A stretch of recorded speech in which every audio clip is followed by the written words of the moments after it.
Yeah, we're back, ready for the last 14 games. Yes, it's the final 14, as they say. Anyway, yeah, so this is the second to last page, page 39. We've got a few more games left to cover on here. And then we'll be off to the final page, where we will no doubt finish this up. Because, I mean, I got through like 20 games last time, so... I mean, I will go over if I must. But yeah, we got a few games here. Let's start off with some Pipe Dream. I'll save the Dian for a bit later. But yeah, this is going to be it. I might actually take a break after today, depending on how the weather is. If it's going to be too warm, it's just not really worth doing a stream in that case. I'd be more focused on just not burning to death. Don't really care much for this time of year. So yeah, Pipe Dream from Lucasfilm Games. Yeah, George Lucas in the house. It's funny because there aren't actually any Star Wars games on here, but or Indiana Jones, I don't think. And there were a bunch of those games on this system, but they're not on this console. But we do get Pipe Dream, which, to be fair, is the better game anyway, because it's the game where you have to place the pipes. Anyway, let's actually start off. So. Yeah, can go for 2-player. So, I'm not certain on what the differences are between game A and B. C is the practice mode, so we're not doing that.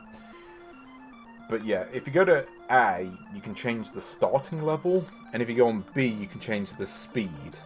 But you can't do both. I don't really know what that's about. We'll go on B, and let's go for speed level 3, just because I can.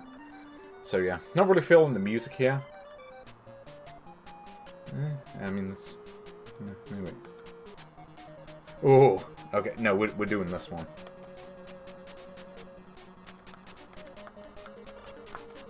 So, how far do you think we're going to get with this?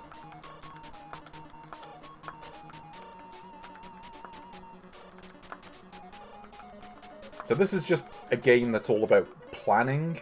It's kind of... Oh. Wait, what happened? Oh, wait up.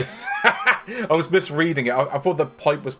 I thought it was coming from the top, but no, it came from the bottom. Okay, that's my eyes playing tricks on me. It's alright, you get a few lives in this game, so...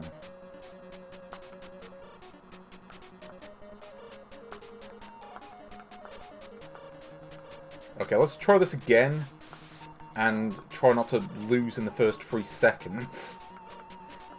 Generally a good idea.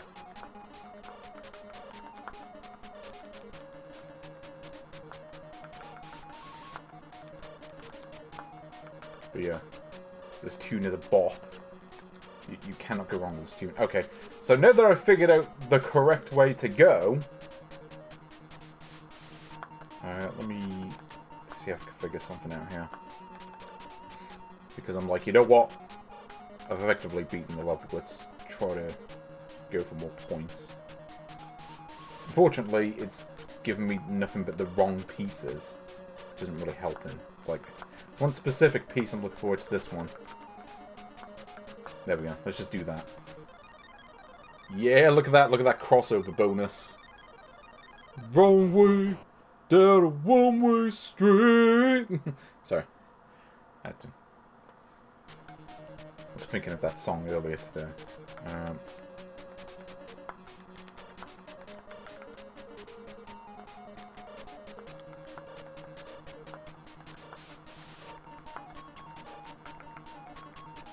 Hold on. Do you get a bonus for getting it through that thick pipe in the middle, or does that just give you more time? I can't remember.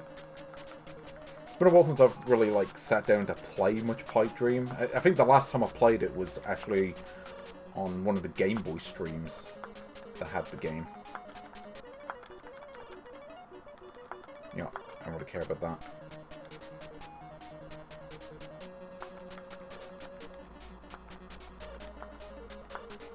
Just giving me a lot of these crossover ones, but it's not giving me the ones that I actually need, which is the... Yeah, these ones.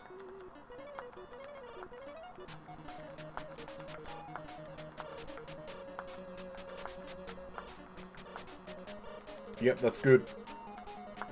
You know, let's just do this and beat the level. Yeah. See, I know how to play this game, really. I don't actually know how fast this game goes on the highest speeds. I haven't really played this version that much. I've really, yeah, I mean, back in the day, I actually had this on DOS. So that's the version that I played back in the day. That version, and also the PlayStation version, because this did get a version for the PlayStation. And, yeah, that version wasn't great from what I remember. It was very... Yeah, it was kind of a low-budget game. Not bad, but also... Yeah. It's one of those... You could play it. Also, I don't know what this thing is. I might have to get to that.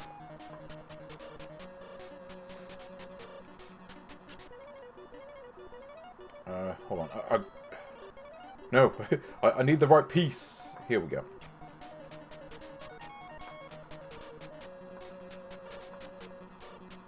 Yeah, pipe dream bops. Hold on, I need like the down corner one thing. There we go.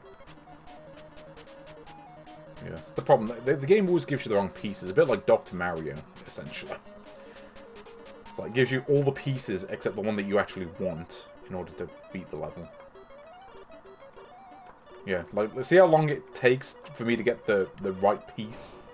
I gotta get like 15 pieces and then it gives me it. There we go. I'm gonna lose a ton of points, I don't care. I don't even know what that thing is that I just went through. But I'm going to assume it's good. Maybe, do you have to go through that to beat the level? Oh yeah, this is on Microsoft Entertainment Pack, isn't it? I forgot about that. Yeah, it's been a while since I've played the Entertainment Pack.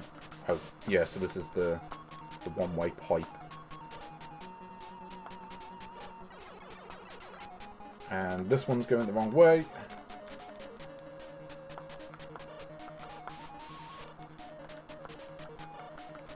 Sorry, my superior pipe dream skills will get me through. Maybe a bit slow, but you know. Nope, stop giving me this one. There we go.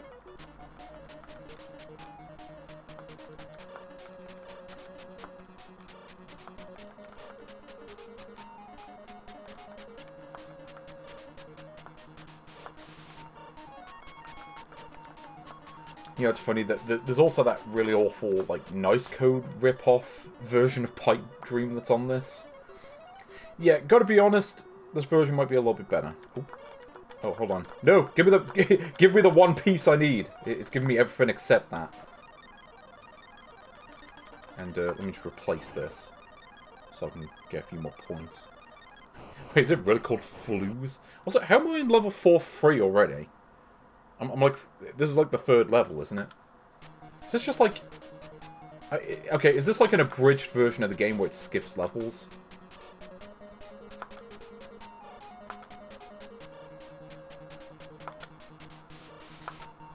Okay, let me try to figure this out.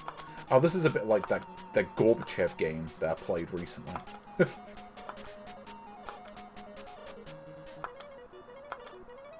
No, I need the... No, give me the quarter piece. Okay, and it was that one. The problem is, there's no way to see what the piece is until it, like, shows it on screen. Like, it should do what Tetris does and just show you the piece ahead in advance. Maybe I'm so good at the game that it's just like, you know what, you're just allowed to skip levels. Hold on, I need one of those crossover pieces and it's not giving me it. Look at this, it's like the worst RNG. Just giving me this one piece over and over that I don't want.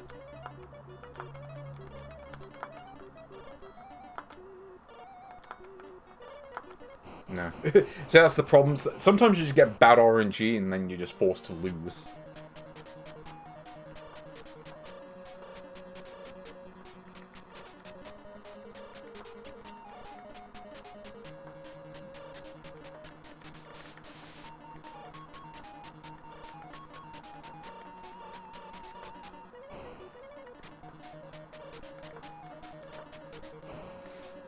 I'm gonna try to atone for my crimes against a pipe dream.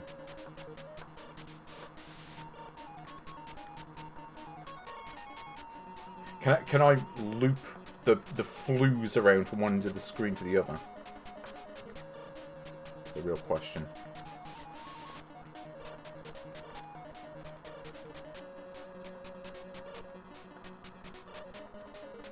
No, I can't really use that.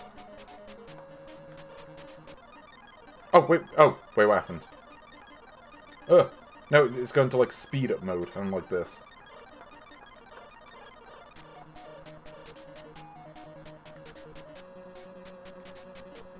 No. Oh, yeah, I'm just gonna end the level. I can't really do much else with that. Oh yeah, Faces, Triss? Was that a real game? Was that one of those games where they just, like they slapped Alexei Pajitnov's name on it just to sell more copies? Because that happened a lot in the 90s from what I remember. Like, he wasn't getting royalties from Tetris. So, so to try to make up for that, he would just put his name on a whole bunch of, like, games that he had nothing to do with. Oh god, look, okay, so now it's doing the thing that the... Oh, what's the game? No, it's doing that thing that the PlayStation Pipe Dream did, where you have to get the pipe into, like, an end position, and if you don't do that, you lose. I think that's how it worked on there, anyway. Yeah, well, that's useless. Can't really do that for anything.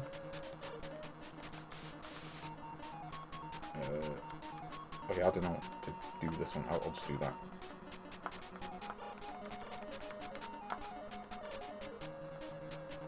No, it's just giving me all this stuff I can't really use. Great.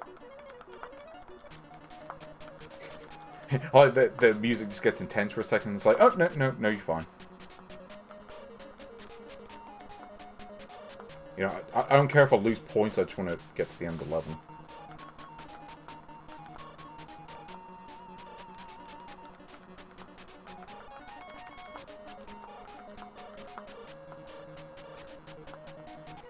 Yeah, I'm going to fill this entire playfield with, like, garbage pieces. Because that's just how I play this game. I'm just like, you know what? Give me all the garbage pieces, I'll still win. Oh, Spectrum Holobyte? Yeah, so this was... Now, who made this game originally? Because it wasn't Lucasfilm, it was someone else. Assembly Line, I think they were called. Like I said, I had this on DOS back in the day. It was like a 2-in-1 pack with... Oh, what was the other game? There was another game on it. Trying to remember what that other game was. It was, I think it was Volfeed. Which, if you don't know what that is, that was, like, the sequel to Kix. And as a kid, I didn't really know how the game worked. Because, basically, the DOS version of the game had copy protection. And I didn't really understand what copy protection was at the time. So basically it would just say, oh, you failed the copy protection, and it's like, okay, well, I beat one level, and then it just says I lose. It's like, I didn't really understand the concept. It's like, what? What was I supposed to do? It's like, I destroyed the villain thing.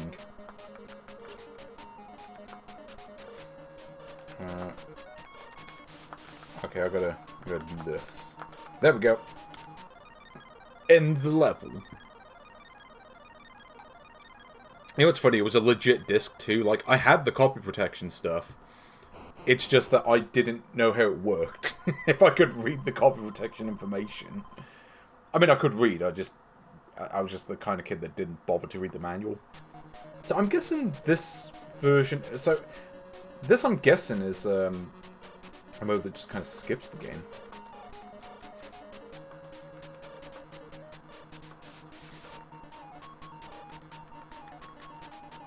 Oh no. Oh, wait, hold on. This is a problem. Okay, how am I going to do this? Because this is not a good order to put all this stuff in.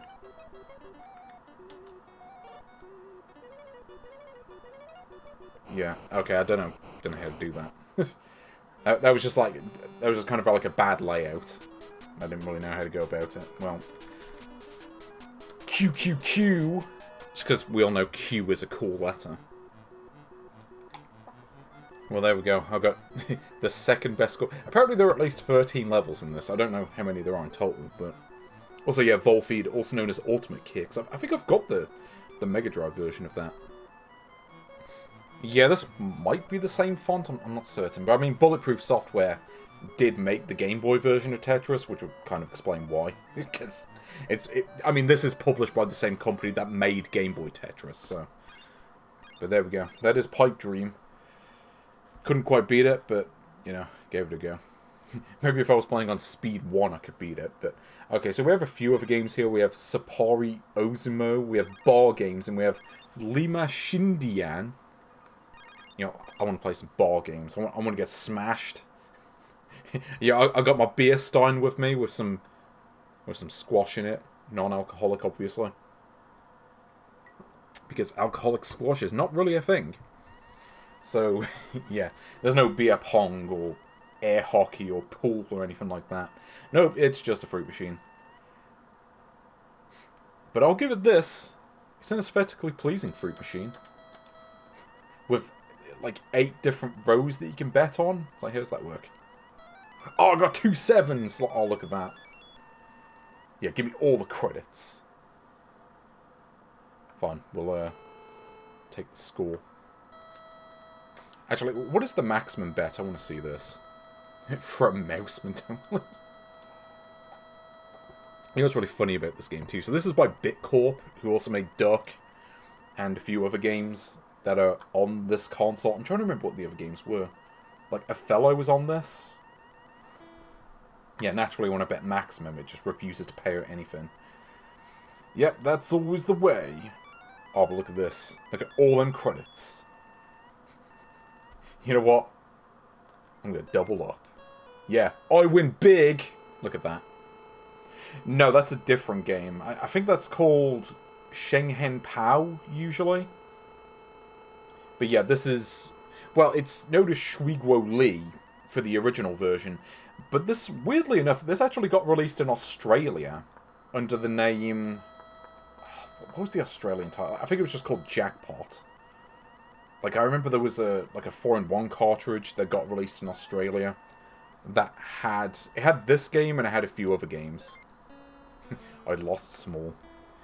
Yeah. You know what, the rest of the world was really missing out on Jackpot. Only the Australians got to experience this one when it was new.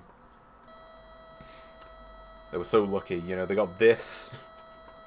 They got this game.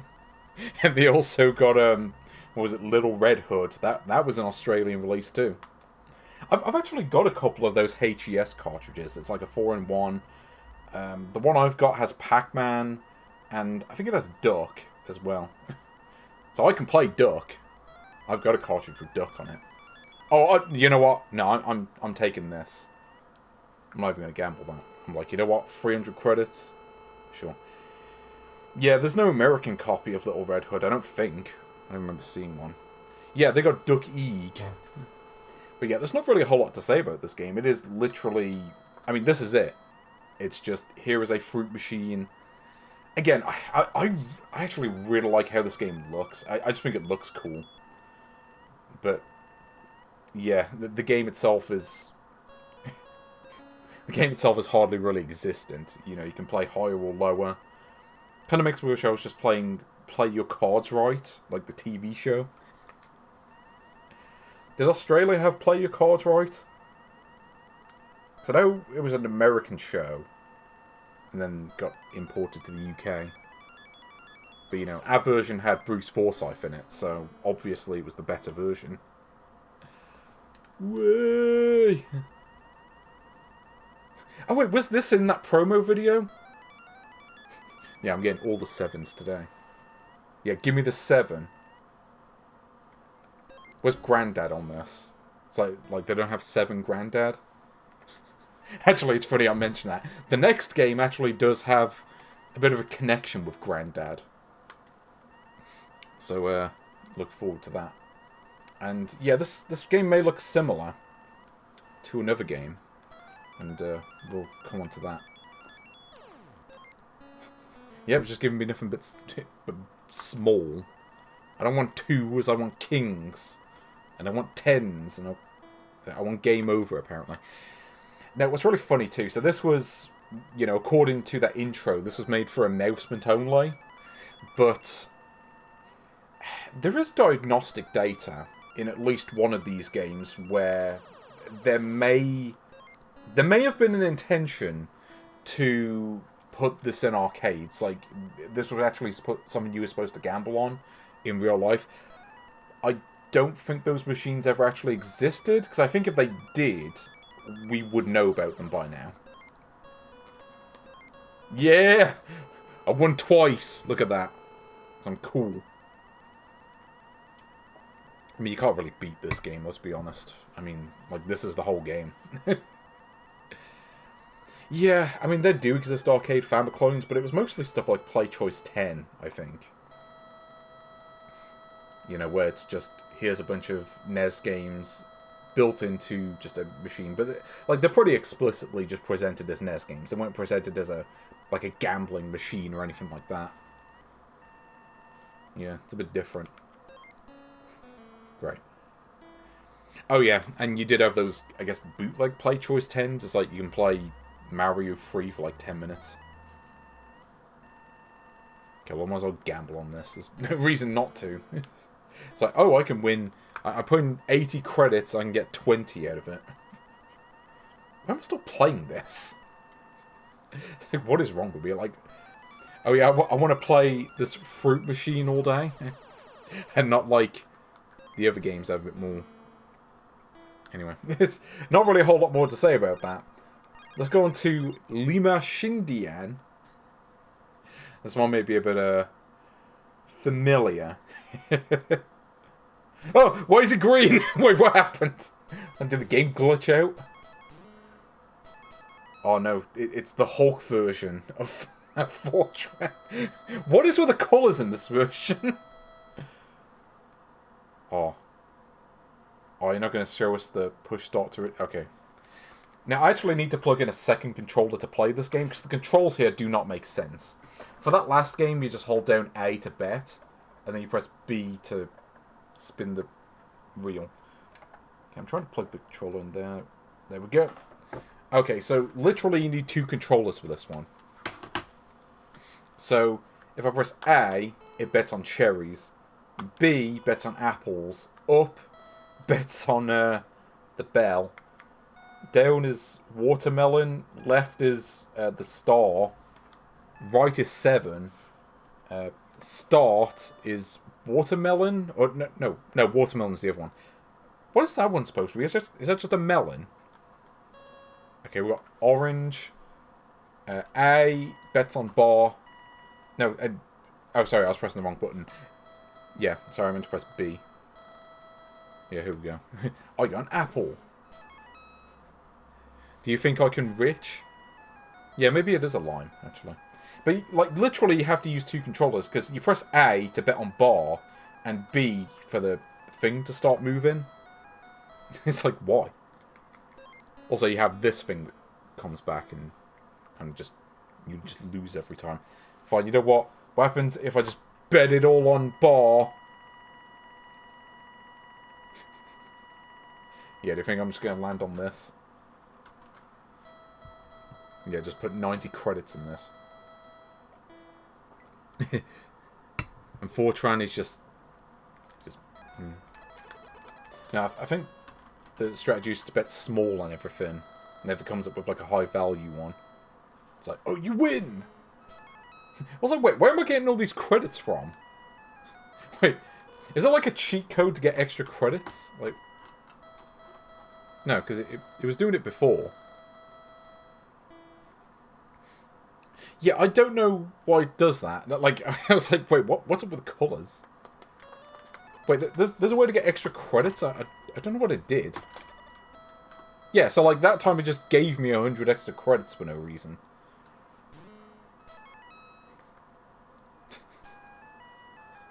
Also, I can make better music than this, like, ode to mediocrity. Wait, there's a glitch you do on the opening... Okay. Well, I've already started the game, so we'll just continue. Yeah, so, like, it gave me 100 extra credits. Like, okay, I guess I could just cheese my way to victory. Fine, I'll just cash in something.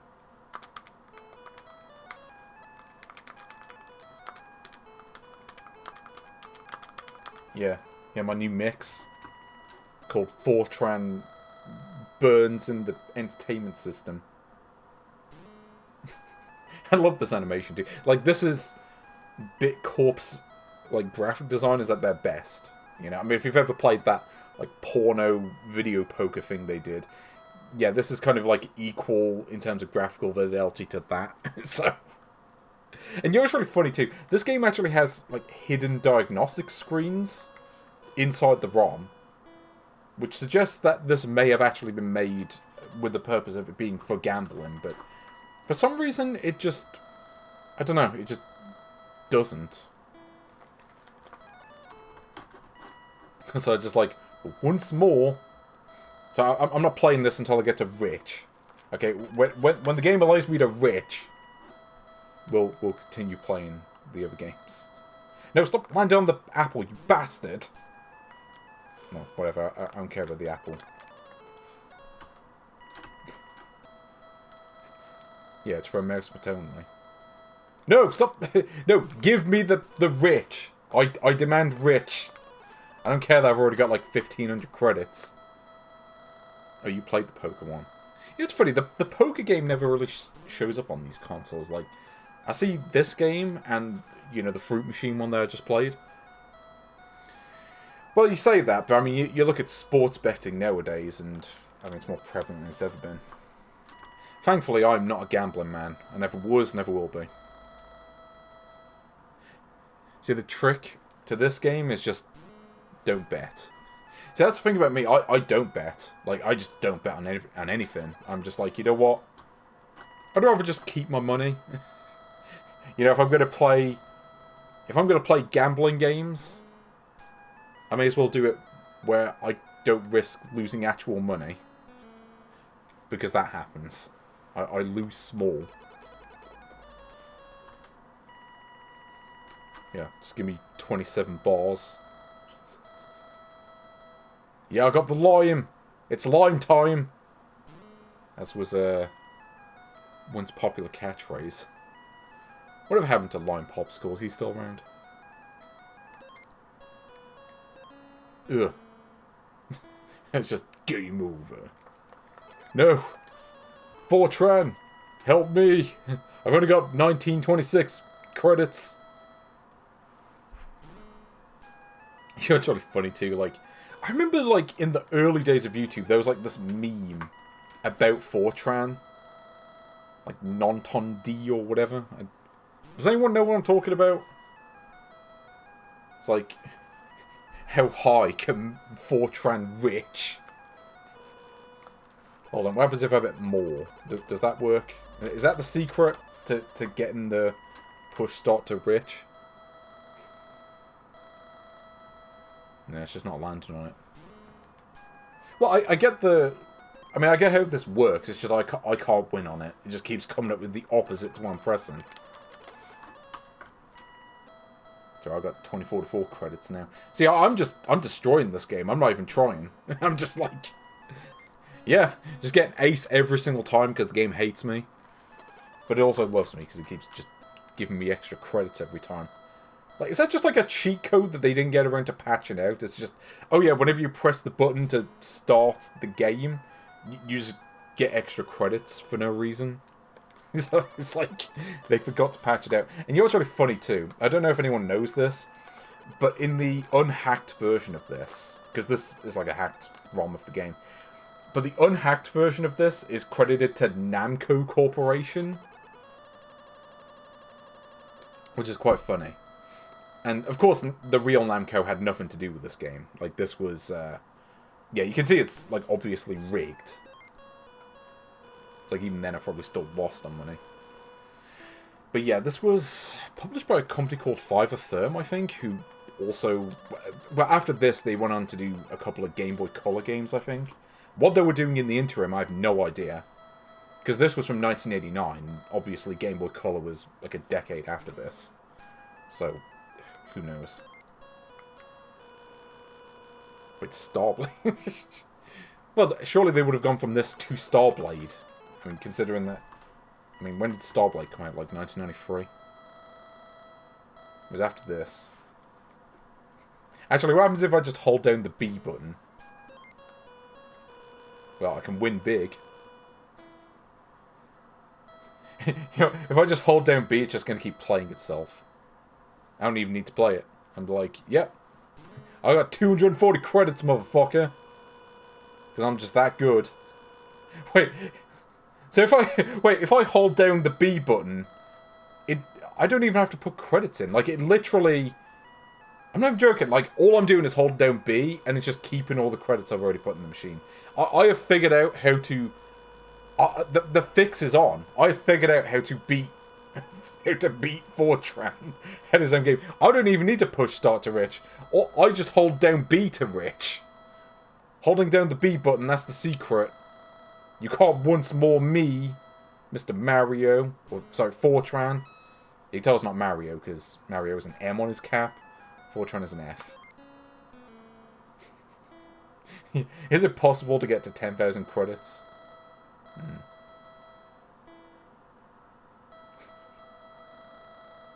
Oh, hold on. I think if it lands on the once more thing, I actually do have to re-enter all the credits. So I think that's just like, yeah, you lost your money, git. You have to try again. Yeah, because the game is an arsehole. I mean, it's a gambling game. What do you expect? You expect quality from this stream? Yeah, the game just doesn't want to land on the push start to rich, like, ever.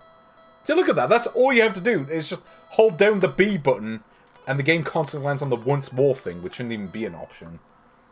It's like the equivalent to having, you know those holes in the pinball machines? Where you land on it, and it's like, oh, you just lost your ball for no reason. Yeah, it's kind of the equivalent to that. Difference is that, you know, pinball games are like real games. You know, I'm overloading the credits. Actually, I got an idea. What happens if I just try to like overload the credit amount? Wait, how do you bet on the star again? Which button is star? Oh, it's left. Okay.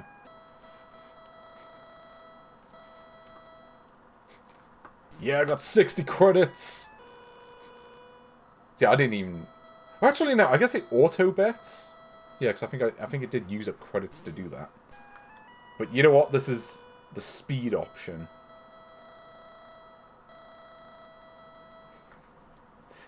Yeah, I'm gonna keep going until I break the bank.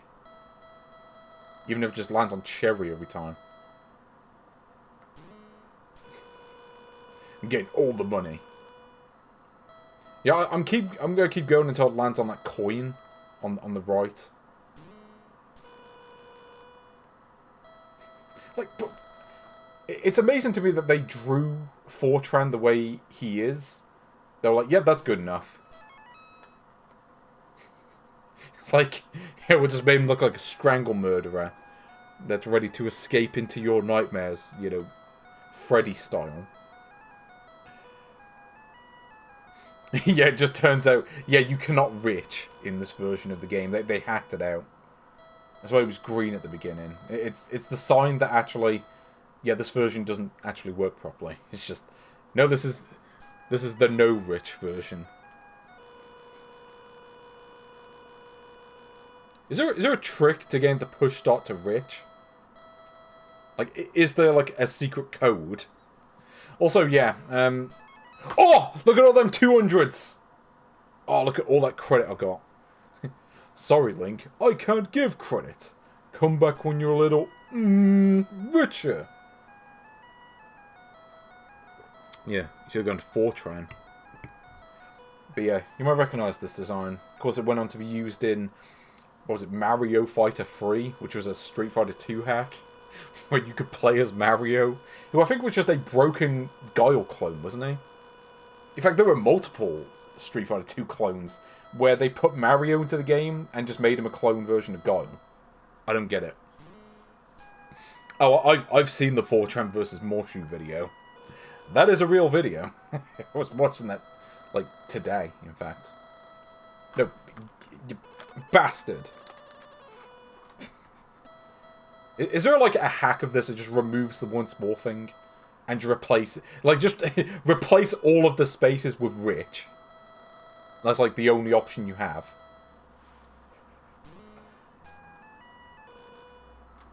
The $ square? Wait, what? Well, I know you have to land on that. That's what I'm trying to do. I'm trying to land on the square. But I don't know if there's... Because I assume this game, like, manipulates the odds based on what you bet. So I'm probably more likely to land on the bell because I bet 1 on the bell. I don't know. Fine, you know... Actually, I'm just going to reset the game.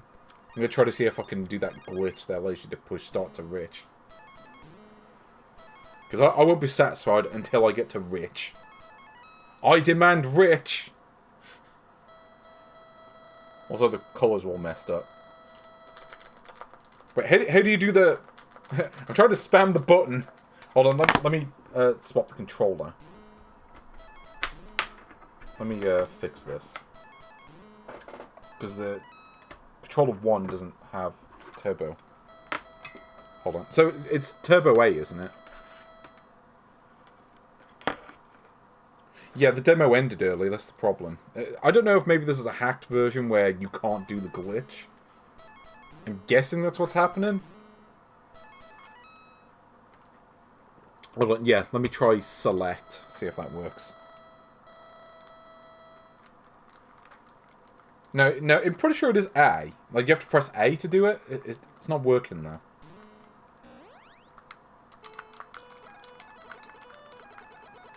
Yes, it is the original Grandad. Before Grandad came into our lives. Yeah, I mean, Fortran is the OG Grandad. Oh, we did it! I got the rich! We are now riching our way to victory. Also, you have to hold down the A button to do it. Boom! Rich! We became...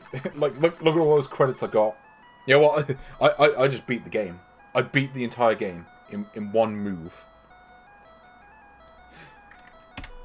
Yeah, I'm counting that. That's number 75. I don't care if I beat the Jackpot game, but we have to rich. I don't know. Technically, did I beat the Jackpot game? I ended the game with more money than I started with, so... I don't really know what constitutes as winning at that one, because there's no push start to rich in that game. Oh yes, I've known about Fortran for a while. In fact, let me. I was shown this video earlier. Let me see what this is. Yeah. So if you don't know what Xiao Ma Li is, it's basically. Actually, let me turn this down. Yeah. So if you don't know what Xiao Ma Li is, this is what it is. It's just here is a machine where you just bet on things and it goes around in a circle, and you have to hope it lands on the right thing that you bet on. And that's what it is. And, like, Dian Ma Li isn't even the only Xiao Ma Li game on the Famicom. There's also one just called Xiao Ma Li, which doesn't have Mario in it, or, you know, a rip-off thereof. And that one is probably worse. Because at least Dian Ma Li is funny. You know, where the other game is just kind of whatever. And, like, as I say, there was this whole meme with Fortran back in the day. Again, I'll just turn this down. Yeah, how high can Fortran rich? Yeah, so there is a stripping woman in the other one, but I don't think you ever actually see a bits. I don't think her ever gets a bits out. So you could probably stream that one and not get your channel terminated for it. But thankfully the game isn't on this console anyway. So I suppose I don't have to find out. But there's a funny looking cat. Wait, what was the cat? I don't remember that. I just remember the woman. So you can get 1,000 credits. Okay. No, that you might be thinking of Jackpot, because because HES didn't publish Dian Shimali. Like, this was, I'm going to assume, was exclusive to Taiwan. I mean, it's a Taiwanese gambling game that, you know, was based on a gambling machine that I don't think ever really gotten around anywhere else. Like, I don't think it was even a thing in China or like other Chinese-speaking countries. But anyway, yeah. So that is Dian Shimali. I'm counting that as beating because I got to push start to Rich. Anyway, there's one more game here left to do. Let's play some Tsuppari Oozumou, which, as you can clearly see from the title screen, this is a sumo wrestling game. Yeah, also, yeah, Jackpot. Yeah, let me see if I can get that on screen, actually. HES, it's like promotional, like 1990 video, or whatever it's called. No, hold on. I'm trying to see if I can find this. Of course, YouTube's search function is useless, as you're probably aware. But let me get this on screen. I want to see if I can find the bit where they're talking about Jackpot. Yeah. Welcome to a sneak preview of the latest releases in exciting new video games for Nintendo from HES, leaders in home entertainment. Yeah, sometimes people accuse me of being Australian in real life, and I have to tell them, no, I'm local. I am local. I'm just never picked up the accent. The planet has been enslaved. Also, yeah, they published Raid 2020. Drug-dealing henchmen. Australians, you're the special do yourself lucky. the Shadow. Hold on, what was? Yeah, and they did publish Pac-Man as well. Again, I have the 4-in-1 that has Pac-Man on it and Duck. You know, let's get Duck on screen.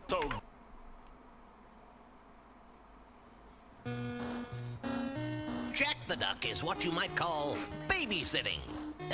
Egg sitting. Anyway, to get his precious egg to safety, Jack must roll it through a mind-boggling maze.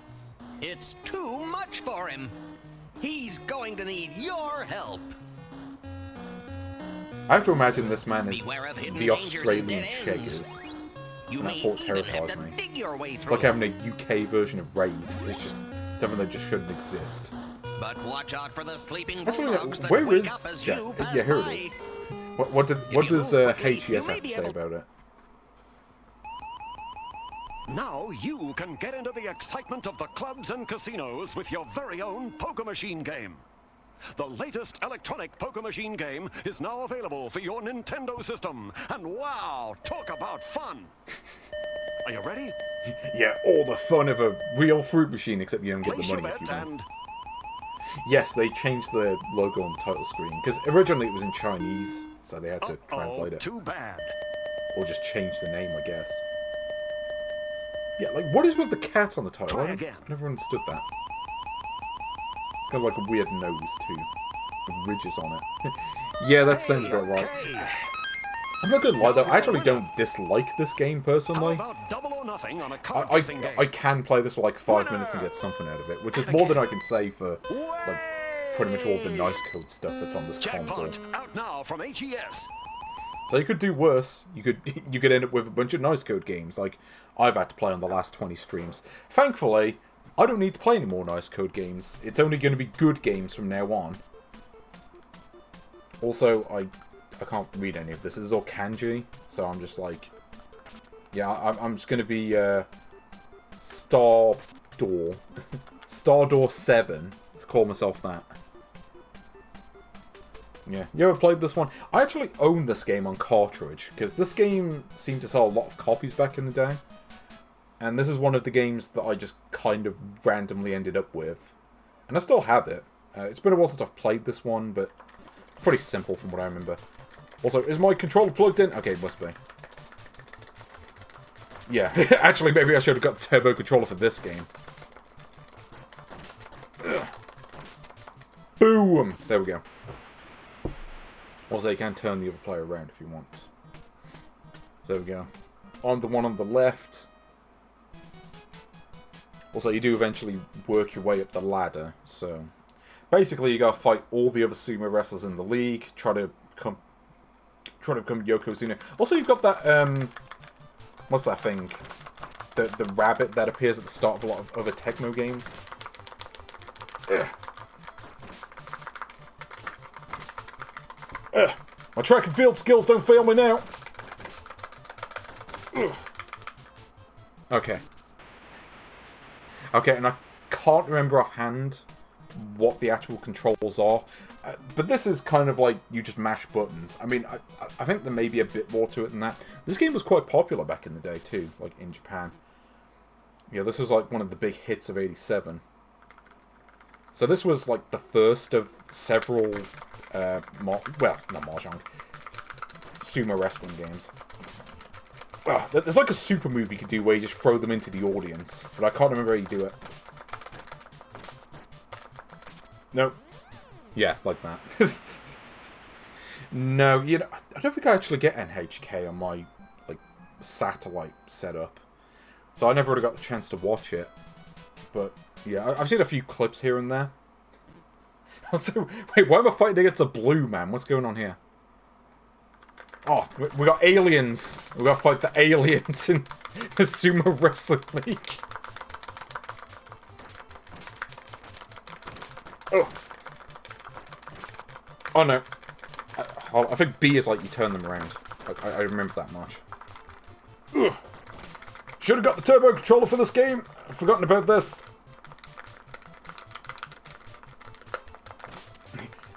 See, this game's actually kind of tense. You know, Tegmo, they knew how to make some good sports games. I mean, I'm not really a fan of... you know, I might not be a fan of Captain Tsubasa 2, but there's an audience for it. Mahjong Sumo. I'm sure there is an FAQ of this game. So I forgot about this screen. Yeah, maybe we're up to level 2. The second Dan, or whatever. Also, what is going on with the graphics? Like, kind of like glitched out there for a second. That was weird.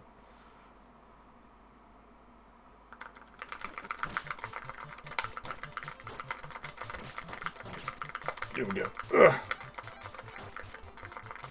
Also, you can move up and down, but I never quite figured out what the point of that was. Ugh. No, but poor fingers! Ugh. You know, the problem is, I've only got the cartridge for this too. I haven't even got the manual, so I wouldn't be able to look it up there. And, of course, this console does not have a manual, so... Hold on. Is it like A and B at the same time for the Super? I said the Super, as if this game really has that. Ugh. Okay. Yeah, I mean, I can see why this didn't get localized. Like, I don't think sumo wrestling was really popular outside Japan. Actually, what happens if I plug in the turbo controller? Does that really change anything? I want to see this. Turbo buttons for the win! I do like these little animations you get too. I don't think this really got much of a translated ROM either. Like, oh, yeah, so there's like a ROM of this where I think they translate the title screen and that's it. Like, everything past that is just the same. Also, I can't figure out how to run at the start. Do I just hold down right? Okay. So, if I use Turbo A, is this how you beat the game? You just use Turbo? Hold on, am I using the right button? Also, yeah, vertical text, because, you know, traditional Japanese script.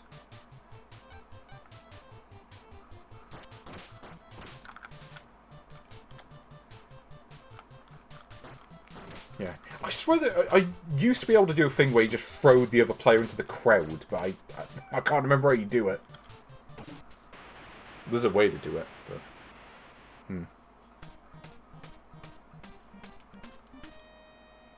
Also, yeah, trying to get up to Yokozuna. Yeah, suffice to say, I've never done that. And again, I don't know why the graphics glitch there a bit. It's a bit weird. Also, it is funny that you could just... Yeah, because, like, I'm holding right there and it's not moving. It's just something weird with this ROM, maybe. I don't know. Here we go. I'm just going to just push him out of the ring.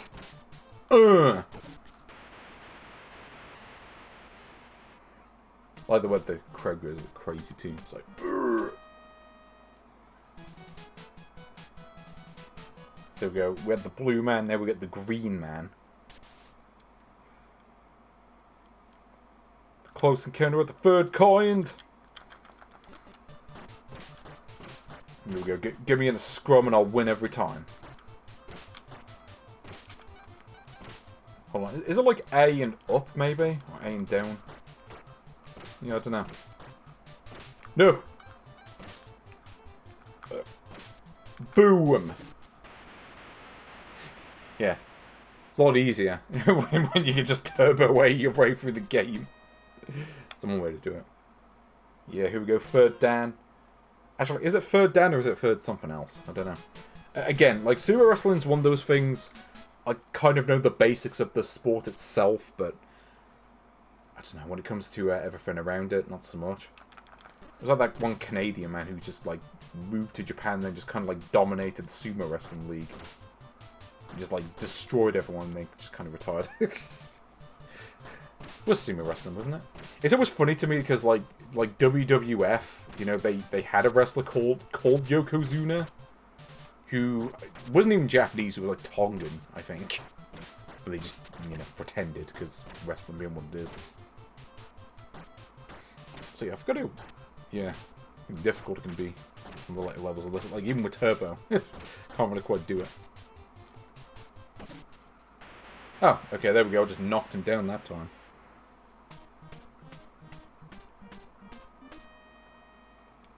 Also, yeah, sumo wrestling. I mean, there used to be a time when, you know, people, like, Westerners, or some Westerners at least... Oh, was he Samoan? Well, he was from, you know, that kind of part of the world, anyway.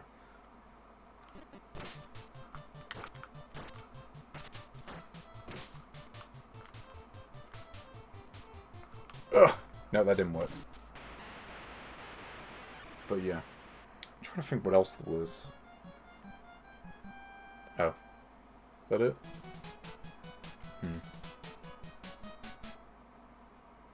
I wouldn't mind seeing a translated version of this, actually, because there were a few other sumo wrestling games.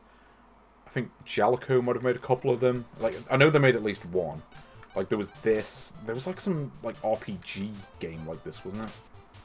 Like, Sumo RPG or something like that. But yeah, I mean, suffice to say, there have been a fair few games based on sumo wrestling. I think they're actually... like Olympics games that have like sumo wrestling as an event, I think. If I remember correctly, there's at least one. Yeah, I do know that like sumo wrestling is not strictly a Japanese thing. Like it's big in Mongolia and a few other places. Like, is it big in like Micronesia and that sort of part of the world? Because I could believe it.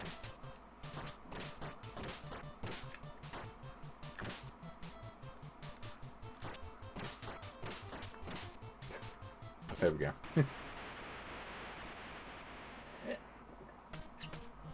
Wait, he was The Rock's cousin? I didn't know that. I know the Rock had some of that, yeah, Oceanian blood in him, but... And, yeah, of course, Rikishi. Yeah, I've forgotten about Rikishi. Hold on, what era was Rikishi? Was that, like, the Attitude Era, or was that a bit later? I don't know. Maybe I need to go back to, like, the Nintendo 64, like, wrestling games, because I never really got into them. But I know they're meant to be quite good, like, as a rule. Ugh. No! I'm staying in this... Oh. Well, I gave it a go. Yeah, John Tenta, that was the man. And then, like, he became Yokozuna, didn't he? Is this one of those you get, like, 3 lives and that's it? Or maybe you get demoted? I don't actually remember what the game over state is for this. I'm guessing it's like if you lose a few times and that's it.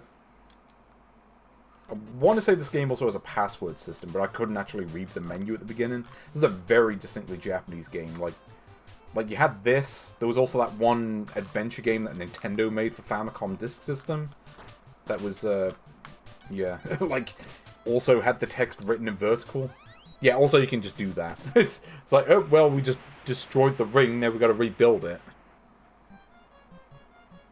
Yeah, I probably won't get much further than this.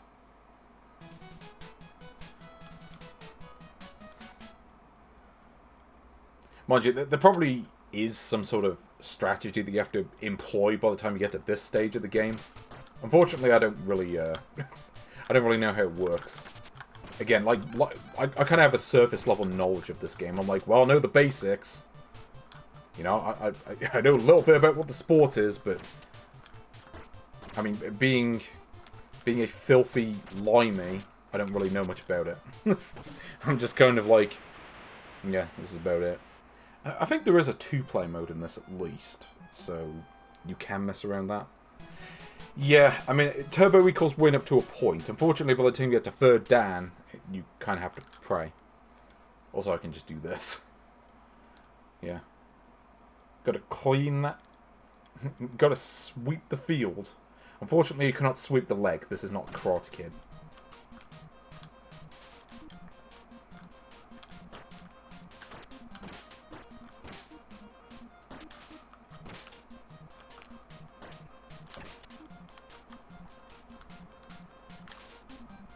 Ugh.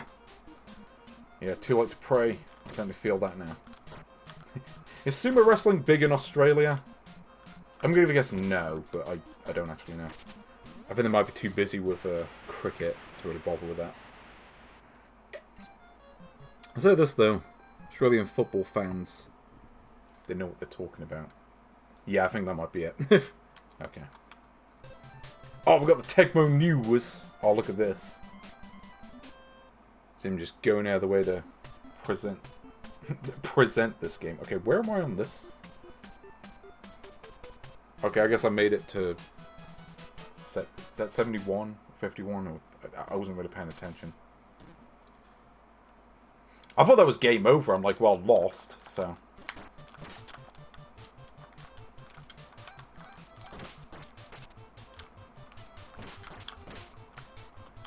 Ugh.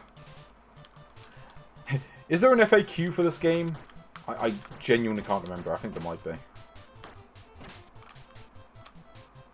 Oh, look at that.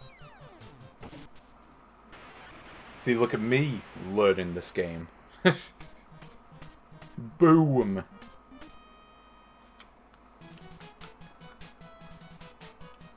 Okay, here we go. Yeah, Mr. Red. Mr. Red's coming for the win.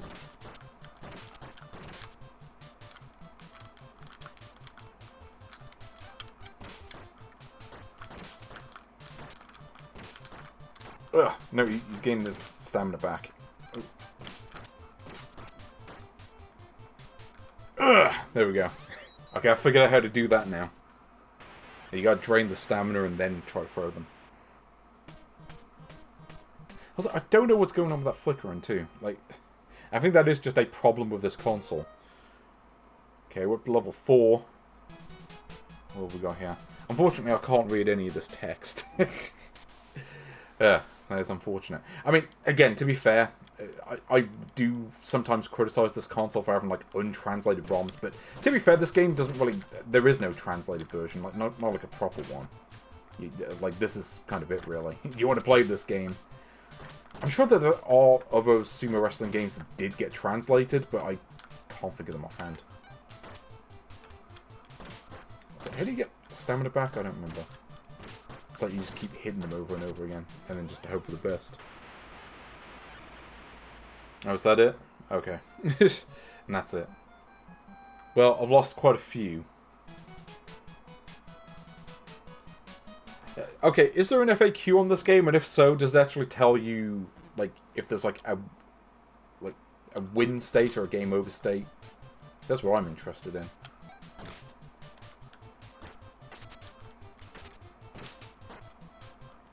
Ooh. I do like these games where they're all based on different, different sort of combat sports. Because you've got all the wrestling games, which are generally not great. There we go. Yeah, generally not great, at least not on the NES. I mean, we saw, like, tag team wrestling and Muscle recently, which are really not very good at all. But then you have games like this, which are certainly better. And there was also... There was, like, a kickboxing game on the NES, wasn't there? Which I seem to recall wasn't very good. There we go. Nice little dash there at the beginning.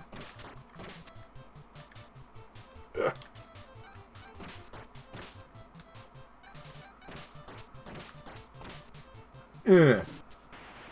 Get thrown out. Because I will be the sumo master. I don't think that's an actual term, but I just made it up. In a vain attempt to look like I know what I'm talking about when I obviously don't. Also, it's saying that I've only been going for 59 minutes. I've only been going for an hour, even though it's currently 4 PM. I'm pretty sure I started at 3, so... I don't know what's happening. Oh, no! I don't know what's going on there. Ugh. Yeah, see, I'm getting into this one. This one's actually quite fun. I mean, after, like, those shitty wrestling games I played recently, I kind of need something like this. If I'm not good at it, you can get something out of it. And again, I think this has a 2-player mode. I mean, it must do. God knows how you can make a game like this and not have a 2-player mode in it. Here we go. Just gonna clean this field first before we start. It's funny too, like, you know what, like, Tecmo made some really good games. I mean, they made Rygar, which is one of the best games on the console. Like, Rygar isn't even on this. Like, you know, like, they have this game, they have Solomon's Key, and I'm trying to remember what other games. Like, the Ninja Gaiden games are on this, but even, like, the first one is just broken. Ugh. No! I'm trying to go for the win. It's not working. There we go. But yeah, like, they have Tecmo Bowl on the list, but the game isn't actually on the console, which is kind of a jip. And again, Rygar's not on this. It doesn't have, I'm trying to think of what other games. Like, there are a whole bunch of other sports games they did that. Yeah, so they had a whole bunch of other sports games. You know, like, I mean, they put Captain Tsubasa 2 on here, but not any, like, they didn't put, like, the first one, which would have made more sense. No, they don't. Not on this console. I have the game, but it's not on the entertainment system. Ooh, level 5, here we go. Okay. You want me to keep playing this? Because I don't actually know how long this game takes to beat. And I am just kind of like mashing buttons and just hoping for the best. I think it's just kind of like the same thing over and over again, but the opponent just gets a little bit harder each time. But not in any way that's easy to perceive. Like, if you were just casually watching this, you'd struggle to tell the difference between this and the first match, other than, like, the colour of the opponent. It's like this one I'm fighting is just green for some reason. It's like, oh no, I've got to go up against the Incredible Hulk now? That's not going to end well. I mean, just look at the bars at the bottom, like, yeah, don't happen. No, Bruce Banner. Don't use your skills for destroying me in the sumo ring. That's what it's called, isn't it? So we have the green one, now we have the purple one. And I think they're all just palette swaps, aren't they? Like, I don't know. Unless there's some fine detail that I'm missing, but given how early this game was, I'm just going to take a guess and say probably not. So I don't think having characters that looked all that different was really much of a thing in sports games at this point. Like you had a whole bunch of baseball games coming out at this time, and the players all look like identical in those. You know, Double Dribble, every character had the same sprites, but, you know, some were black and some were white, but that's about it.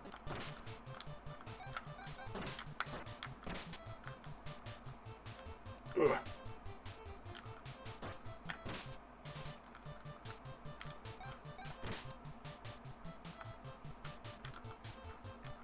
Okay, I'm just trying to, like, just mess about with the D-pad and hope for the best. Sometimes it works and sometimes it doesn't.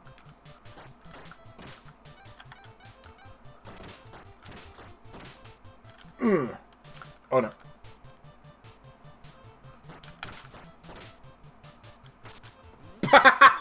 Oh! You just sent him flying across the ring. Yeah, that was pretty good. It's worth it just for that.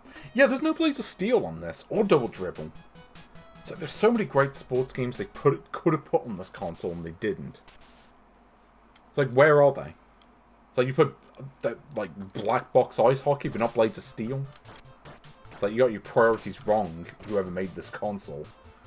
I don't even know who made it, but... Ugh. Okay, this is not a good sign. I just, like, tripped past him. Not really what I wanted to do, but sure.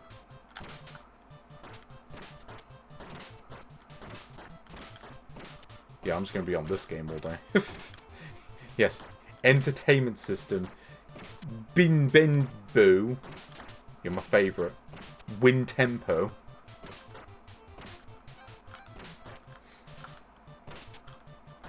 Hold on, I got an idea. Yeah, there we go. Look at that. How much do you think it costs for them to repair the ring afterwards? Yeah, Big Jeff. It's my favourite. It's my favourite YouTube channel, Big Jeff. Counterpart Big Clive.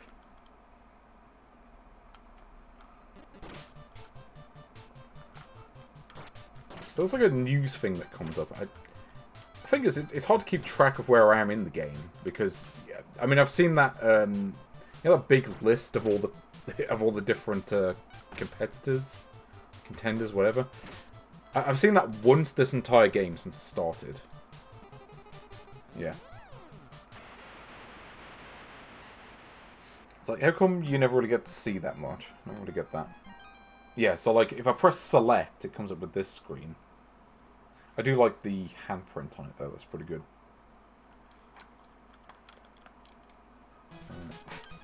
So I press select, it just brings me to this screen. Figuring this out as I go. Though it could be a lot worse. I mean, they could have put, like, Ring King on this. Because you know they were never going to put Mike Tyson's Punch-Out on these consoles because it runs on a weird mapper. It's like MMC2 or whatever, which is like a mapper that no other game ever used, I don't think.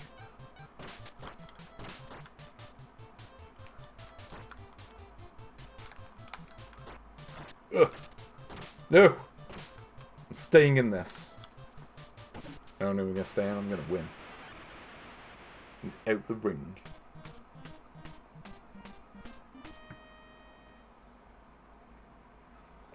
Yeah, level 6, here we go. So is there like 10 levels to this? Yeah, I'm just going to keep going. I don't really care at this point. I'm just like, you know what? After all the nonsense I had to play last time, yeah, I had to play Animal Contest. I'd rather play like a real game like this. Unfortunately, I'm probably going to get destroyed at this point, so I'm on level 6. Maybe this is where the computer just becomes, like, impossible. Oh, do they all have, like, some kind of weakness? Is this like the American Gladiators game on the NES, where you have to do a certain button combo to, like, beat the computer on the, like, Joust event?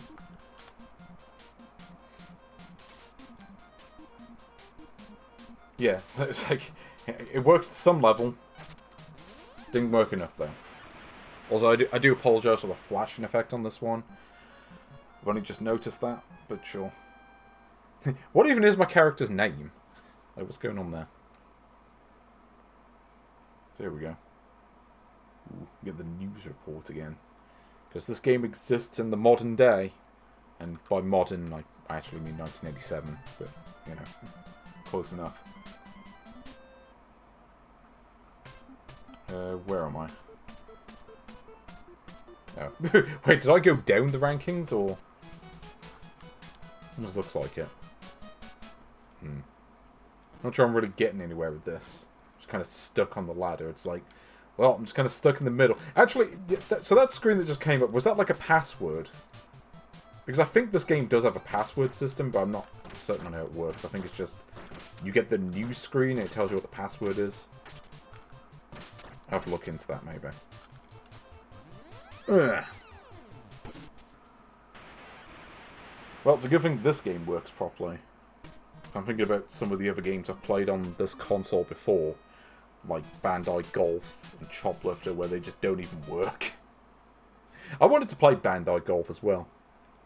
And it's like, yeah, I've got a trick up my sleeve. Watch this. Oh, okay. I was trying to see if I could like move backwards, just try to fool the other player. Also, yeah, I think I am literally just fighting the same opponents I fought earlier. Because, yeah, it seems like the difficulty's gone down. It's like I've gone backwards. I don't know. Feels like it anyway.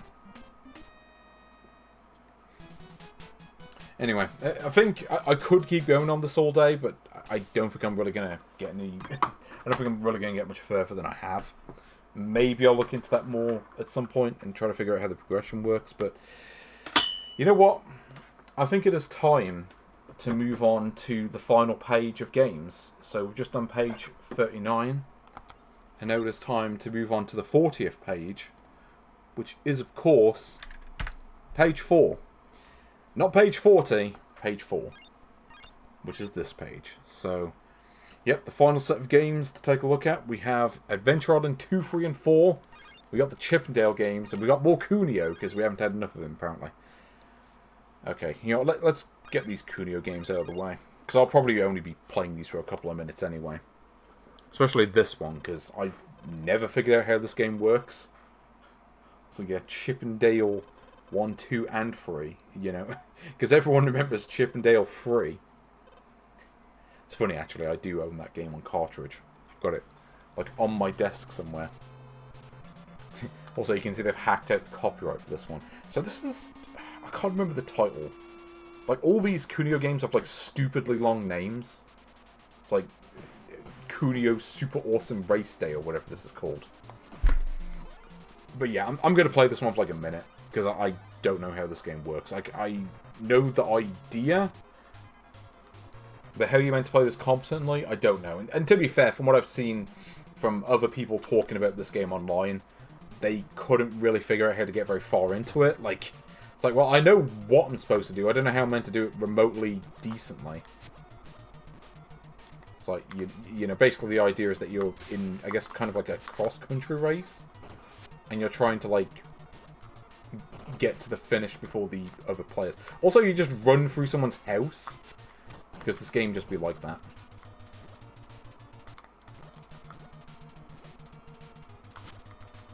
Also, wait, I could just hold this thing while just going up. Here we go, just got this dickhead that won't let me through. Yeah. You snooze, you lose. Yeah, well, you don't really need to write your own music if you just use classical pieces for everything. Also, you could just pick up the other player. Like it's River City Ransom. Which is funny, because I think we will actually see River City Ransom in a bit. Also, look at the frame rate on these earlier Kunio games, too. It's like... Yeah. Like, I don't really get this bit. Like, it won't let me jump onto the... Like, why can I not jump onto this bit? It's like I'm just bouncing off this wall.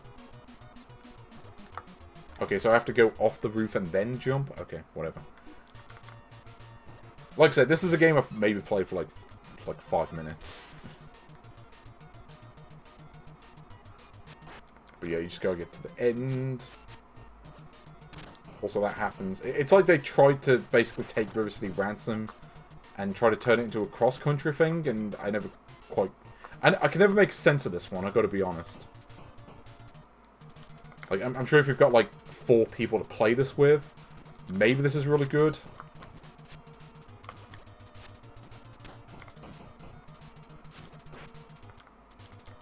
But, yeah, I never quite figured it out.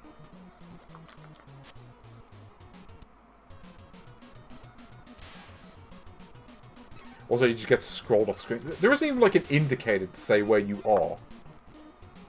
Because this game just doesn't have that. Like, did the SNES games have that? I know the series eventually went onto the Super Famicom. Yeah, I get the feeling this is one of those where you really want, like, a multiplayer session. This isn't really something you want to play on your own. So, yeah, that's... I mean, that is that, really. What else? Hot Blood Wrestle. Okay, so these two did get released outside Japan. I might save those for later. But we'll take a look at this one very quickly. I might have this one on cartridge, I can't remember. I have the collection anyway, which, again, I've commented a lot on this recently, but you want to play these games, you don't really want to be playing them through this console, unless maybe if you're fluent in Japanese, but even then, you don't have the ability to plug in 4 controllers. You can only do up to 2. But yeah, this one is just a fighting game. So I'm trying to figure out what these characters are. So,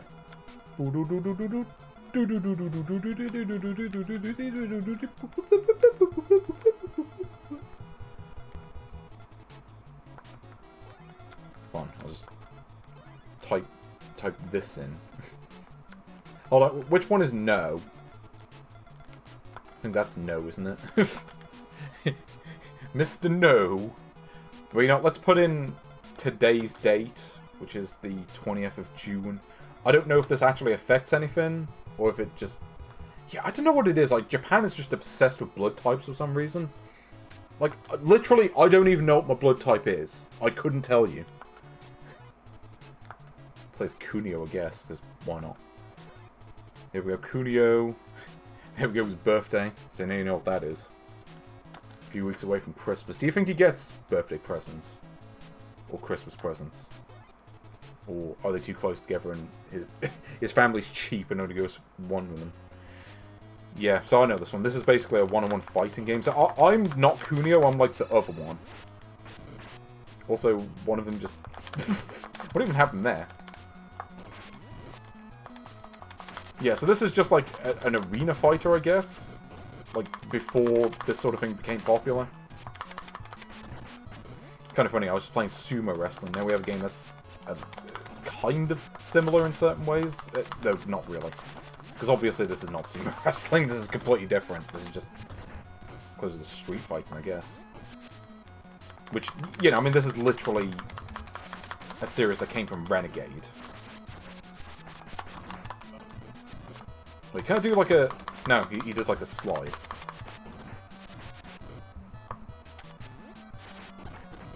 Also, yeah, you can get just hit by your own teammate. Oh! Yeah, nice little body slam there. Can I do a suplex? Oh, not like that. Oh, also you can just kill the opponent and they just cease to exist. Oh, you beat this game. See, this game is worth playing just for the win animation.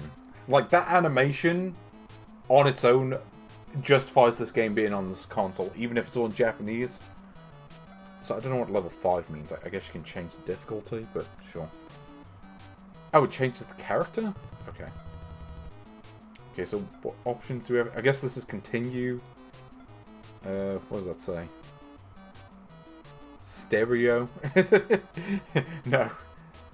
Stakes. Oh no, that's just showing my character. Oh, and it gives you a password. Unfortunately, it's all in Japanese characters, so I'd struggle to copy it down. But at least it has it. A lot of HP. Oh yeah, that's right, yeah, so you can choose different... Yeah, it's weird. So you can set it up to have different rules. I remember that much. And then, I think that's like the opponents, isn't it? So, I enjoyed this screen. Like, this screen is the best part. Like, you want to talk, I win the argument because I yell louder than you do.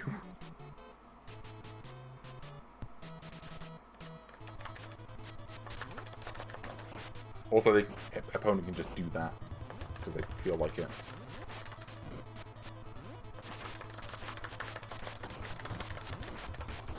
Am I fighting soldiers? Like, what's their get up? Like, why are they dressed in, like, olive green?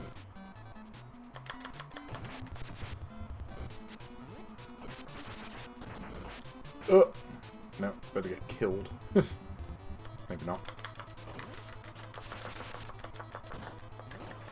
Okay, well, anyway, so that is the Kunio fighting game thing. Okay, let's play a game that I actually know. Let's play some Adventure Island 2. Because I know this game. It's like Adventure Island 1, but not quite as hard. Which is good, because Adventure Island 1 really was just kind of too hard. And also not quite as good as Wonder Boy. Like, Wonder Boy on the Master System is a better game. But this is kind of a direct follow-up. I mean, Wonder Boy, after the first game, became a completely different thing. Took on this sort of medieval theme. Second game was... It's like they tried to make an action RPG, but it was too arcade-like to really work well as that. And then they made the third game that certainly fixed a lot of the issues. But then this game was like, okay, what if we made something that was like the first game?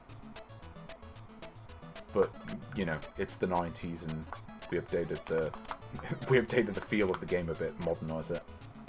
They still can't jump on the enemies, because this is not Mario. But yeah, I like this game. I've got this on Game Boy as well. Like, I've got at least one multi-cart that has Adventure Island 2 on it. Although I think the numbering is different. Maybe I'm wrong on that.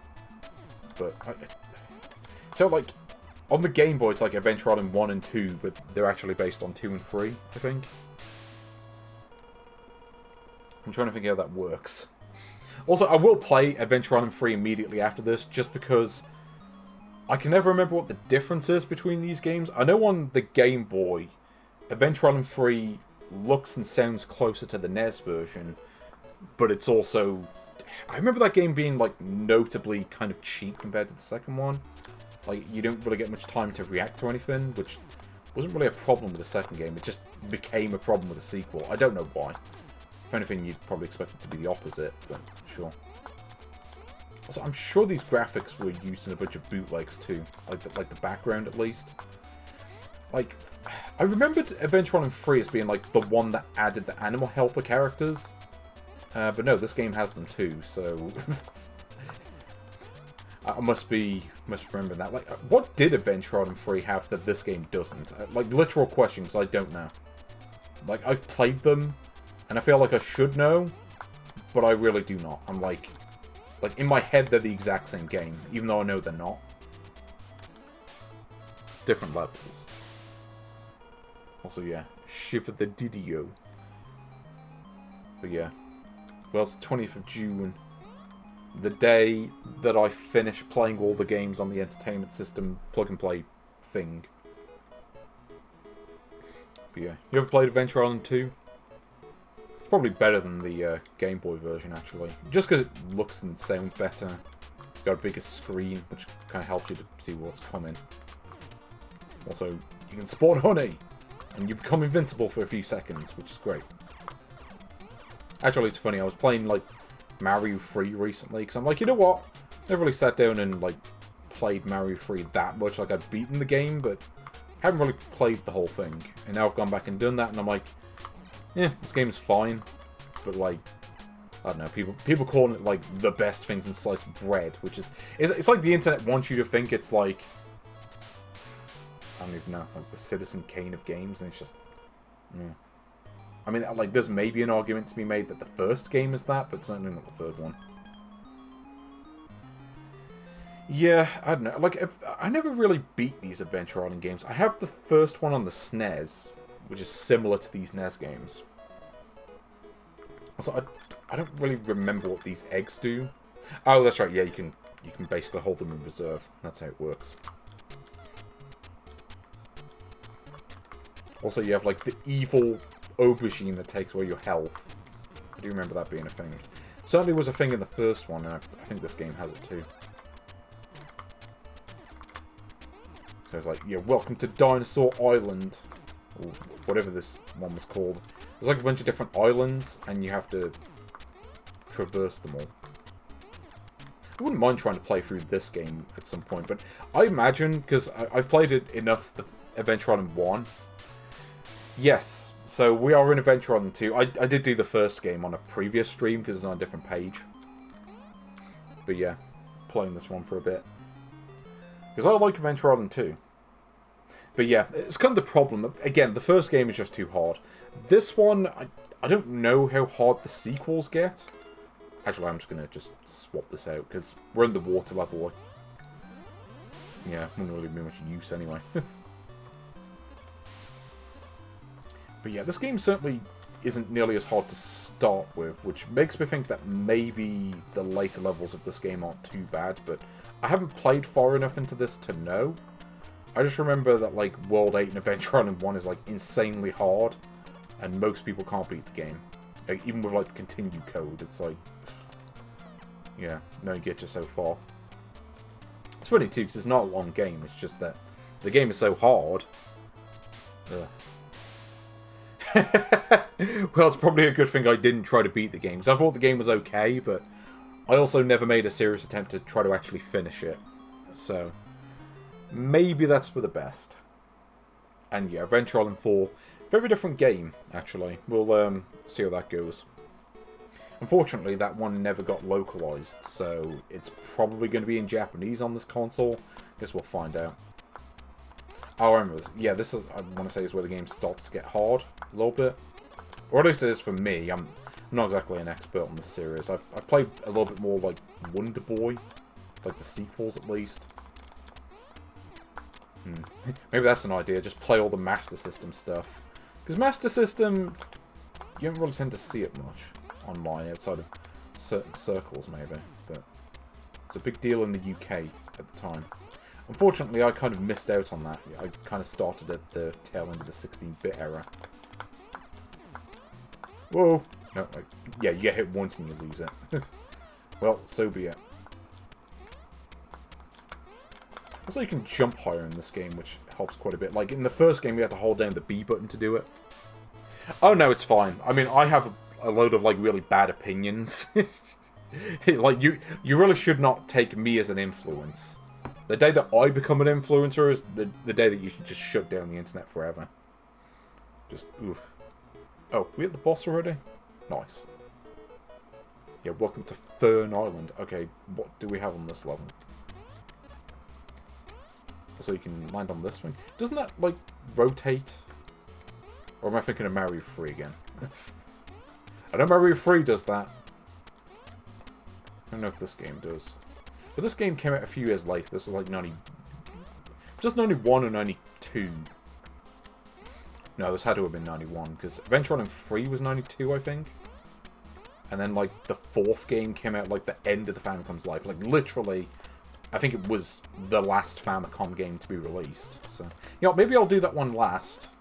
Feel some way appropriate. Okay, what is this thing? It's a club. Oh, I've got the flying dude. Oh, this is cool. I like this. Yeah, see how far I can go into the level. Just go above the whole thing. And now we get to fight the boss. Oh. No, is that not the boss? Yeah, here we go. Also, you don't get to use the animal help for the boss, apparently. Yeah, I remember this. You kind of just stand on the left and just hammer the B button until you win.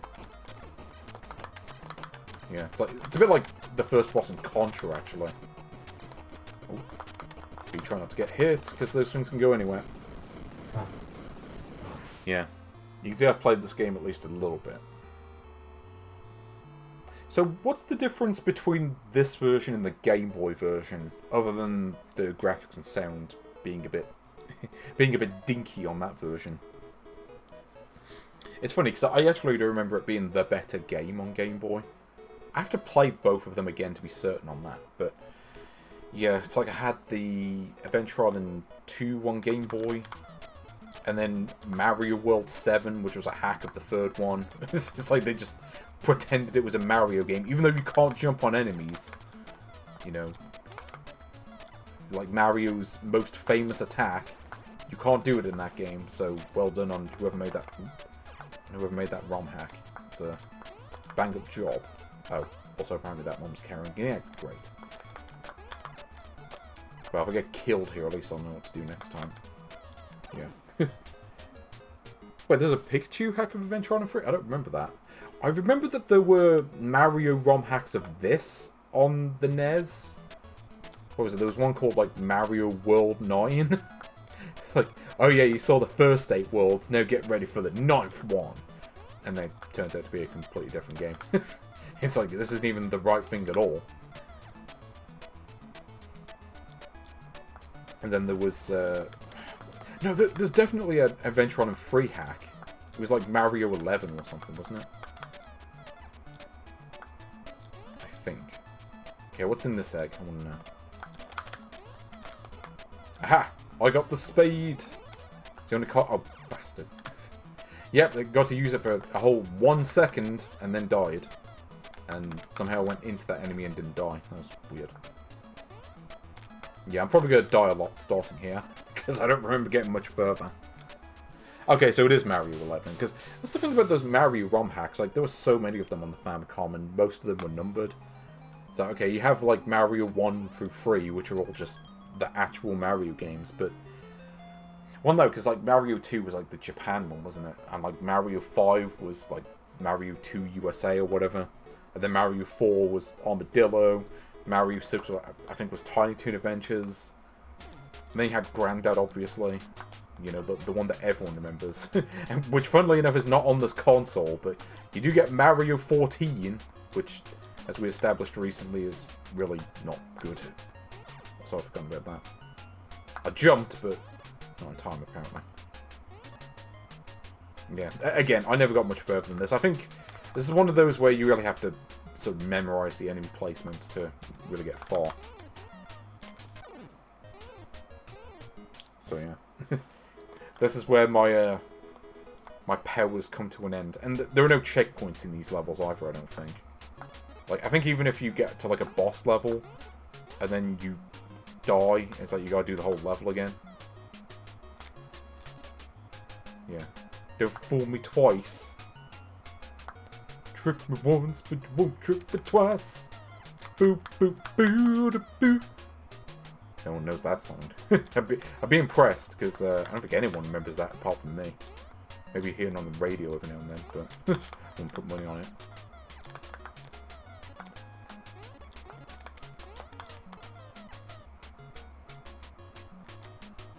Yeah, I don't know why Mario 14 is so common. Again, it's not like the original game was any good. Oh, and there's a Tiny Toon ROM hack they did? Okay, I wasn't aware of that. I know they ROM hacked the first one, which makes sense, because, I mean, I think they did literally use code for Mario 3 in that game, so, yeah. And yeah, Mario 16, I know about that one. That one you do sometimes find on these clone systems, but not this time, apparently. It's not on this one. You know, we have established what the 400 games are. And the 100 repeats, I guess, because there's nothing among that last 100. There's a reason I limited it to 40, because the last 10 pages are all the games that I've done already. Just the last 10 pages repeated. So there's really nothing to say about that. So welcome to the water level. Yeah. Seahorse ain't gonna get me. How many games are there where you can play as a seahorse? There's Sea of Dreamland, which was, I think, an NT deck game. And I can't think of any others. Okay. Thankfully, there's no oxygen system in this game. You can just swim underwater for as long as you want. It's the same health system as all the other levels. Everybody do the Master Takahashi dance. Okay. Yes, Sea of Dreamland. Yeah, not the other Dreamland, just a Dreamland that happens to contain a sea. And you play as a seahorse, and then you shoot all the other sea life. It's a weird game, actually. It's a bit like, what's that game, Deep Blue for the PC Engine. Except Deep Blue is horrible, like one of the worst games on PC Engine. Like it's almost unplayable. Like it barely works. And then what was it? But like that game just plays like a generic like underwater ship or something like that. You know, it's like, well, obviously I'd rather play as the seahorse.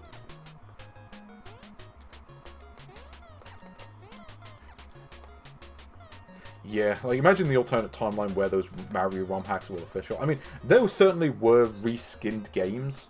Because Nintendo absolutely was in the business of reskinning games to feature Mario in them. Like, that was a thing they did. But not as much as the bootleggers tended to do, I don't think. So, this music, they ripped this off a lot for like bootlegs, too. Like, was it the 1.8 handhelds? You know, those things. Hero Adventure on 2 music a lot on those. And Mega Man 5, I think. I don't know why, but just the way they operate. See, I like being able to fly. It's just cool.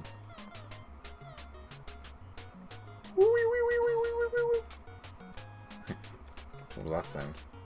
I made that sound. I don't even know what it is. MC Mario.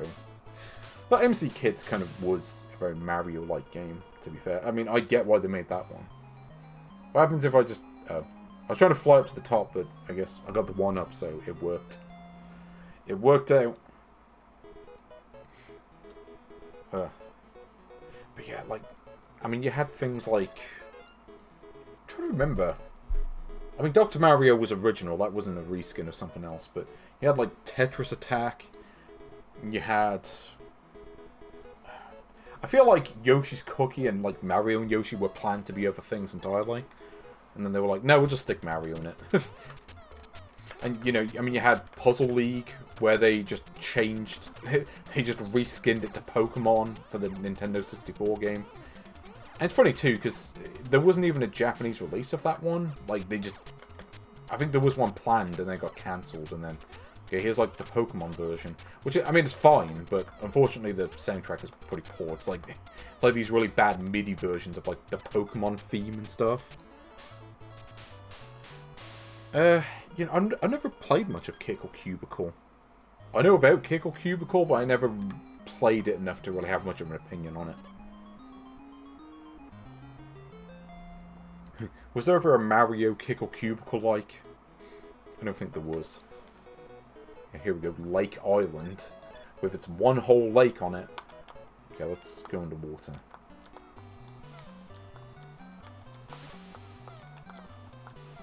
Also, I like that this, like, swimming dinosaur that I'm using appears to have sunglasses. Because it's cool.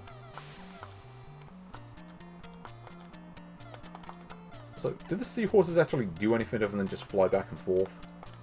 It's probably one of those things on the later levels that probably start shooting at you. But we haven't got that bit yet.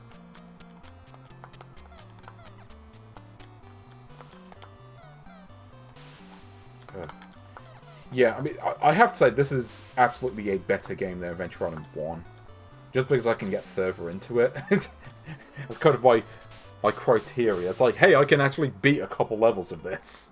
And not just get killed immediately. Oh. No, apparently touching the ground is instant death. But it's not immediately obvious. See, this is the annoying thing. The fact that they make you do the whole level again. It's like they couldn't just restart me at the boss fight. Like, I don't get it. And there aren't any weapons on this level either. So it's just... Yeah, you just have to avoid everything for the whole level. I'm going to assume the bubbles kill you too. Yeah. You touch the floor, you die. You touch the ceiling, you die. Go too far to the right, you die. Go too far to the left, you die. You die, you die, die, die. Like, they really could have done with a checkpoint on the bosses. Like, I know the levels aren't very long, but... It's long enough to be an irritant. Let's put it that way. Especially when you got this, like, health system that's essentially a timer. Well, you say I can do it, but also I've, like, used up my power-ups. Like, this thing isn't going to work underwater. Fine, I'm just going to hammer the B button until I win. Yeah. Try to kill me now, game. Problem is, if I die here, I'm pretty much done. But, like, why does the floor kill you anyway? At least make it look deadly.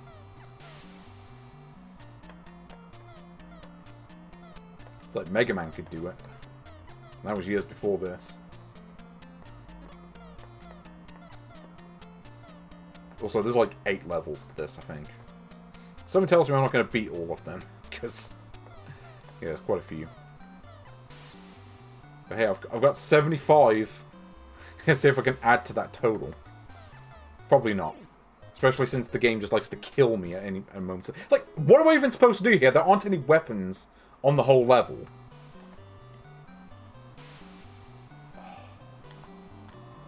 Yeah, so this is basically the level where if you get killed, you're just fucked. Like, you just can't really do anything.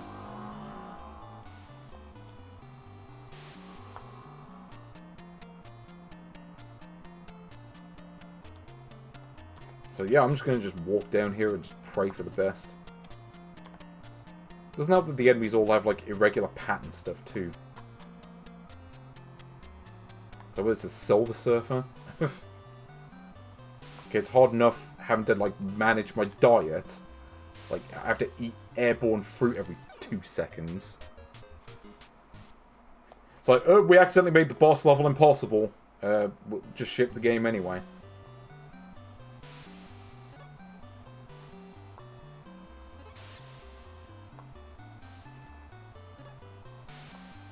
I never quite understood the point of the timer. Like, it made sense in the arcade game. It doesn't really make sense in the sequels. It's kind of like...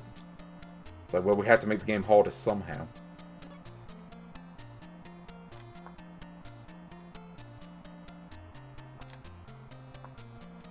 I guarantee you that animal helper thing is useless on this level, too.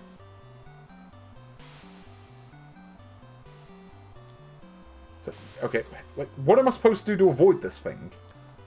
I can just go to the complete opposite end of the screen.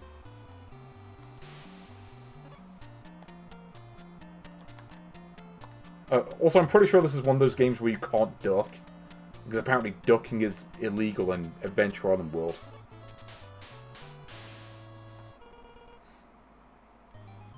Oh, did the game just say, you know, we're just not even going to do the boss? Yeah, just... Yeah. I mean, to be fair, you literally can't get a... Like, you literally can't even get, like, a weapon on that level. It's like they forgot to put the weapon in it. It's like, what do we do? We forgot to put it in the level. Just skip the boss fight.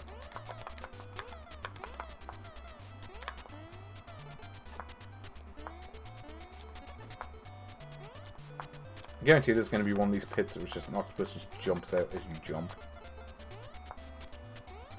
See how this works. Ooh. They're both flickering on the screen there for a second. Not flickering, what am I talking about? What's the word? I can't remember the word. Especially when I've got dickheads outside my window. You don't know how to shut up. But yeah, sure. That's just kind of my neighborhood. Okay, here we go. Yeah, you can't duck. Like I'm pressing down, there's no duck button in this. Quit your jibber jabber! You ain't hurt! You pathetic! Ah!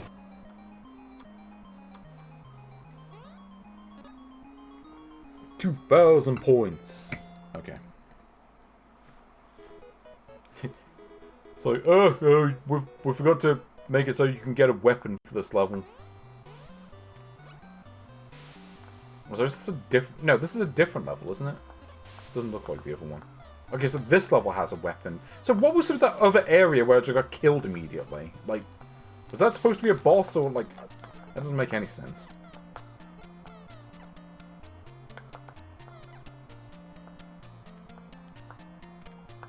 This game needs to start making sense. Forget stop making sense, I about start making sense. Goes on, and he goes on. Oh, no, you don't. Okay, so basically, hot tip, don't touch the ground. I walk light, so I don't piss the ground off. Okay. See if I can do this. Yeah, so it's just this bit again. Yeah, I guarantee you the bubbles just exist to kill you. What am I supposed to do here? Oh, just hit it when its eyes are open, I see. I don't remember getting this far, actually. I think I just kept getting killed before I got to this bit. Oh, is this it? It's like, oh, well, hot pot's over, and then you just get to just position yourself and just mash the B button until you win. Okay, I did it. I beat the level. Now we get to see what the third level looks like. I might not beat this game, but at least we get to see this. Oh, it's the desert level. What is this one? Interesting. So the first two levels kind of look the same. So then we get to fight a giant crab if I can get that far. Okay, I'll save the egg for the last life. So I might as well. You know, I'd rather put myself in a better position if I'm about to get a game over.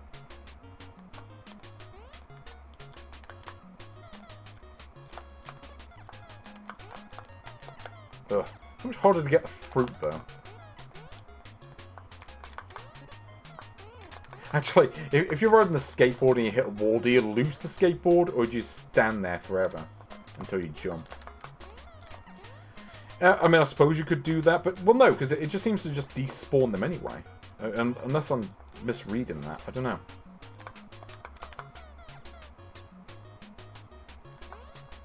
Yep, I'm about to die. Because, yeah, because he's a git that doesn't know how to manage his own... Like, just bring some food with you if it's that much of a problem. It's like, you couldn't just take a few snacks. Better get some nuts. God, no. I don't think Master Higgins has his priorities in the right place. Like, what am I supposed to do there? It's like, okay, here's a power-up, and then here's a bunch of enemies that kill you immediately when you get the power-up. So, like, why put it there? Just put it in a spot that doesn't have enemies in it. Doesn't make any sense.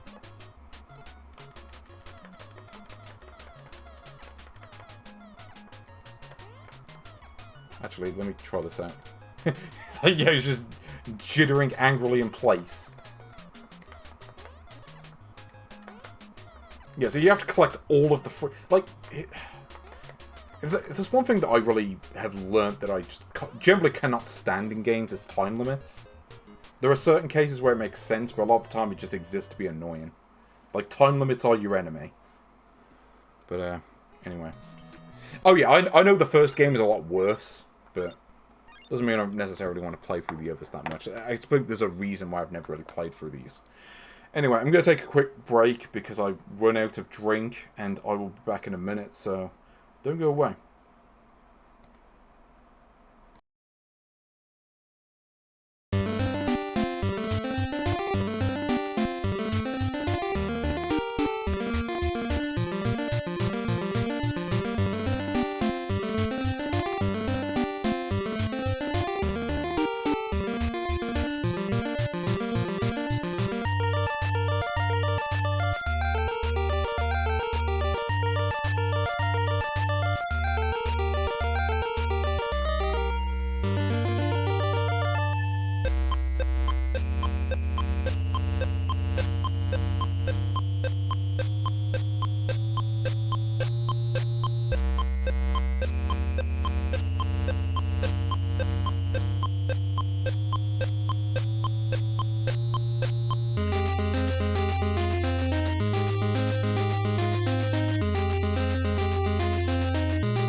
You know what?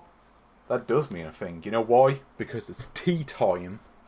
Made myself a nice mug of tea. A nice big mug of tea. You can hear me slurp it right now. Oh! No, sorry. No, it's still a bit too hot.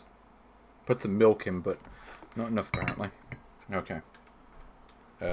Also I switched the console off. I didn't mean to do that.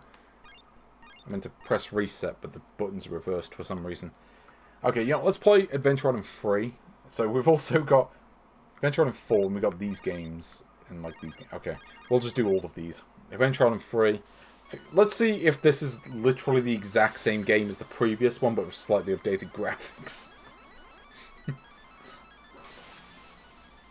Yeah, it is tea time. It will always be tea time in my heart.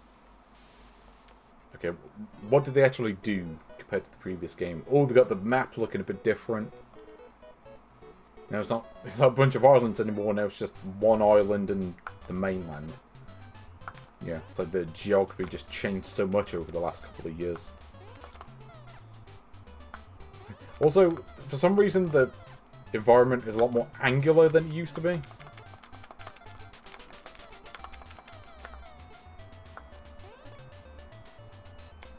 Oh yeah, they rip off this soundtrack a lot too, don't they? Yeah, it's just, what if Adventure Island 2 was harder? That's kind of what this is.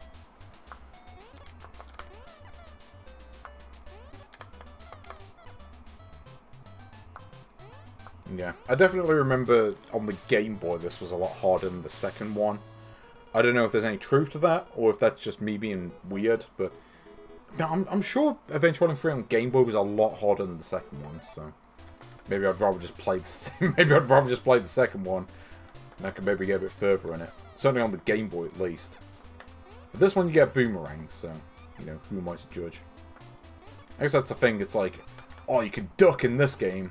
It's like Master Higgins finally learns a duck button. You can't duck walk though. This is not Faces of Evil. Although there do appear to be plenty of Faces of Evil in this game. Look at that bat. Has an evil face if I ever saw one. Seems faster a little bit. Okay, maybe it's not the exact same game, but there's kind of a thing where I play it and I'm like, I'm not entirely sure what... I don't know. It's like, in my head I can never really differentiate between them. It's like playing them back to back I can tell them apart, but if you would have asked me off stream, okay, what's the difference between Adventure Island 2 and 3? You got me.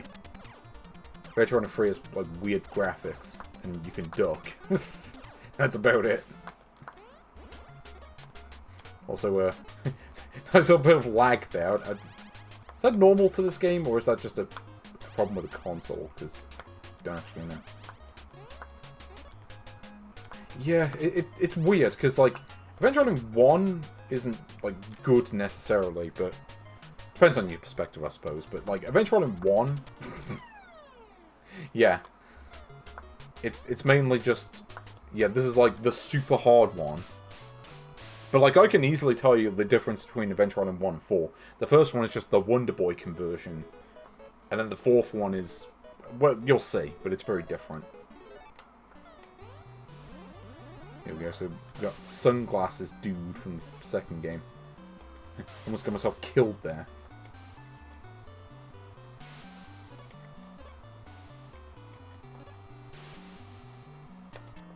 I feel like the time limit actually is probably the biggest problem with the later levels in this.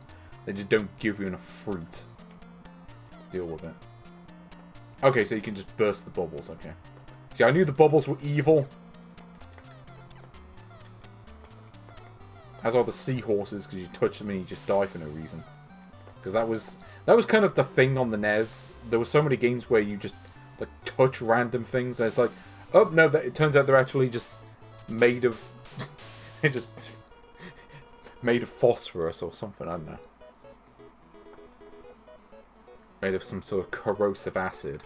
And it's like, oh well, you went near this enemy, now you just died. Also, I probably should have swapped this thing out for something else, but I feel like to change that now.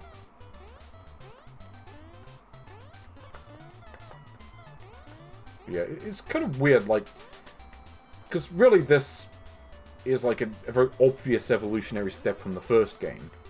Where Wonder Boy, effectively being the original incarnation of this, is really not that at all. Like, it's... like, the sequels have basically nothing to do with the first game. They're completely different. And I gotta be honest, I prefer Wonder Boy to this. Like, certainly Wonder Boy 3. Just a really good sort of action RPG sort of thing. I actually got the remake of that on Switch as well. And that's a good one. I don't think I ever finished it though. Maybe that's something I need to look into. Just try to finish it one day. The Desolation! Oh. Oh, also the scorpions can just jump whenever they feel like it.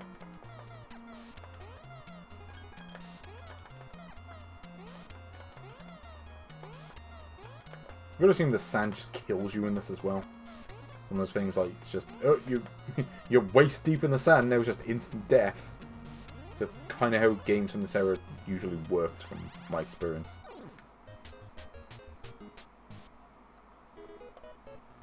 Yeah.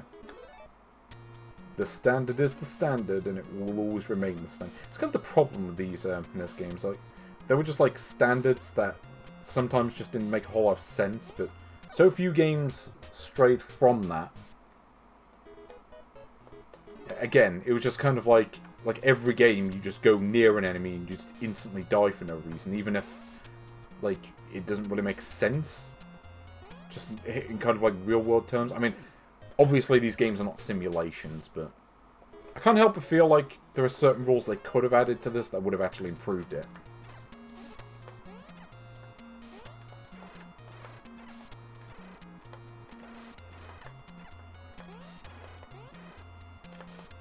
It's like, what if Adventure Island 2, but you struggle to get past the first level?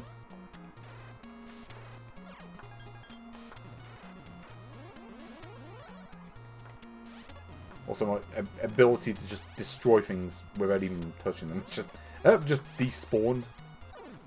Yeah, also, totally fair death there. You know, I totally need to just be better at this game.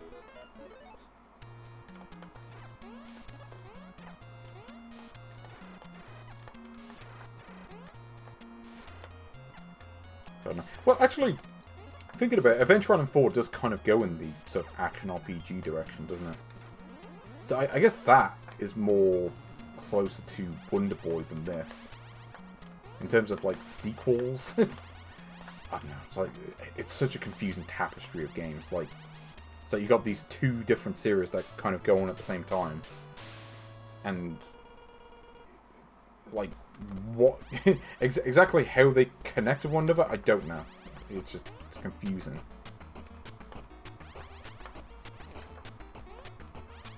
Like, what am I supposed to do there? It's like, you don't even get, like, any invulnerability after you get hit. And I guarantee you I have to do the whole level again. Because the designer was a dickhead. Yeah. Fun with early 90s games.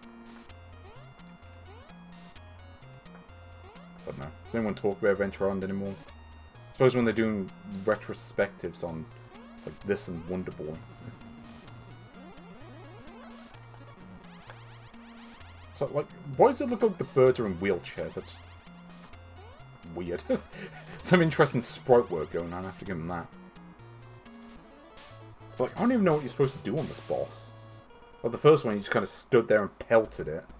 This one, I haven't got a clue what to do. Because, like, I can't even shoot.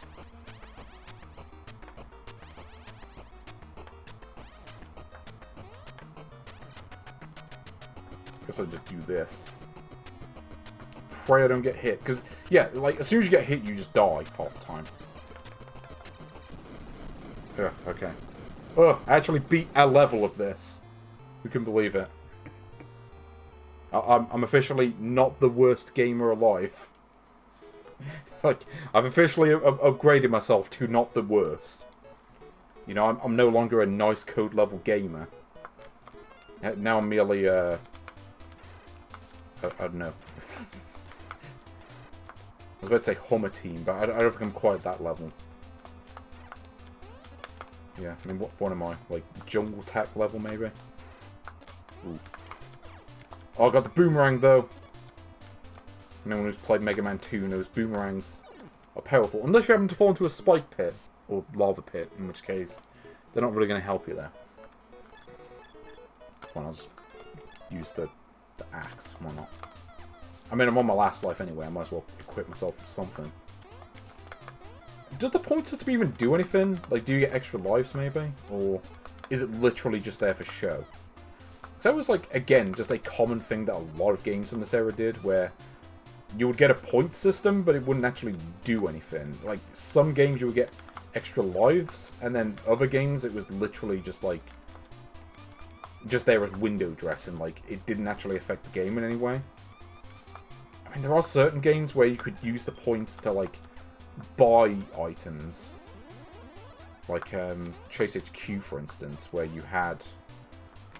What is it? Like, you could buy items between levels and you use the points to do it. Which is a bit odd, but, like, at least it justified the points mechanic, in a sense. Though, I mean, it was an arcade game anyway, so... You know, you'd have the high score table regardless. But even on the home version, you'd at least be able to do that. Oh, yeah, also, yeah, I remember when coconuts just fall at the speed of light. Apparently we're on a planet that has, like, 15G. And yet also can have fruits levitating in the air. Like, I don't really understand that.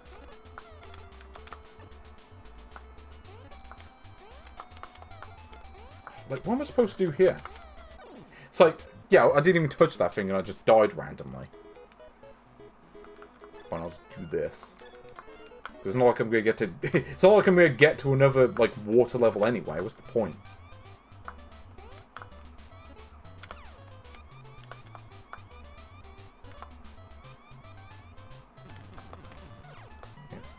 Amazed that worked.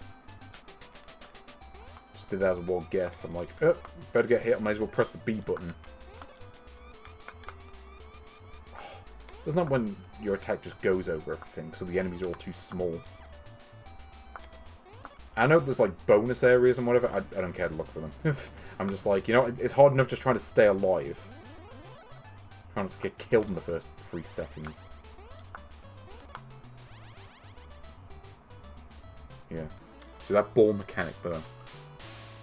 It's like he wanted to be Sonic the Hedgehog, but just not on the same level. Well, Sonic the Hedgehog, he's always attacking when he's in the air. He's cool with it. You're cool with it, and I'm cool with it. Yeah, speaking of cool, here we go. Yeah, I'm just like the angry gamer. Just thinking of like the days of... What was it, where you used to have all the kids? You know, like, I say kids, I mean, they're probably people who are like my age, but... Where they just, like, review random games. And I'm guilty of it, too. I did it back in the day. Just how it was. You know, here I am playing Super Contra 7. Yeah, Angry Nintendo Kid. You know, Sizzler 07. And, like, who else was that? I can't remember. And, yeah, I don't think I'm going to continue on this. In fact, I'm just going to play something else entirely. What should we play? Yeah, let's get the other Kunio games out of the way, just so I don't have to think about them. There you go, that's my explanation. Oh! Anyway, you know what my name is going to be? It's going to be... Yeah, that's who I'm going to be. And, 2-player, who cares?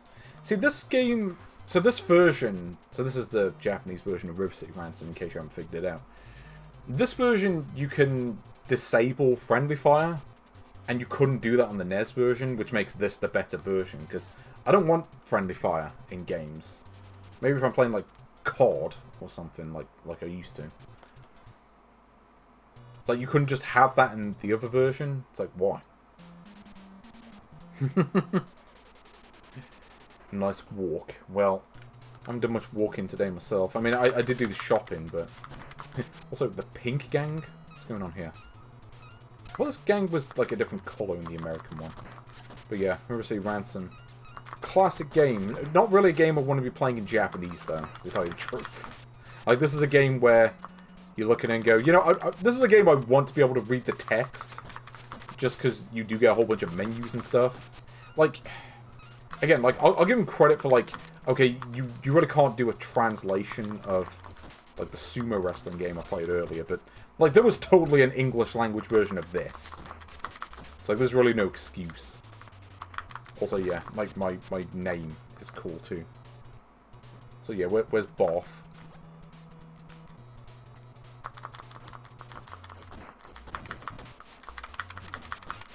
Here we go. Whoa! Oh, you bastard. No. No, give me the bin, you oss. I do know that the different gangs, like, some of them are stronger than others. So it's like, you don't want to be dealing with, like, the yellow gang, or anything like that, or the red gang. And it's like, oh, well, you just get destroyed. And then you gotta have, like, the ability to just mash kicks or whatever. But you can buy in the game. Yeah, I'm just gonna just throw this bin. Boom! It's amazing just how much better the combat in this feels compared to, like, Double Dragon. And this is more dense mechanically. And also came out, like, a year later. And this actually came out before the Double Dragon sequels. Which is quite funny.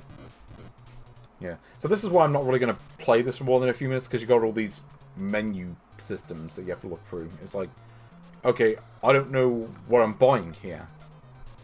I mean, this is a game you really want to have the manual for, just so you know what you're selecting. And to be fair, these may have different effects in this version anyway. So, like, I don't know, like a rice cake or whatever that is. I don't even know.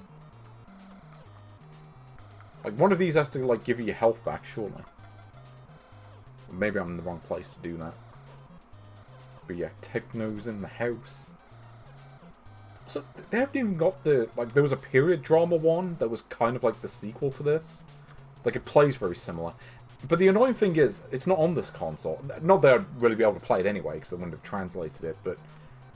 It's a shame that that's not on here, because I remember that one being quite good. But yeah, it was definitely more of a problem back in the 90s, where in many cases the English translation didn't exist, or they just didn't bother to source it. But I mean, it's harder to excuse now, when you could easily just find the English version of this game online. So, and same for the next game, Hot Blood Soccer 1, Presents, Cream Soda. Okay, yeah, here we go. So you ever played Nintendo World Cup? Well, this is the Japanese version of that. I'll play this for a couple of minutes. I did play the sequel to this a couple of weeks back.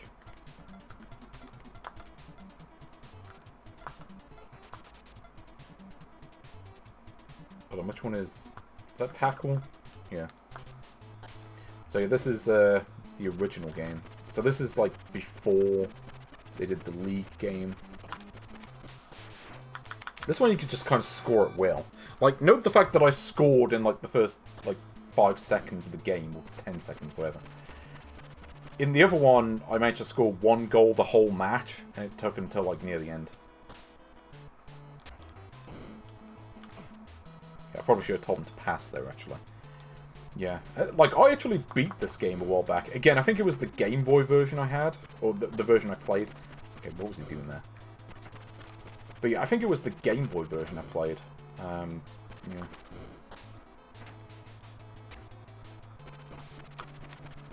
Also, I can't remember how many steps it takes to do the special move. I think I played through the game as Italy, which is kind of ironic because Italy's not even in the World Cup this year. So, like, yeah, we can have all the teams of the world except for Italy. You know, that. Ugh! No, I mistimed it.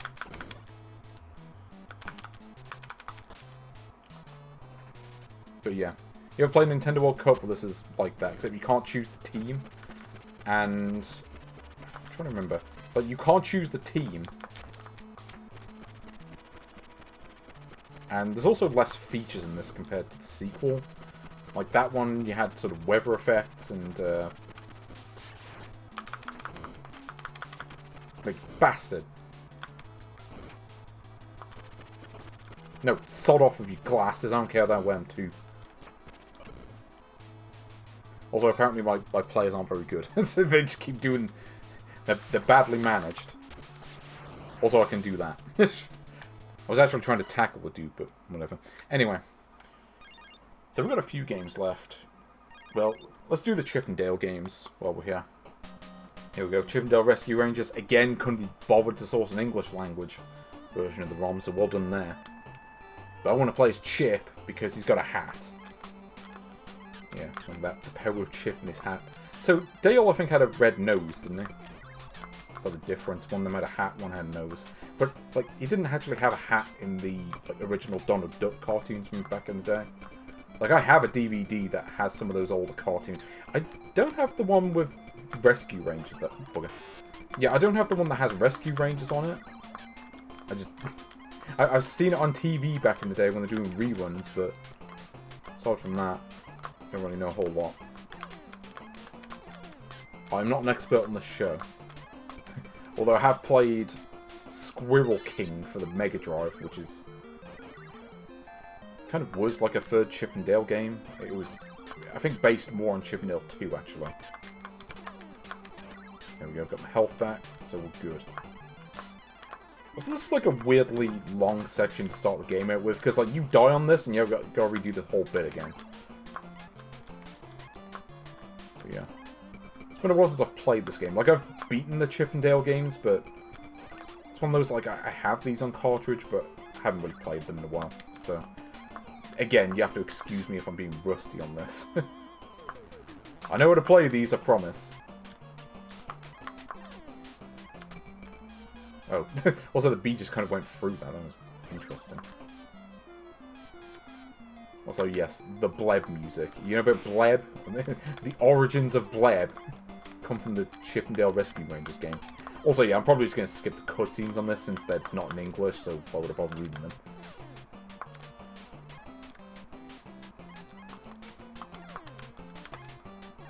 Oh, here we go. Yeah, you can, like, knock yourself out with these pieces, can't you? Here we go.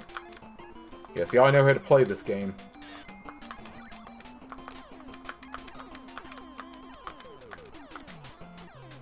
Yeah, so you can do that. Thankfully, you don't lose health, but yeah. You can get you stun locked if you're not careful. Yeah, see, I never beat the Adventure Island games, but I did beat this. There's a... That's supposed to be Monterey Jack. Yeah, where's Donald Duck in this? It's kind of like weird. Like the late 80s, early 90s, you had all these like Disney kind of spin-off cartoons. Like you had this, you had DuckTales, which also had games on the NES, and annoyingly they're not on this console, even though they really should be. So yeah, I don't know what's going on there. Like they couldn't put DuckTales on the Swing. But, you know, they could put multiple versions of Super Contra 7 on it. You know, I'm going to level B just because it's got the best song in the game. Or one of the best songs.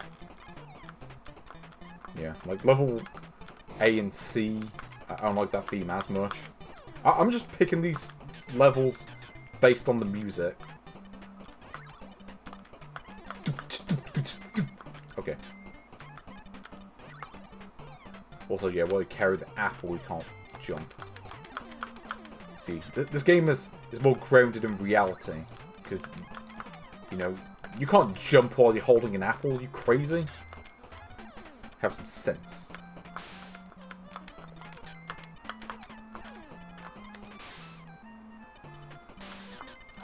Was there like a NES game that ripped off Chip and Dale music? Because, I mean, there was...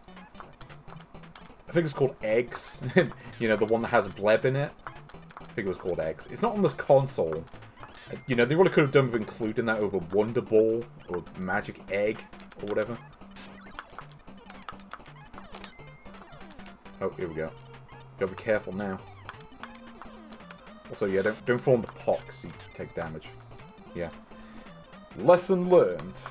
Even though I already knew the lesson, but I messed up because I forgot. Yeah, I forgot this is one of those games you don't have, like, invulnerability after you get hit. Yeah, the Wonder Egg. Where's that?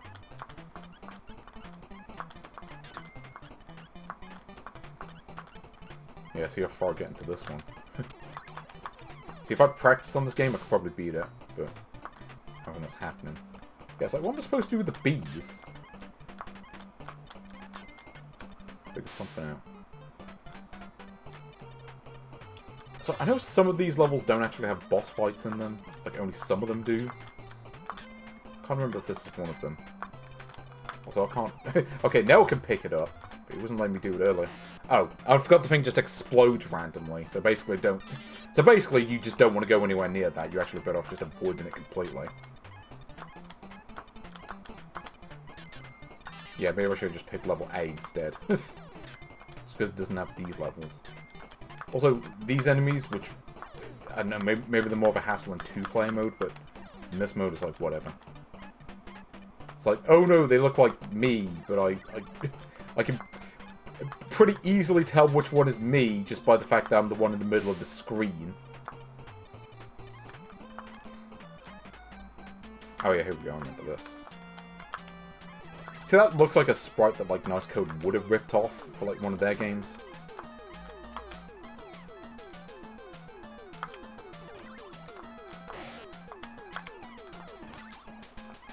No, not the Bleb.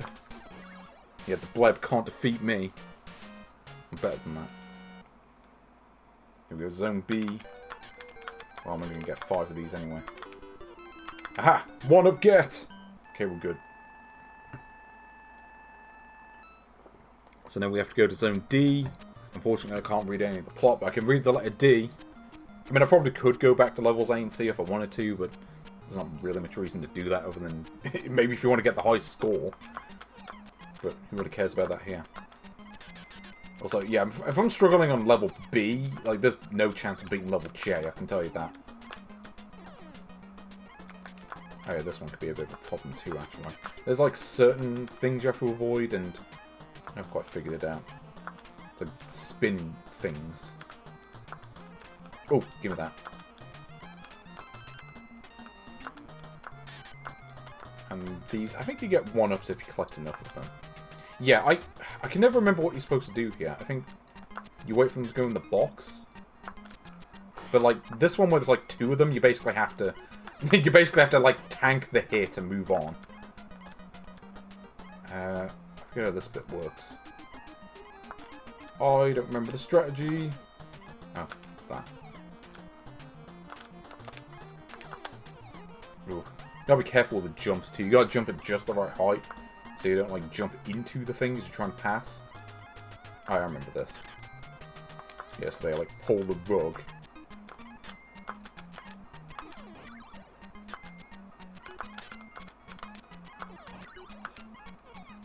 Yeah. See, this is a game on now. So, no, not the chicken that takes multiple hits. Okay. Also, it's weird, if you walk, like, just above those things, you can collect... Like, if you walk just above the power-ups, you can collect them. If you walk just below them, you can't collect them. Also, the knockback is a real problem in this. Like, basically, if you get knocked back and you're near a pit, you just die immediately. Like, you can't really do anything. It's like, oh, now you're just dead.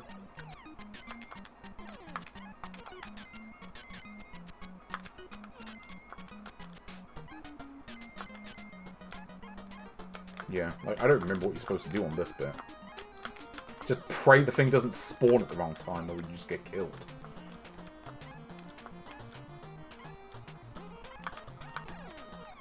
Yeah, basic puzzle solving for beginners. Yeah, of course you got this bit too. Go about this. Yeah. Just run! So you don't get killed.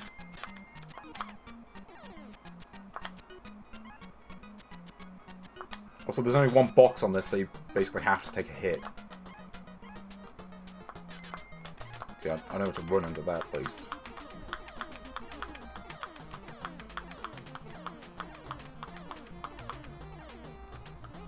No, there's got to be, like, an extra life here, or, like, health. Like, where is it? Okay, that thing, that's not what I'm looking for. At least you can throw while crouching, which is nice. Or hiding in the box, technically, but... You know. It's really funny, too. There was, like, a Mario bootleg of Chip 'n Dale, but it was on the Mega Drive. I don't... Were there, like, Mario hacks for Chip 'n Dale on the NES? I wouldn't say there was, but... I don't remember offhand. Yes, now we gotta fight this thing. But I don't remember where the hitbox is. It's like, no, where's the hitbox? I don't remember. It's not obvious just from looking at it. I guess it's the yellow thing. Oh, come on, I hit that. It's like trying to fight the first boss in Shinobi. But like the hitbox is like 1 pixel. And if you don't hit that exact pixel, it just doesn't count. Also, you have to redo the whole boss fight if you die. Like, what is this hitbox? Like, if you don't hit the exact thing, it doesn't count it. It's funny, because, like, none of the other bosses have this problem. It's just this one.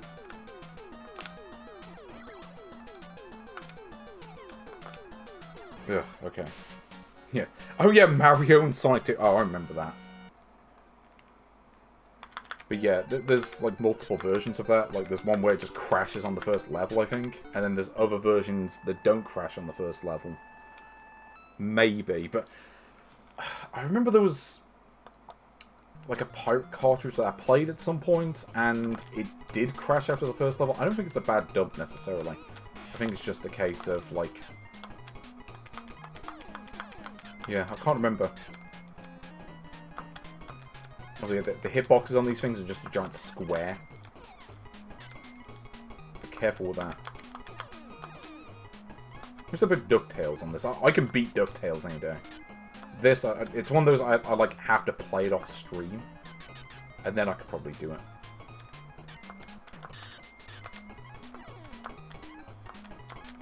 And again, like any enemy in this that doesn't die in one hit, you're better off with just ignoring them.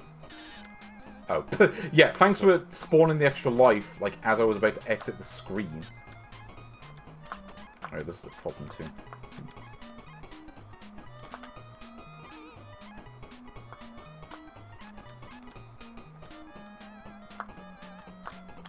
Ugh, no. Okay. See, this is a problem. The screen doesn't scroll down, so if I jump at the wrong time, I'm kind of screwed. Ugh, I did something correctly.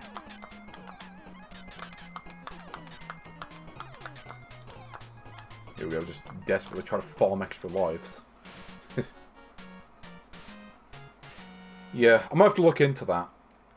Because I don't really remember Chippendale Sonic 2 beyond the first level.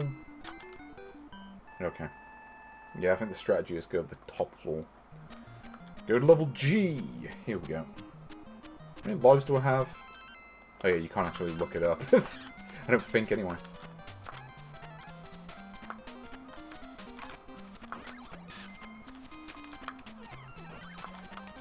Yeah, this is a good theme too, actually. Welcome to the casino level. We're gonna find Mario in here, or Fortran, or whoever. It's like, maybe this is where it ties in with the Mario bootleg. It's like, oh yeah, this is the Fortran level now. Oh, okay, that was cool. The secret. Oh, also if the enemy jumps up, they just disappear from existence. It's quite funny. Also, I'm actually amazed I didn't get hit there, because it feels like I would have done. So I remember in, is it Chippendale 2 where you can, like, charge up your attack? I don't think this game has that. So it was in the sequel.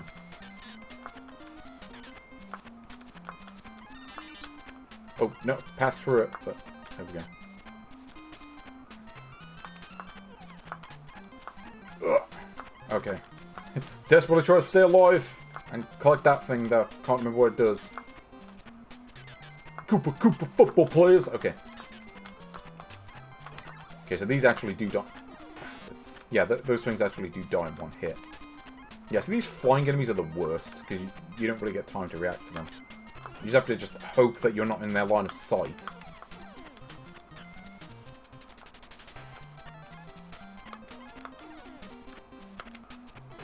Yeah, and even when you hit them, half the time you just take damage anyway.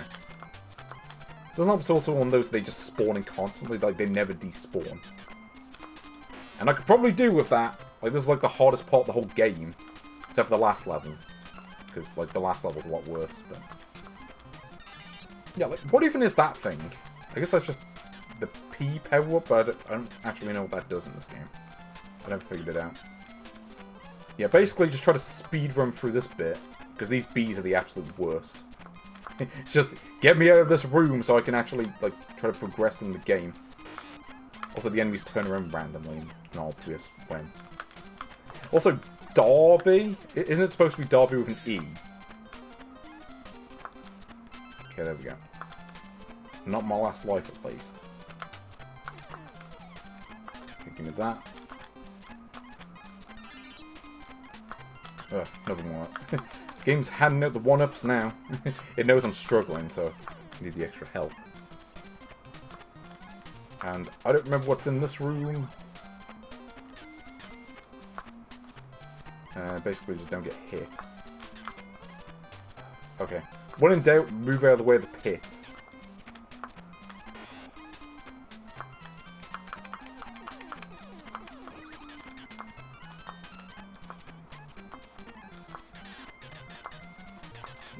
Welcome to the NFL. Oh, hold on. What is in this thing? I want to know.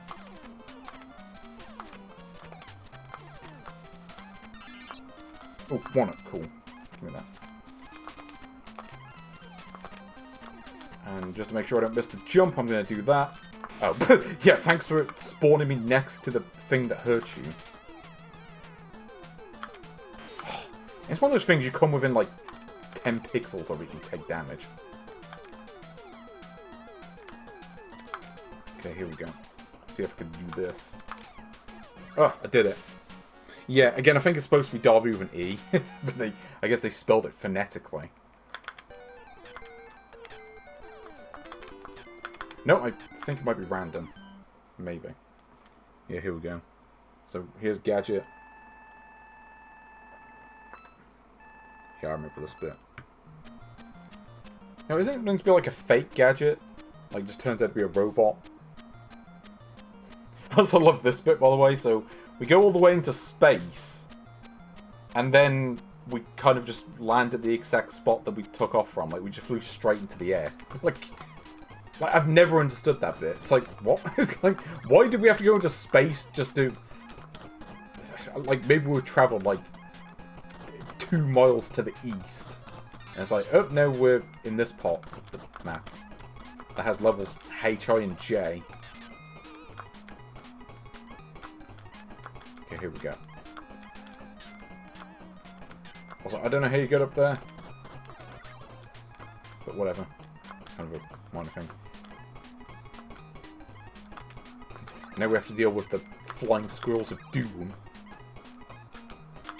I think those were in Chippendale too as well, aren't they? I guess we might find out, because that game is on this console too. Yeah, because that game is on here as well, so... We'll see that in a bit, once I inevitably die or complete this game. Okay, I'm just going to try to power through these levels.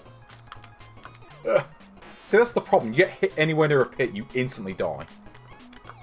It's kind of like one of the big problems of like games in this era. It's just like you get hit and you fly back like 15 feet in the air, and there's no control. Like there's no air control, so you just die. Also, you can't throw down in this game. Yeah.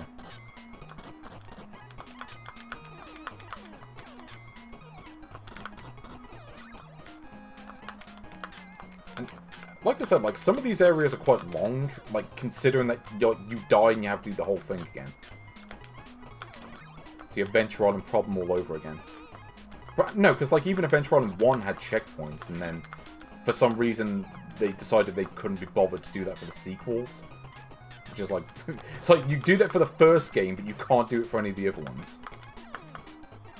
It's like you regressed.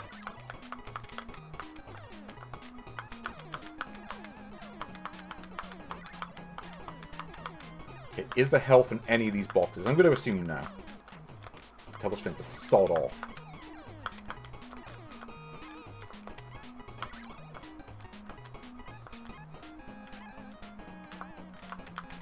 I think all these levels have a boss as well, don't they? Like, what was level H?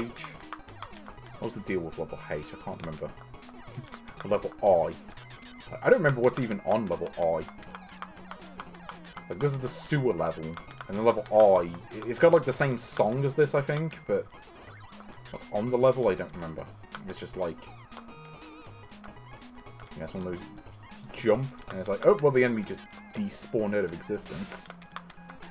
Which is useful, but kind of odd.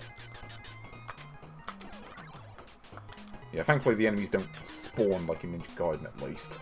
It's not like, oh, you went back 2 pixels and now the enemy respawned. Especially since, I mean, to be fair, the screen doesn't scroll back anyway, so... Oh. Also, I've forgotten you can go through the walls. Because that looks like... Yeah, it's like the Predator problem, where it's just like... It looks like a solid wall, but it turns out it isn't, even though it really should be. So you just get killed, because, like, you just go through the thing.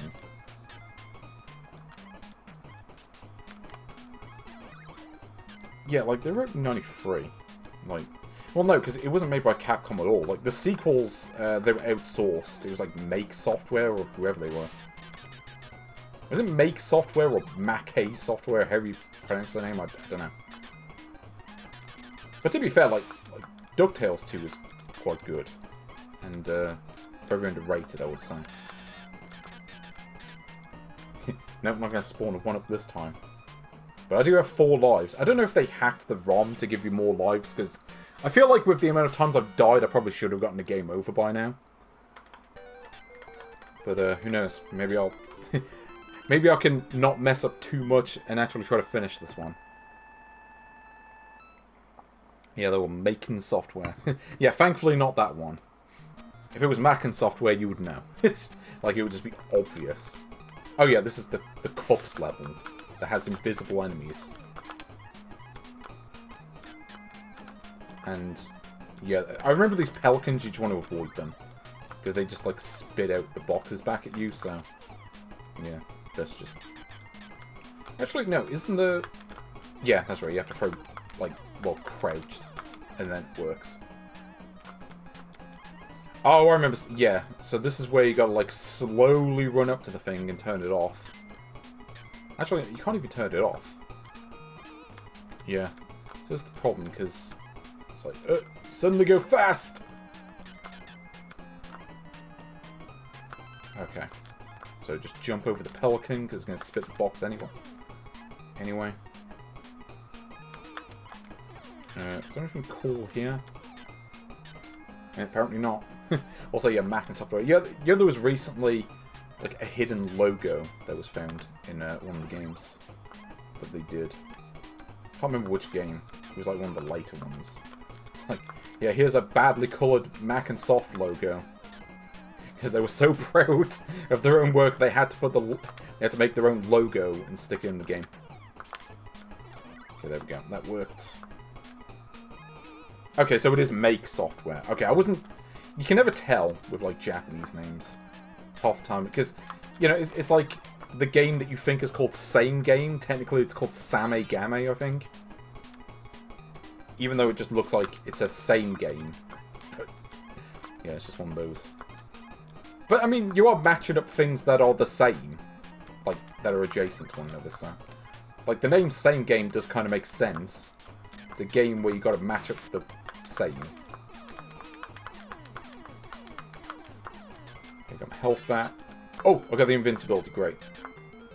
What was the fly's name again? It's been a while since I've watched this show. Like, I think I was a literal kid when I saw this on, like, Disney as a kid. And I wasn't even watching it when it was new. It was, like, repeats then. And I'm amazed I didn't get hit there, but sure. Yeah, Zipper, that was the one. Oh, I remember this. Yeah, this is the one where it, like, breaks into pieces. And you got... Yeah, you have to, like, stand in the right spot. I think if you stand in the middle of the screen, you're fine. Is it the middle? Hold on. I don't remember. Oh, let me... No! If you stand in the middle, you get hit. So don't do that. And if you stand on the edge of the screen, you also get hit. So this is one of those you just have to, like, just do a bunch of trial and error and just pray that you're in the right spot. Okay, so I think I figured it out. Level I is about to be done. And I think, like, I do remember level J being the hardest level by a considerable margin, but I think I do remember the trick to that.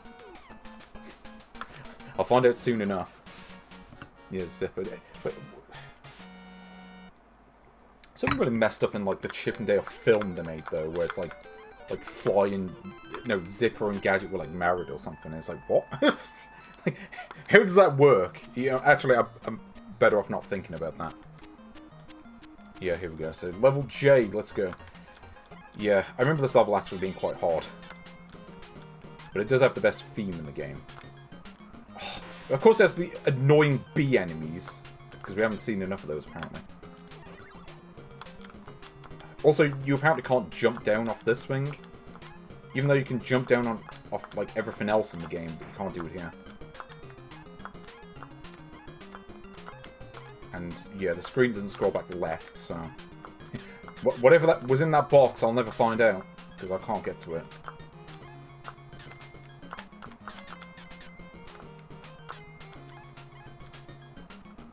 Yeah, I remember this bit. Is this the really hard bit? There's one bit in this where it took me so many tries to do it. I think it might be this bit.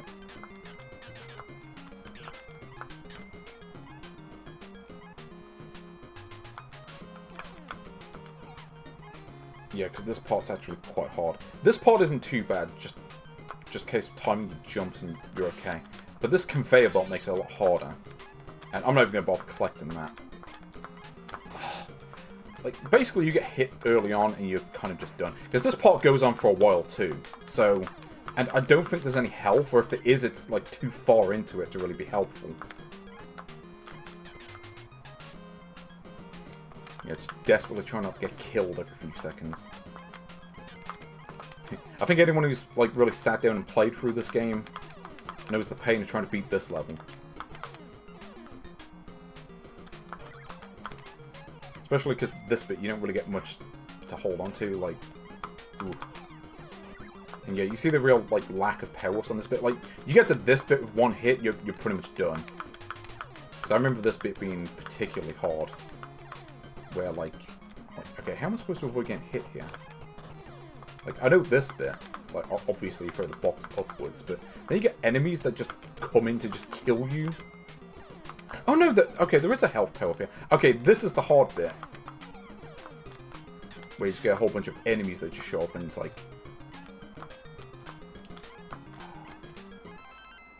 What was... Yeah, I've not heard great things about the movie necessarily. Yeah, because that's the problem. They shoot the projectile, and then that cancels out the thing. So it's like, oh, now you just have no box. Like, I have no idea what to do there, because the hitbox on that enemy is smaller than it appears. Like if you hit the head, it doesn't count. Like, you have to hit the body. Also, yeah, and inexplicably they take multiple hits to kill, just because they want to be dicks.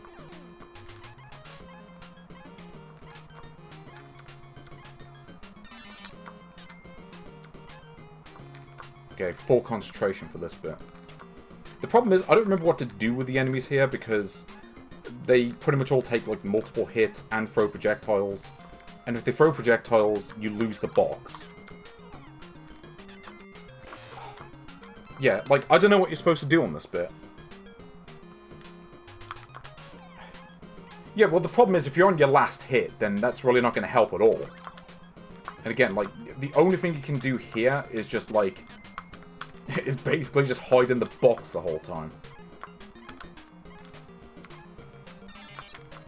No, I'm not even going to bother collecting that. I'd rather just get through the thing.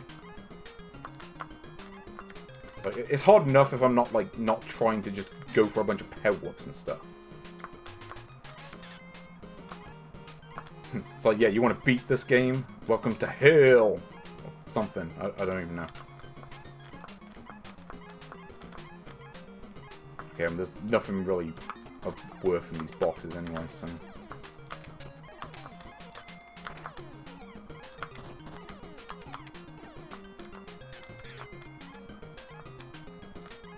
Yeah, so that's the problem. Like, you lose the box, and it's like, then you instantly get hit. It's like, what am I supposed to do?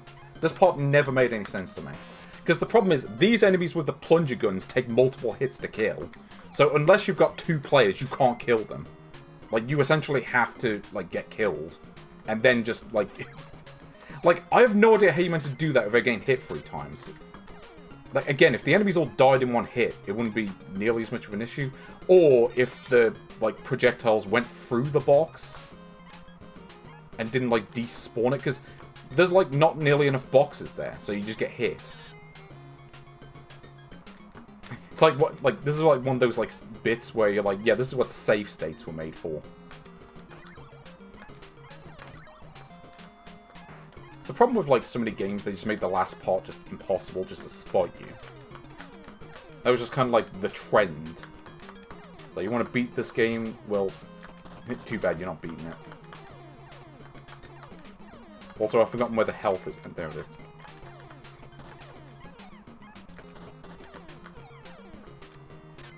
Yeah, well, I would like to rewind. Unfortunately, I'm playing this on a console that doesn't have a rewind function, so that's really not an option.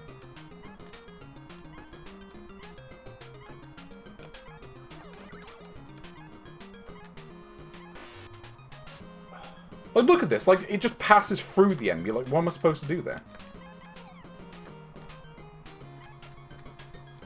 At least they don't turn back and try to hit you. Okay, those enemies jump, so I'm just gonna go up here. Oh, no, you don't. No, die! I got the 1-up, so it should be okay. Okay, well, I guess I'm just gonna get killed on this for the first attempt. I forget what the pattern is here. Just avoid the fag ash. Oh, sorry, the cigarette ash. Sorry, that's English vernacular. You know, and I mean that in terms of cigarettes, specifically. If you don't know what that means, I apologize. Yeah, avoid the cigar ash, let's put it that way. Yeah, this is where I get terminated from the channel because I used slang that no one else in the world uses, and really no one probably should use, to tell you the truth, but we do anyway because our country's just like that. So you saw the messed up stuff that we put on TV back in the day. You saw what we put on TV in the 2000s. The stuff I've said is nothing compared to that. Yeah, but there we go, Chip and Dale. Oh, I beat the game. I wasn't sure if I was going to get through that last level, but I had enough lives, and I am good. Chip and Dale. Quality game.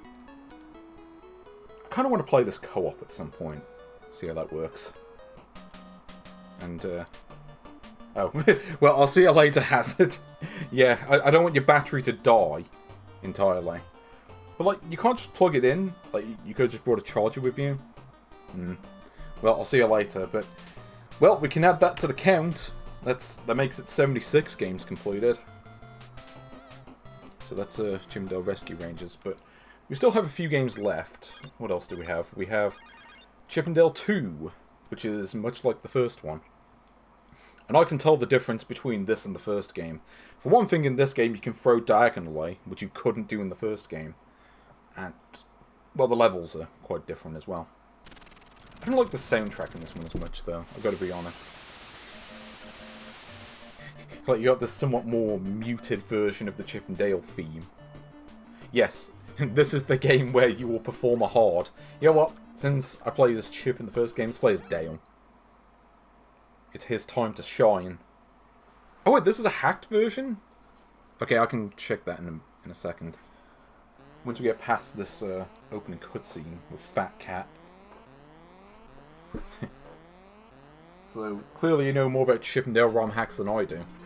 Cock say, you will perform a hard mission.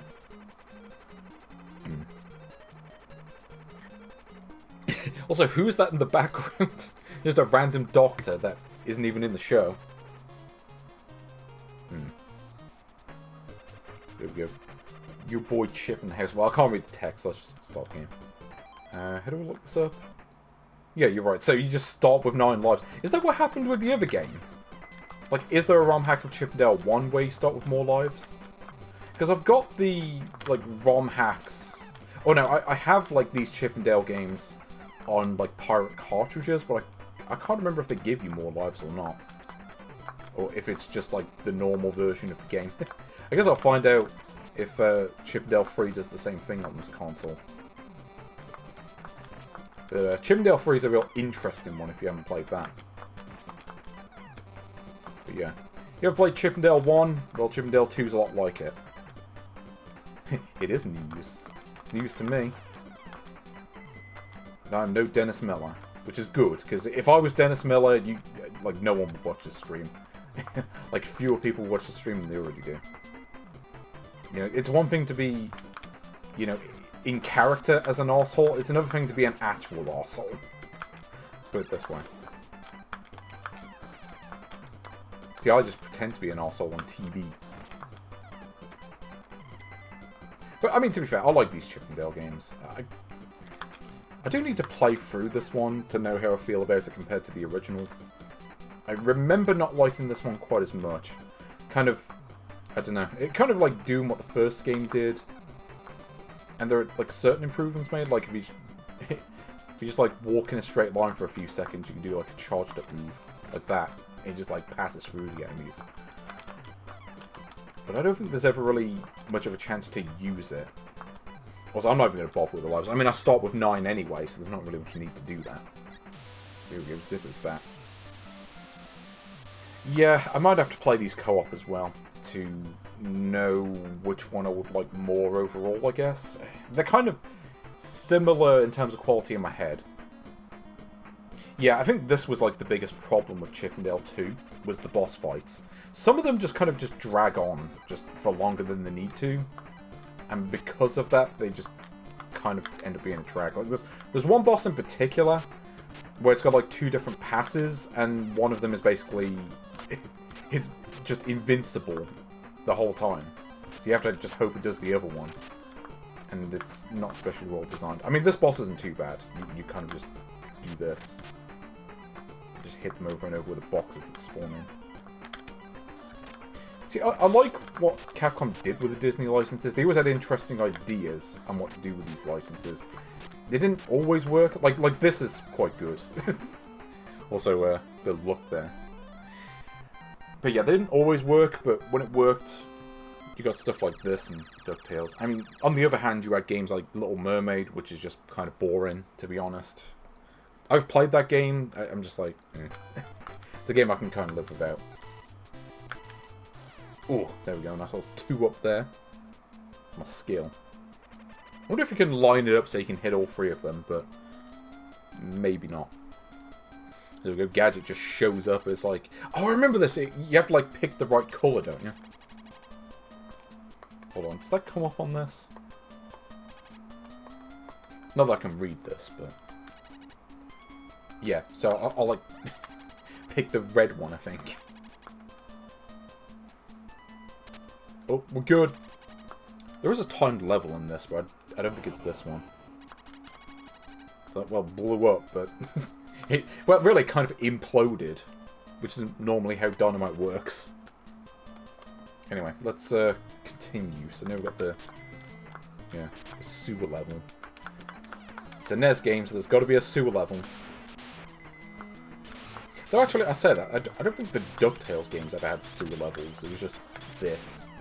But like, I never really got Tailspin on the NES. Like, it was like this weird shooter that just didn't quite work. Like, it had an interesting gimmick where it's... Okay, so you can't go in there, apparently.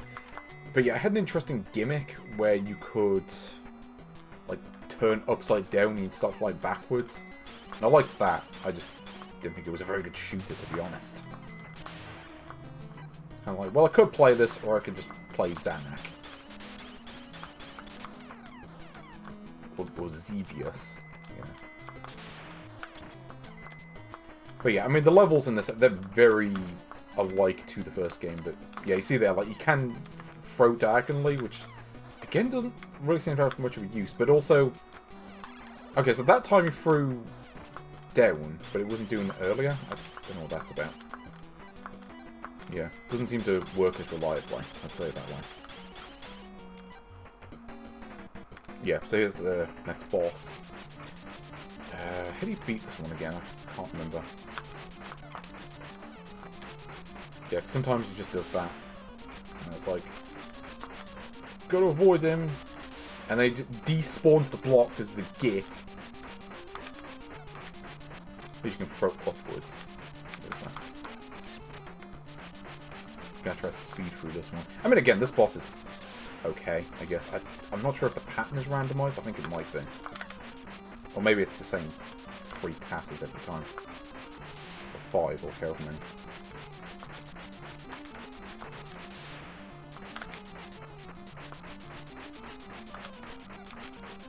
There we go. Yeah, I don't know. It's just... The Tailspin games are kind of whatever. I mean, I've had the Mega Drive Tailspin game as a kid, which is not very good. Just a very kind of mediocre, sort of Western-made platformer. Not a whole lot to say about it, really. Yeah, I'm gonna keep getting those 2-ups. Not that I even need them, since the game just started me with 9 lives anyway. What's this, Bubsy?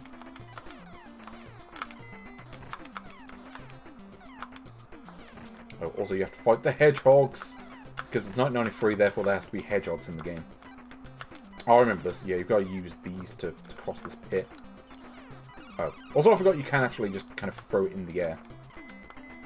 Yeah, you couldn't really... Could you do that in the first game and I just didn't do it properly? I don't know.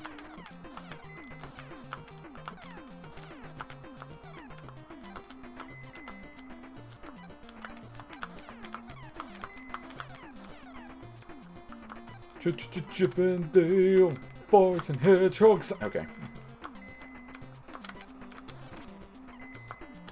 Yeah, where's the Adventures of Sonic the Hedgehog game? I guess that's kind of what Sonic Spinball is, in a way. Like it's got some of the art from it. Oh, also you can get a baseball and just throw that. We haven't had enough baseball on this console yet. Actually, how does the baseball work? Like you just throw it and it just doesn't despawn. Oh, also you can't hide in it. Oh. Okay, so don't bother with a baseball because it doesn't arc in the usual way and is therefore not very good. It's like, no, I want the weapon to work like all the other weapons.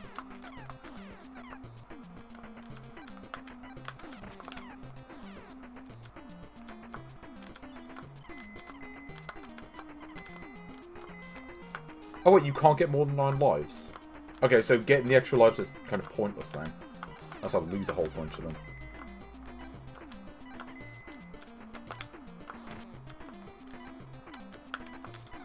Yeah, I'm just gonna ignore the baseball and choose a regular box. It seems to work better.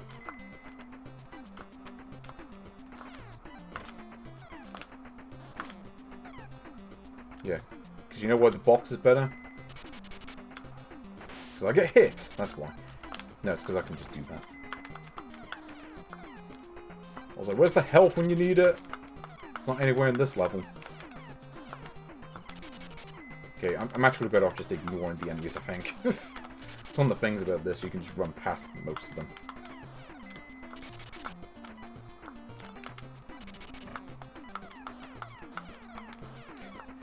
No, I didn't mock you. I don't think.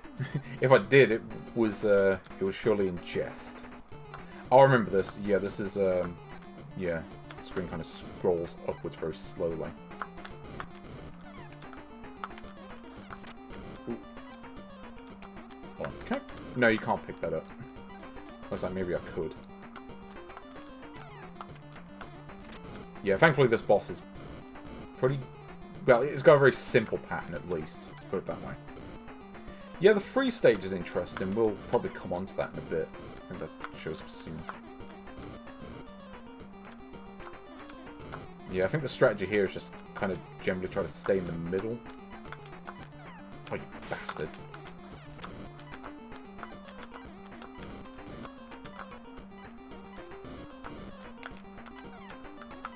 Hold on. I think the level I'm thinking of that has like the really bad boss fight, I think it's the Ghost House. That one is kind of a problem. Ooh, with Clock Tower. Is this the freeze level that's coming up? Can't remember. Ooh. I got... Is that continue? Not that I'll need them necessarily, but... There we go. Get back a 2-up and get 1 life out of it. Yeah. See, that's the one I'm thinking of. There we go. Someone just runs into that warehouse. And now we have to go into the warehouse. know, it's really funny. There is a clone system where it's got a whole bunch of, like, what was it? Like, level select for Chip 'n Dale 2. Except they didn't do it properly, so, like, half of them aren't even levels. They're just the cutscenes. So rather than just being able to level select when you level in the game, it's like, okay, half of them just go to cutscenes early on. And I think the last level select maybe gets to, like, the cutscene for this level. So it's not very useful. Ooh. Yeah, I remember this. I mean, they give you plenty of time to beat this level. Like, the time limit is really not much of an issue here. Your issue is just trying not to get killed. Also, you've got the slippery physics, but this is a short level anyway, so it's not like it's really that much of an issue. And I don't think the ice physics ever come back. I think this is the only level that has it. I don't know. I'd have to play it again to be certain, but... yeah, that's it. Still have 2 minutes left. Also, yeah, that's a remix there. Yeah, but also note the fact that I got 2 extra lives after the previous level, but I only have 9 lives. Take a sip. Yeah. Okay. I do talk a lot, because I mean, the stream would be a bit boring if I didn't. Also, I don't know what that third one's for. Yeah, this is the level that I don't really care for. Not so much for the level itself, but more for the boss fight at the end. The boss fight here is pretty... it's pretty dire. Certainly... I mean, the boss fights in the first Chip 'n Dale are basic, but they all kind of work okay. This one... also, I recognize those enemies. I think they ended up... like the dog ghost or whatever. Like, those end up being in Squirrel King, the like Chip 'n Dale bootleg for Mega Drive. And I have that game on cartridge. I beat it too. It's actually not bad, though it is quite jank. Certainly far more so than, you know, the actual Chip 'n Dale games. But yeah, like, certainly that game took a lot from Chip 'n Dale 2, really. Which makes sense. I mean, it is literally a Chip 'n Dale bootleg, and I think not a lot of people actually played Chip 'n Dale 2 when it was new. Okay, I don't know how I didn't get hit there, but I'll take it. Also, I like how scary that is in the background. Pretty good. Oh, there's a level in another game like this that has kind of a similar mechanic with lights. Is it Mega Man 3? No. Which one is it that had this? No, it was Mega Man 3, because it had that bit where they had the lights turning off. Yeah, like I remember that. Yeah, Chip 'n Dale 2, the problem is, the game was released in, like, late 1993. So even though Chip 'n Dale 1 was popular, at least, certainly, I don't know how it was in Japan, but certainly in the West, it was quite a big deal. You know, it was kind of like one of the big hits of, like, 1990, I think. And then Chip 'n Dale 2 came out, and it kind of just got ignored, just because it was 1993, and people weren't really paying attention to the NES at this point. It's a shame, too, because this is a good game. Again, I maybe prefer the first one. But this is absolutely worth playing. Certainly one of the better games you'll find on this system. So yeah, this boss has 2 different passes. It's got this one where it like drops 2 rocks and you pick one of them up. And then it's got this one where you just stand on the left side of the screen and try not to get hit. And it doesn't drop anything. So if it keeps doing that over and over, you're going to be stuck on this boss for ages waiting for it to spawn something. So this one is more just kind of luck than anything. You just have to pray. No, I mean, it's cool that you like Chip 'n Dale more, or DuckTales 2 more. I'm not a big fan of... well, no, that's not true. I like DuckTales 2 a lot on the NES, I just don't like it as much as the first game, personally. Like, the first game is just so good that, like, I'm just like, you know what? Like, DuckTales 1 was just perfection, almost. Like, my only real problem that I can think of that offhand is... yeah. My only real problem with that game offhand is that you have to press down and B to do the pogo, and they did fix that in the sequel, to be fair. But, I don't know, I kind of prefer the first game, but the second one does have more going on mechanically, so I kind of get why someone would prefer it. Also, yeah, I'm going to say straight up, I actually got really lucky with that boss fight. Most of the time what happens is, they do that other pass most of the time, where you can't throw anything at them, and if that happens, you're just going to be sitting there for several minutes waiting for a power-up to spawn, or an object, whatever. So that actually took a lot less time than it usually does. So I'm going to say thank you to the game for showing me mercy. I mean, there are, 2 games left after this? I mean, if we run into the evening, then so be it. But I think we're coming towards the end of this game. I don't think there's a whole lot left after this.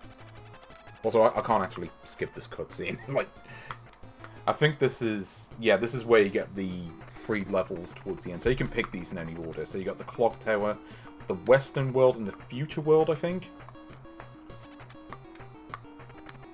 I like this song, too. This song makes me think of Kinemania, actually, or Dendy Chronicles. So I know this song was used in one of those videos. Which one do I want to do? I might save... yeah. Future World for later. Let's do the Clock Tower. This one's interesting. Hi! Yes, we'll do it. Also, yeah, I cannot wait for the autumn time to come. This time of year, I don't like it. The days are too long, and when there's a heat wave, it's like the absolute worst. Especially when you have to work. I don't have time booked off work right now. So if it's going to be hot all week, I'd rather just curl up into a ball. And just pretend. Oh no, this is the Western level. Oops. I don't remember how this bit works. Sorry, so you hold left and fine. Yeah, so it's a bit of an odd take on the minecart level, although, to be fair, it's easier than most, so I'm not going to complain. Minecart levels tend to be, like, super hard. So if you could just take a lot of the difficulty out of it, it's okay by me. I remember Donkey Kong Country. Also, I forgot about that bit. Yeah. Okay, there we go. Okay, so don't hold right there. There we go. Okay, I'm just going to just desperately try to get through this bit. Yeah. Yeah. Actually, no. While this may be like a minecart section, it really looks like... in terms of how it plays, like, this reminds me more of, like, that stairway bit from Earthworm Jim 2. Like, at the end of the... Is it the end of the first level or during the first level? Well, I'll just go slow on this bit. I'm gonna take this gingerly because I don't know what I'm doing. Ugh, okay. Also, yeah, I mean, this is playing at NTSC speed as well. There was a European version of this, wasn't there? I'm sure there was a PAL version. Like, this was one of the very last games to be released in PAL format. Actually, it was one of the last games to be released anywhere, but, especially in PAL territories. Also, what am I supposed to do there? It's like, I don't really get that. Also, did it, like, put me back? Or, no. No, this is, bit I've got up to. I forgot just how much of a problem this bit is.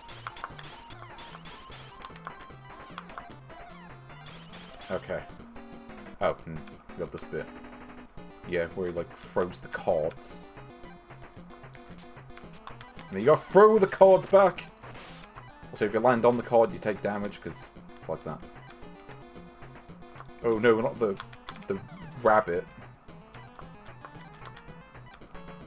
Yeah. The bosses are a lot more random in terms of how they move in this game, I find, compared to the first one.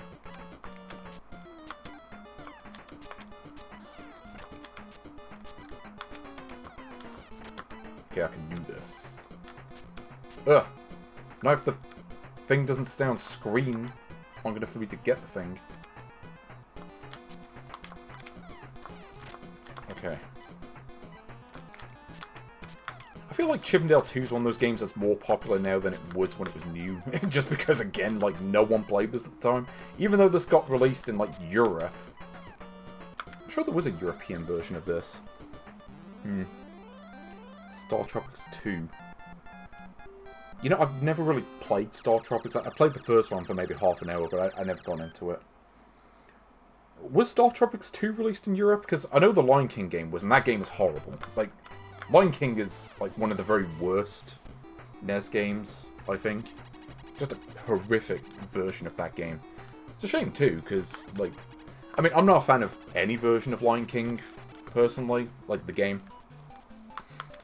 But it did not. But like that NES game really does a disservice to it. Like even if you think that the other versions are terrible, no, the NES game is a million times worse. Also, yeah, I remember struggling with this level quite a bit. Like the enemies just kind of appear out of nowhere, and I never quite figured out how to deal with them. I don't remember anyway. I know you can't jump on those cogs, like you just go through them.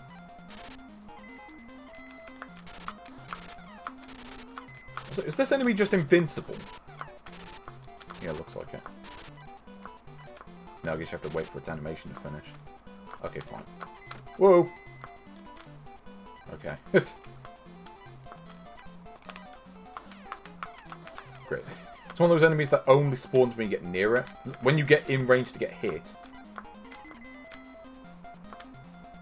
So it's got that like weird collision issue as the first Chip 'n Dale, where you basically if you walk like right under the power-ups where it looks like you can collect them, you just kind of don't. You just pass through them. But if you're just above them, you collect them. I don't really understand that.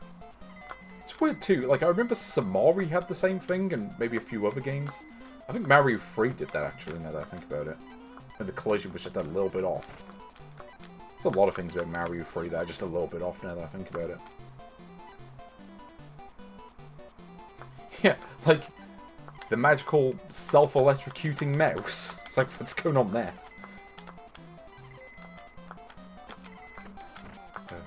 Okay, maybe this level isn't quite as hard as I remember. Maybe. We'll see. Though the lack of screen transitions is bothering me. Oh no, here we go. Okay. What was this boss? Oh, it's the the ostrich on a tyre for some reason. Like, what's going on with this? It's a bit like the rat boss from DuckTales, actually. Now that I think about it. It's a lot like that, actually. It's just as hard to avoid.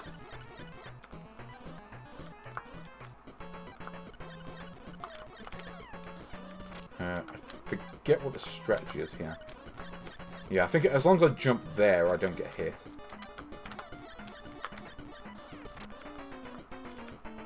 Yeah, so I jump here, I don't take damage, even if the ostrich jumps. Also, I swear this boss fight is also maybe not the exact same like pattern, but I swear this boss also appears in Squirrel King. Like they just reused it for that. Well, I'll say Capcom reused it. I mean the bootleggers, you know. Yeah, okay, I did it. Yeah, there's a lot of weird stuff with this game, actually. Just, like, some of the bosses, like, I don't know if they were ever in the show, but I'm gonna guess not. Like, the classic, yeah, ostrich riding a giant wheel. It's, like, my favourite character from Chip 'n Dale Rescue Rangers. But I don't know, I mean, like, DuckTales are a lot of weirdness to it as well. Okay, so we've got 8 lives. Let's do the clock tower level, and let's see how we do here. I want to say this is maybe the least hard of the levels, but I'm going to say that and I'm just going to lose all my lives here. Like, watching it. I can feel it. Yeah, you got these enemies again. Yeah. Yeah, oddly enough, it's the same enemies as the previous level. I don't know what's going on there. And you got these things that came out of Sonic 2. Oh, no, it's more like Marble Zone in Sonic 1 now that I think about it. Yeah, just run past that. Okay, so we got some checkpoints at least. Ugh. Okay, got my health back. That's good. Okay, I was like, do I bounce off that thing? No, just pop the background. You know what, playing this game again, you know what?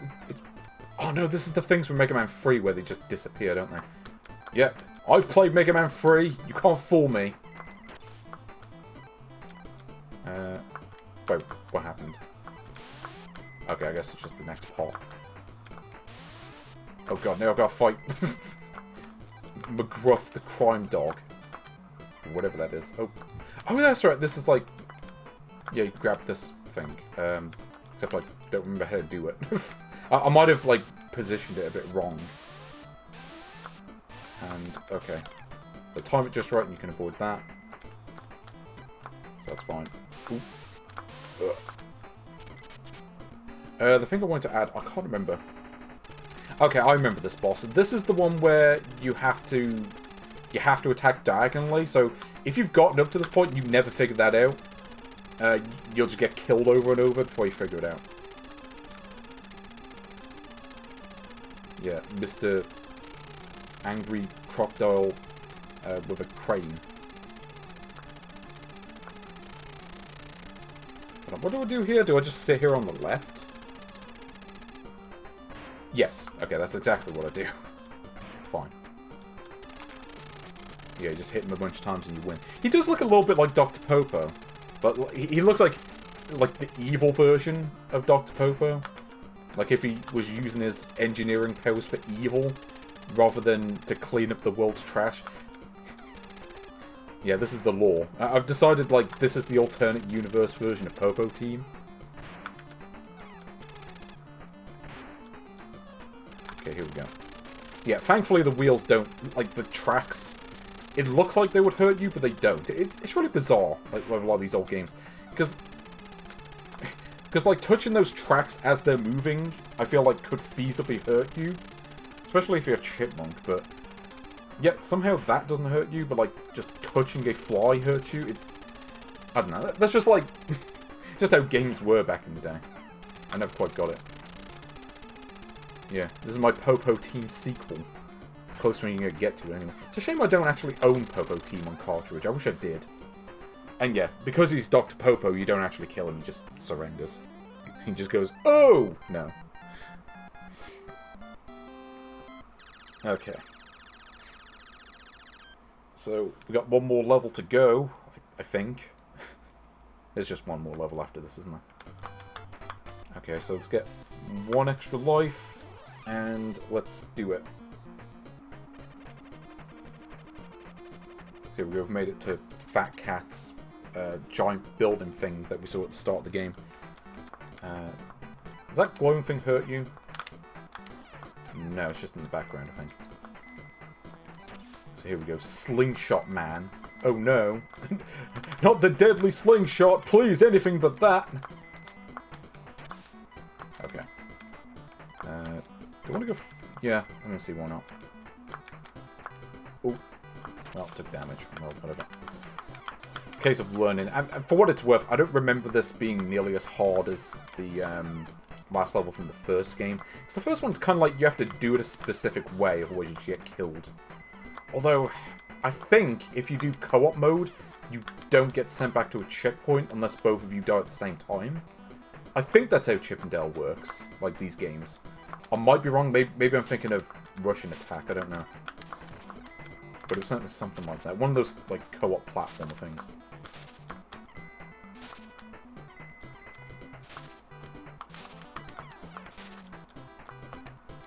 But hey, maybe I'll actually beat several games today. Oh, also I forgot those enemies just spawn infinitely. Oh, come on, I dodged that. Well, I'll try to finish it, and try not to get, like, generated by these birds over and over. Feckin' birds again. Oh, the hitbox is so big too. Okay. So, let's see if I can do this. Just an important thing. Ooh. Oh great, now they drop eggs. Okay, hold on. Do I go up at this point? No, I'll go right. Okay, we're good. And I got my health back. Hooray! Thank you, Monterey Jack. Yeah, I probably should have gotten just a pack of Monterey Jack earlier today, because, like, we're making, we're making, like, fajitas after I've done this stream.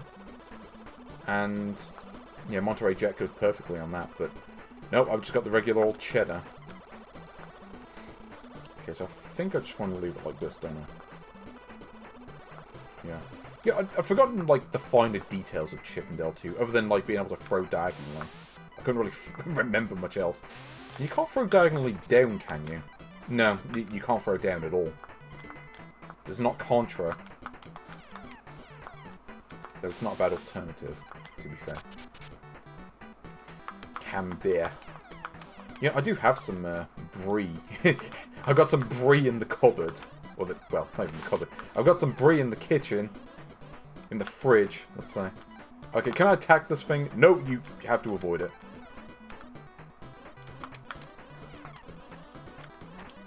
Okay, so just duck. And the problem is there's like a delay when you try to duck. It's like there's an animation, and it makes it like 10 times harder because you just get hit while you're going into the ducking animation. Oh, it's like that bit out of Harry's Legend where you just trying to play like some bizarro version of Quidditch. Or whatever it's supposed to be, I couldn't even tell. See, this is the problem. It's just that ducking animation just gets me killed every time. It's like, why must you do this animation? The problem with so many late era NES games, they just... Well, actually, no, it's not even really late era NES games. That was more of like a 16-bit thing, where like animation would just take priority over everything else. It's kind of why I didn't like Kirby's Adventure, or at least one of the reasons. It's like, I try to do something, and it's like, no, we gotta play this animation, and we just ignore your button presses.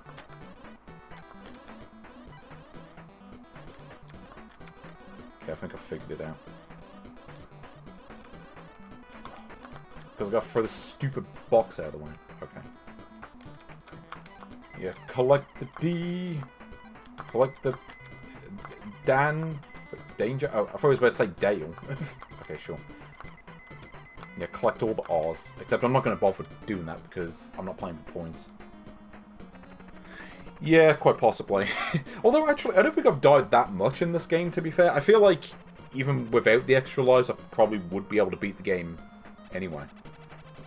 Wait, you have 9 continues? How many do you normally start with? I don't know. Also, I don't actually remember how this boss fight goes. I remember some of the other boss fights, I don't remember this one. Oh, that's right. Yeah, this is, yeah, Mecha Fat Cat, or whatever.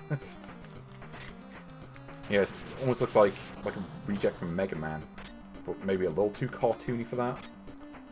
I don't remember exactly how you do this bit. Oh, I remember. So he, like, lands... Oh, that's right. He lands on, like, one side of the screen, but I don't remember how much time you have, so I'm just going to leave it. Yeah, that's basically... yeah, you have to... So, I mean, I had 1 hit left there anyway. It's better just to get myself killed and then just do it with 3 hits.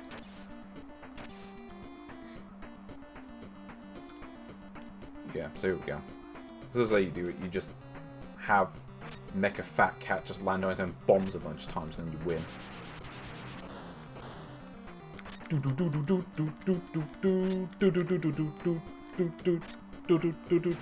Okay.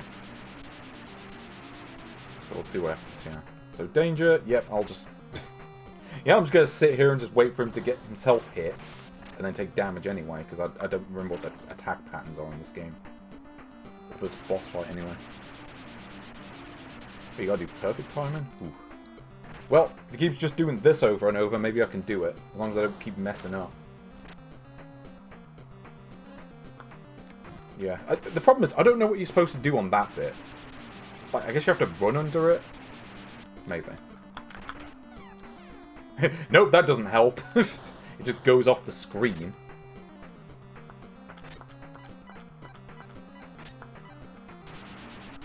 Okay, so you do have to throw it at the right time. Does that count as a hit? Looks like it should. Yes, okay. Okay, can he attack when I'm on the right? I'm pretty sure he can. But he's decided not to. Decided to show a bit of mercy.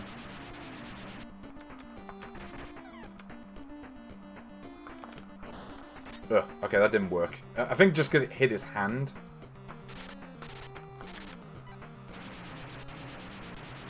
Oh wait, did that work? Because he wasn't flashing, so I'm going to assume not. Yeah, I think I'll stand all the way to the left. So I'd get more time to dodge this thing. Okay. Aha! Also, I don't know how many hits it takes. I'm going to guess like 8. That was kind of the default of boss fights back in the day. So you have played Sonic, or played so many other games? Oh, I did it! Oh no. Nope, that's not it. He just did a little animation, like a fake out. Yeah, I landed in a paw. Well, As long as he keeps doing this, I should be okay. Also, I don't know what this does.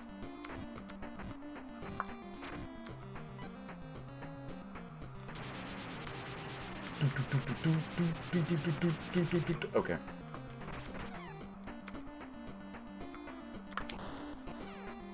Oh!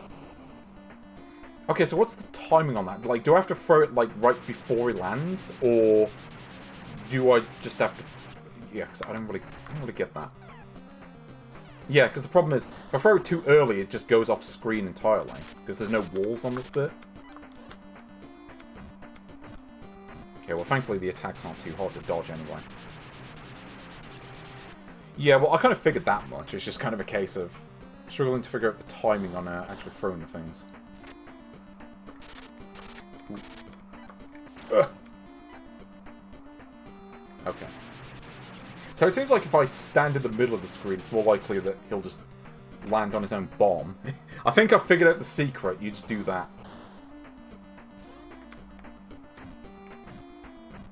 Ooh, okay. Ugh, I thought I landed a bit too early there, but I got away with it. Ugh. No! And you can't duck and throw. Okay, that worked. Also, I don't know what his attacks are if he's on the left. Was this an angel? It's angel. I don't remember that.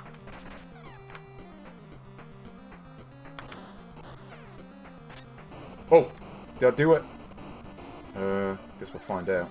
Well, they faded out. Let's see if there's a second phase. Also, 99 icons! Oh, there's so many of those. So I had 4 lives left. Would I have beaten the game if I didn't have the extra lives? I might have done, actually, because I got a lot of extra lives near the beginning, so I probably would have gone up to 9 lives anyway. And I think that's it. Though we do get the bonus game, even though I've already beaten the game, I don't really know what the point of that is. Like, I never understood that. Like, I just remember, wait, why is there a bonus game? Like, surely I've beaten the game already.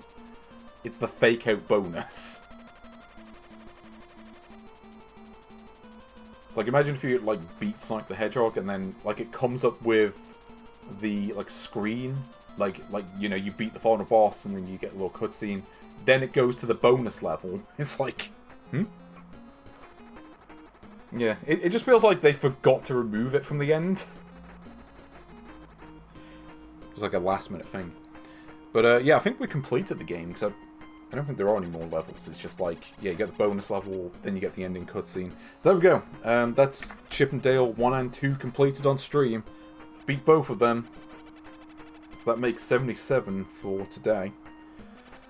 Let's face it, I probably won't get more than 77, because we got 2 games left. I don't think I'm beating either of them. We'll see how far I get in Chip and Dale 3, though, because I'm interested to try that out again. I actually have beaten that game before, but I did have to use the continues to beat it. Like, beating it without continues, I don't think that's happening.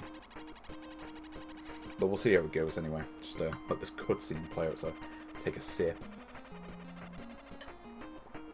Yeah.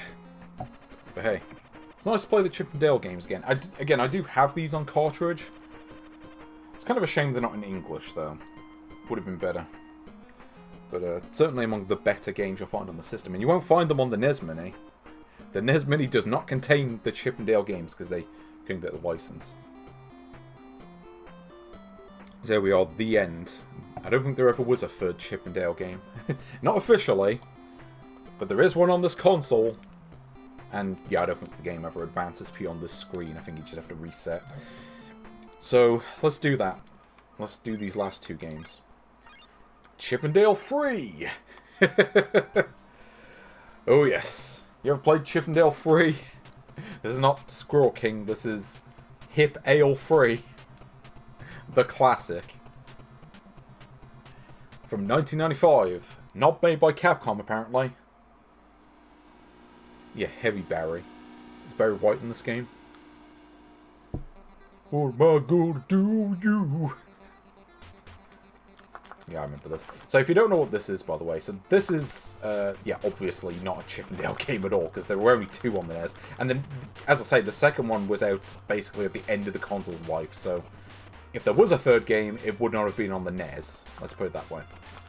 because it would have just been too late for that. But yeah, you ever played this? No, of course, this game is actually, well, normally known as Heavy Barrel. That's like the original game. So if you don't know, Heavy Barrel, classic game. Again, I have played through this on my own time. But again, I've never done this game without continues, so I'll see how far I can get on one credit anyway. It's a bit like Guerrilla War, if you ever played that. Which I did play that on one of the other streams in the series, because that game is also on this console. This is probably not as good as Guerrilla War, though I actually quite like this game. It's probably one of those games that's better co-op than playing it on yourself, playing it by yourself, whatever. But yeah, this ROM hack has always mystified me, though. Like, okay, so we need a third Chip and Dale game.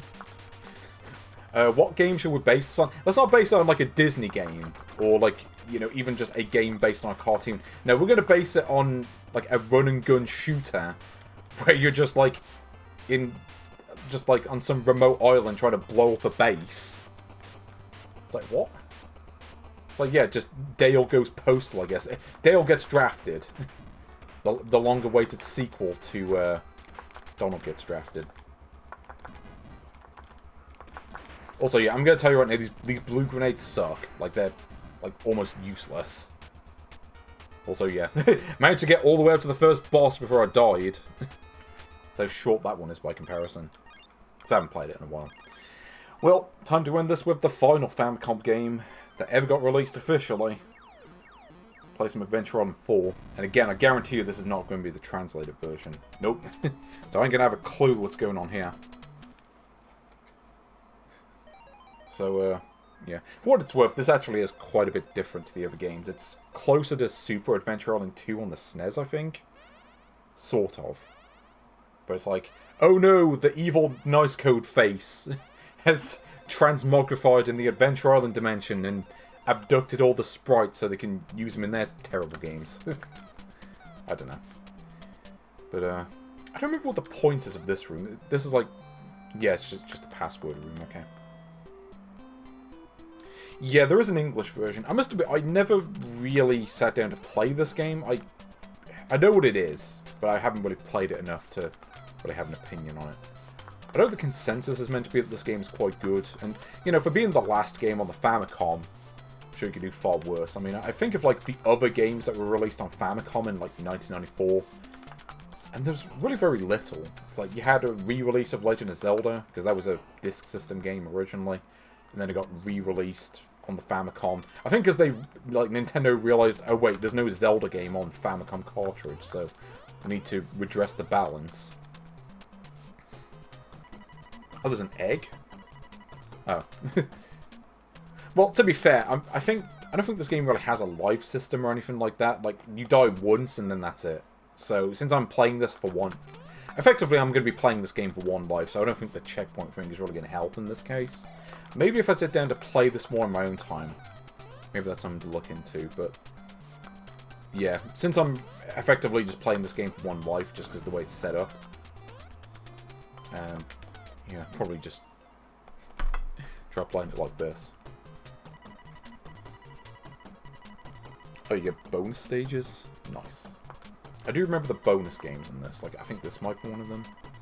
I don't remember what you're supposed to do. Is this just like mash the buttons and you win? I don't know what the button is.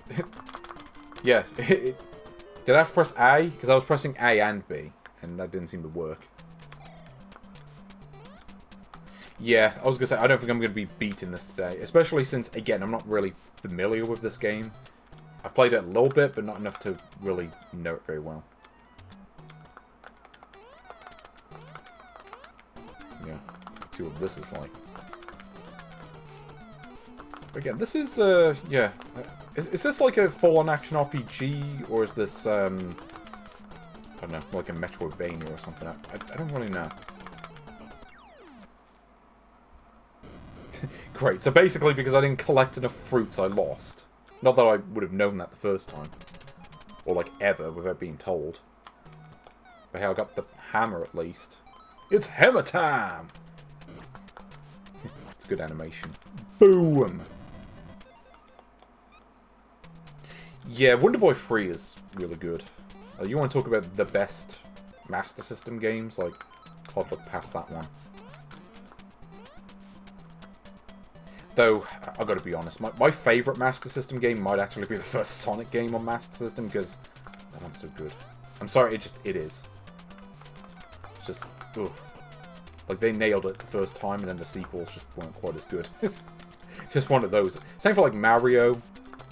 Like, in the 8-bits, like, they perfected it with the first game, and then the sequels just weren't quite as good. Like, the second game's really good, because they did something different with it. And then the third game, they just decided they couldn't be asked of that. It was like, well, we'll just make the first game again, but not quite as good. Call me Mr. Controversial, but just kind of how it is. Okay, where am I supposed to go? I guess I'll go down. But yeah, suffice to say, I am no Master Takahashi. Like, okay, legitimate question, how many people can press the A button 16 times a second? There's Takahashi, there's probably some speedrunners out there who can do it, but, yeah, he had the talent that not many possess. Like, he really was... Oh. Yeah, I was like trying to find the Metroids all over again. Okay, am I allowed to swim? I was gonna say I could swim in the other games. So it'd be a bit weird if I couldn't do that here. Okay, that looked like a key. Is that meant to be a seahorse? It just looks like a key. Like a floating key.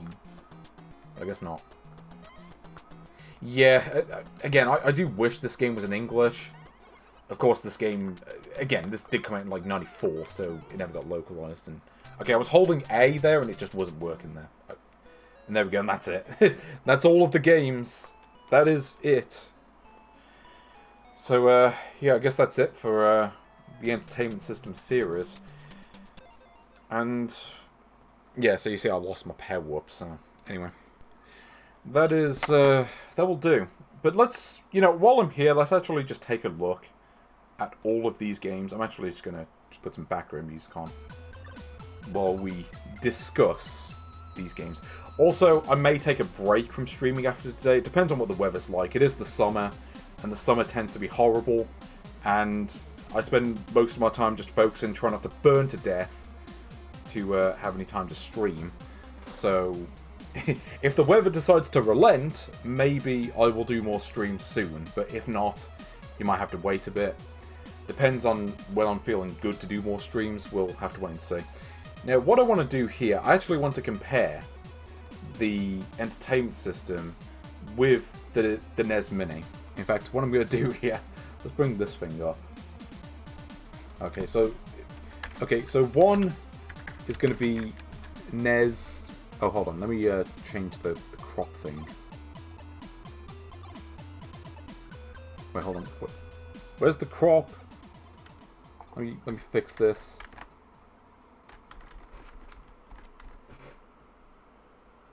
Yeah, here we go. NES. I'll just give it 30 points by default. If I can change the filter. Here we go.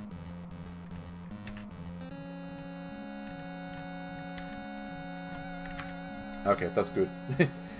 Yeah, let's see how this Entertainment System measures up with the NES Classic. So the NES Classic has 30 games on it, so we'll just give it 30 points by default. I'll probably count upwards for the NES, for the Entertainment System. Yeah, NES versus ES. Let's do that. So, okay, let's just quickly just go over the games that are on the Entertainment System. So I've got the browser up here.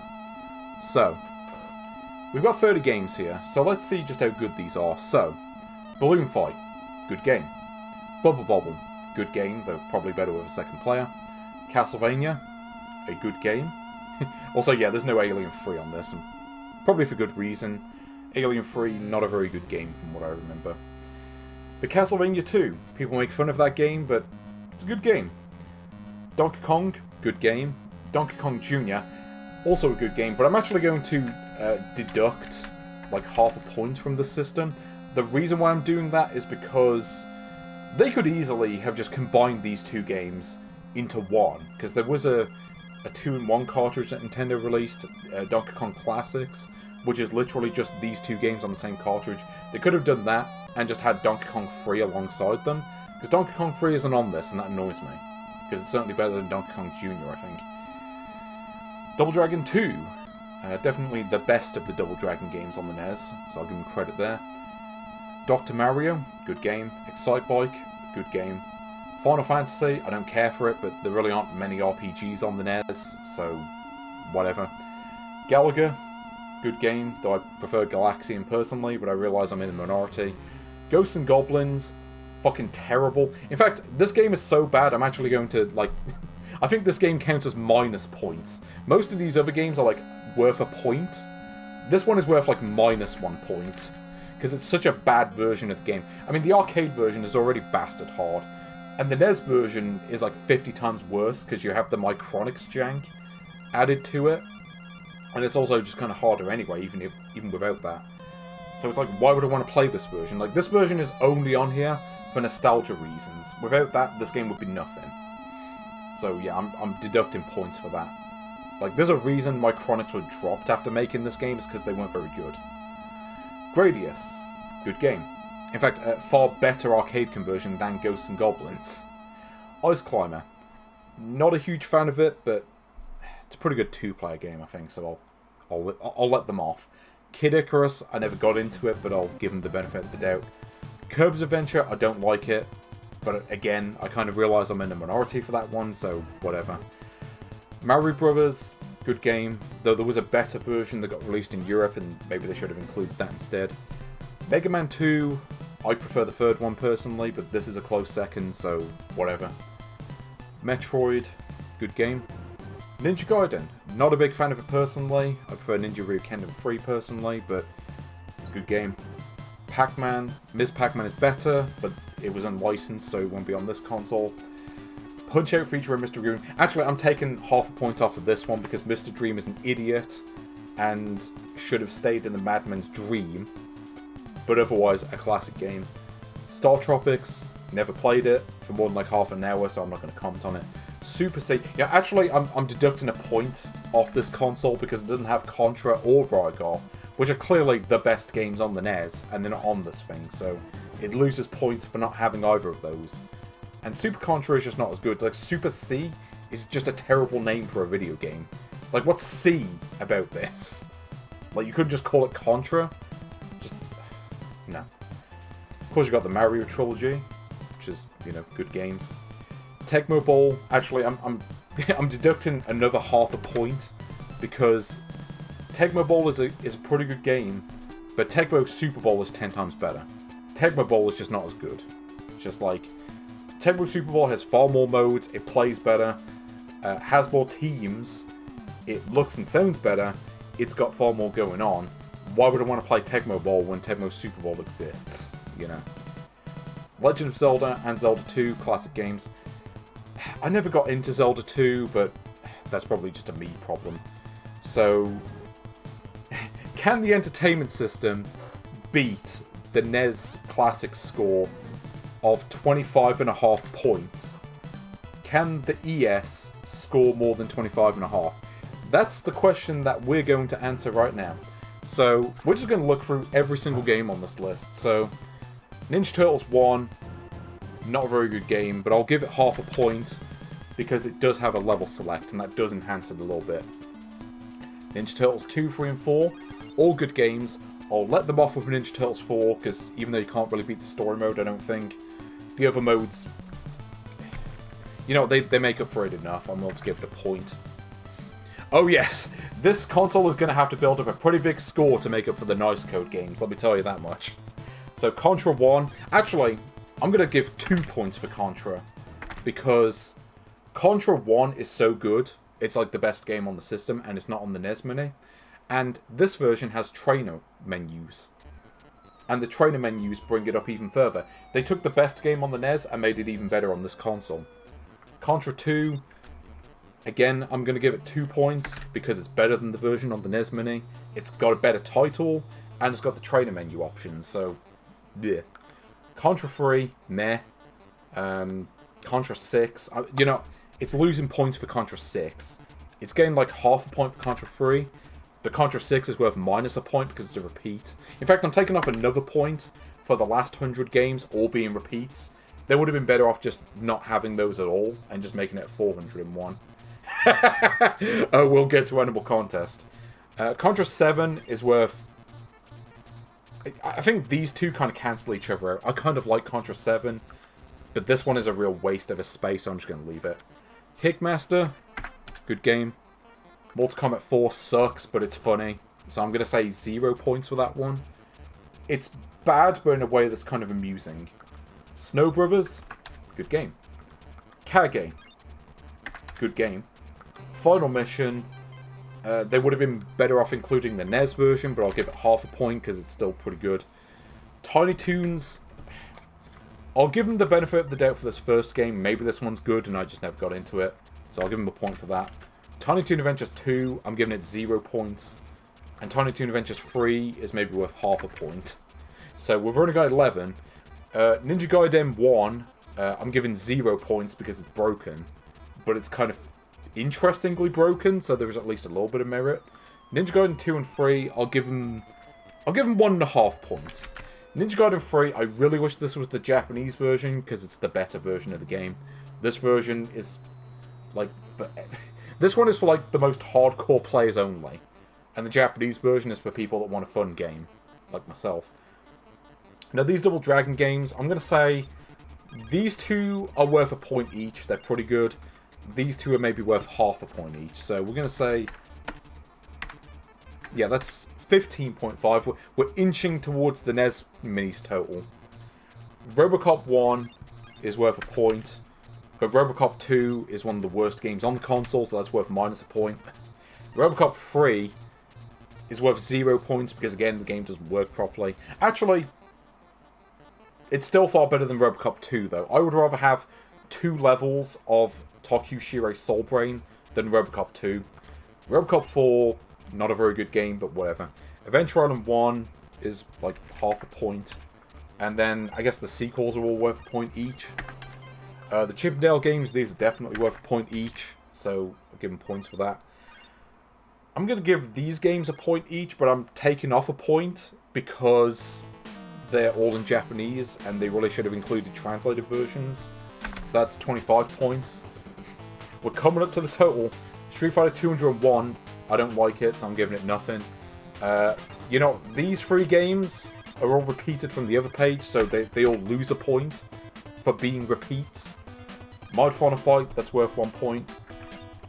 The Street Fighter bootleg sucks, but again, it's bad in a funny way, so I'm not gonna deduct any points for that one. Astion X, 0 points, because no. Free Eyes Boy, that's maybe like half a point. Spider-Man, no. Batman, that one's pretty good. Okay, Kyoku Tiger, actually that one's pretty good. Same for the Power Rangers game, or, you know, Sentai Zero Ranger, whatever. I'm giving that points too. Silkworm, or Golf War, whatever, that's also worth a point. Bubble Bobble 2 is worth half a point because you can't select the 2-player mode, which is silly. Guerrilla War, that's definitely worth a point. Dead Fox, not very good. It's kind of just the poor man's Rolling Thunder, and doesn't really fix the problems of the original, so, yeah. Power Blade, classic game. We're up to 30.5 points. Oh, we will get to Nice Code. In fact, I think the Nice Code games are actually going to be worth a lot less than the repeats. Let's just put it that way. POW, too bloody hard, but there's something to it. Jungle Book, no. Airwolf, I'm taking off half a point for this one because the screen flicker is so bad. Spot Next 2, good game. Banana Prince, no, I think this is worth a point. This one's pretty good. Saint Seiya, no. Rocking Cats, that one's good. Altered Beast, I just like the fact they put Altered Beast on here, but it's not a great version. Just play the Mega Drive one instead. Gunnak, I mean, that's obviously worth a point because it's Gunnak. Ikari 3, I'm taking off half a point for this one because the screen glitching is so bad that it makes it just, like, actively... it makes it detrimental for it to be on this console. Wampum, I guess that one's okay. Mario 10 is fine, but it's weird. Mario 12 is also fine. Mario 14 sucks. Actually, no, I'm going to say 37 points so far. Werewolf, meh. But I guess it's worth half a point. These Kudio games, again, I'm going to say these are worth a point each, because they're all pretty good games. However, I'm deducting a point because, again, they're all in Japanese and you probably want to translate it with you. The Captain Tsubasa game, again, I'll give it half a point. Maybe you can get something out of it. 10-Yard Fight, good game. 90 Tank, good game, and an interesting version of it. Antarctic Adventure, good game. Arabian, sucks and can die in a fire. Balloon Fight, good game. Baseball, meh. But I guess there's something to it. Binary Land, it's maybe worth half a point. I'm not a big fan of Binary Land, but it's fine, I guess. Third Week, kind of the same deal. Bomberman, that's definitely a point. Bomb Sweeper, you know, I like Bomb Sweeper on Game & Watch so much I'm giving that a point. Oh yeah, 90 Tank is a great game. Playing that recently. Brush Roller, you know that's getting a point because it's Brush Roller. Weird Purple Man is worth certainly all the points. Burger Time, I'm giving this one half a point because I don't like the controls on it. But it is Burger Time. Shack and Pop, this loses a point because it sucks. Actually, no, it's worth minus half a point because it's not as bad as like most of the Nice Code games.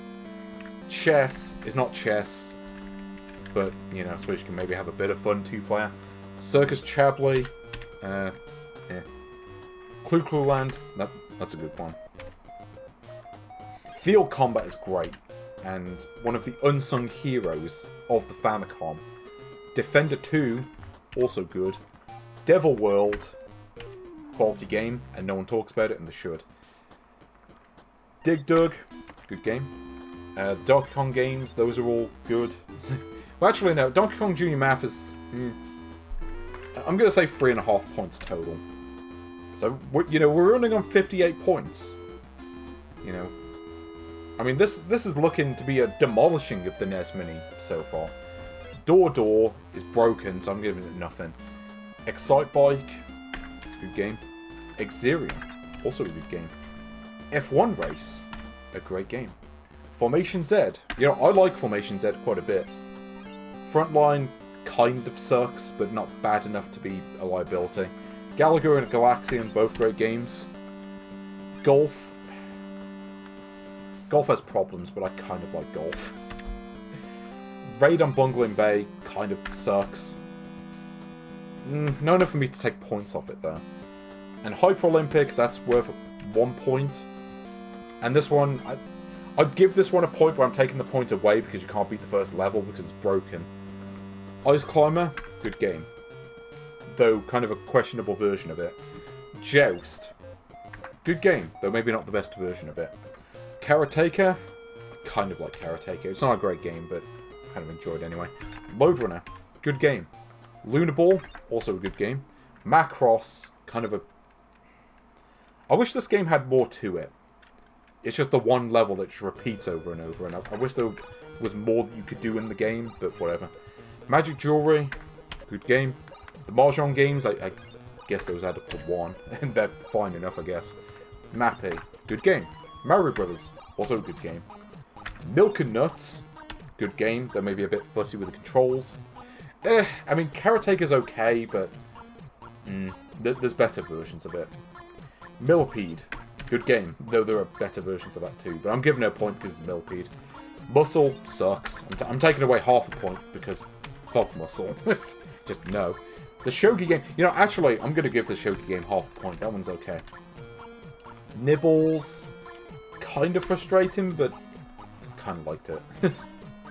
Ninja 1, meh, but not too bad. Yeah, what the fuck is a muscle? Icky, again, is maybe worth half a point. There's some amusement to have for it. Road Fighter is absolutely a full point, though. Othello, meh. I guess I'll give it half a point because at least you can play Othello on the console. Pac-Man, well, obviously I'm giving it a point because it's Pac-Man. Pinball, meh. Poyan, that one's good.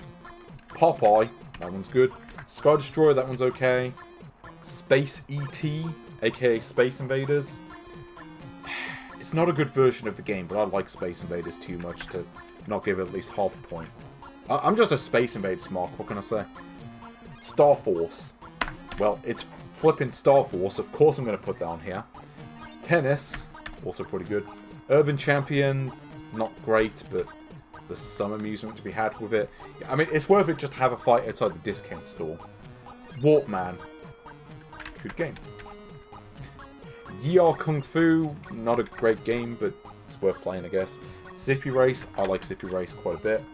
1942 is a game that I like way more than I probably should, so I'm giving it a point. Arkanoid, this is maybe worth half a point. I mean, Arkanoid is fine, but you really need the paddle controller to play this, and you're not going to be using that on this thing. Astro Robo Sasa, pretty good game, but also bastard hard. B-Wings, meh. Maybe half a point. Badminton, meh. Baltron, kind of like Baltron, actually. Boko Suka Wars, that one's okay. Mighty Bomb Jack, that one's good. Porter, messed up version. The graphics hurt my eyes, but the gameplay is okay. Chubby Cherub, meh. Destroy, but that's just Wrecking Crew, isn't it? I'm giving it a point because it's Wrecking Crew. Dig Dug 2, I don't like it as much as the first one, but it's fine. Doughboy sucks. I'm taking off a full point. Doughboy is so bad.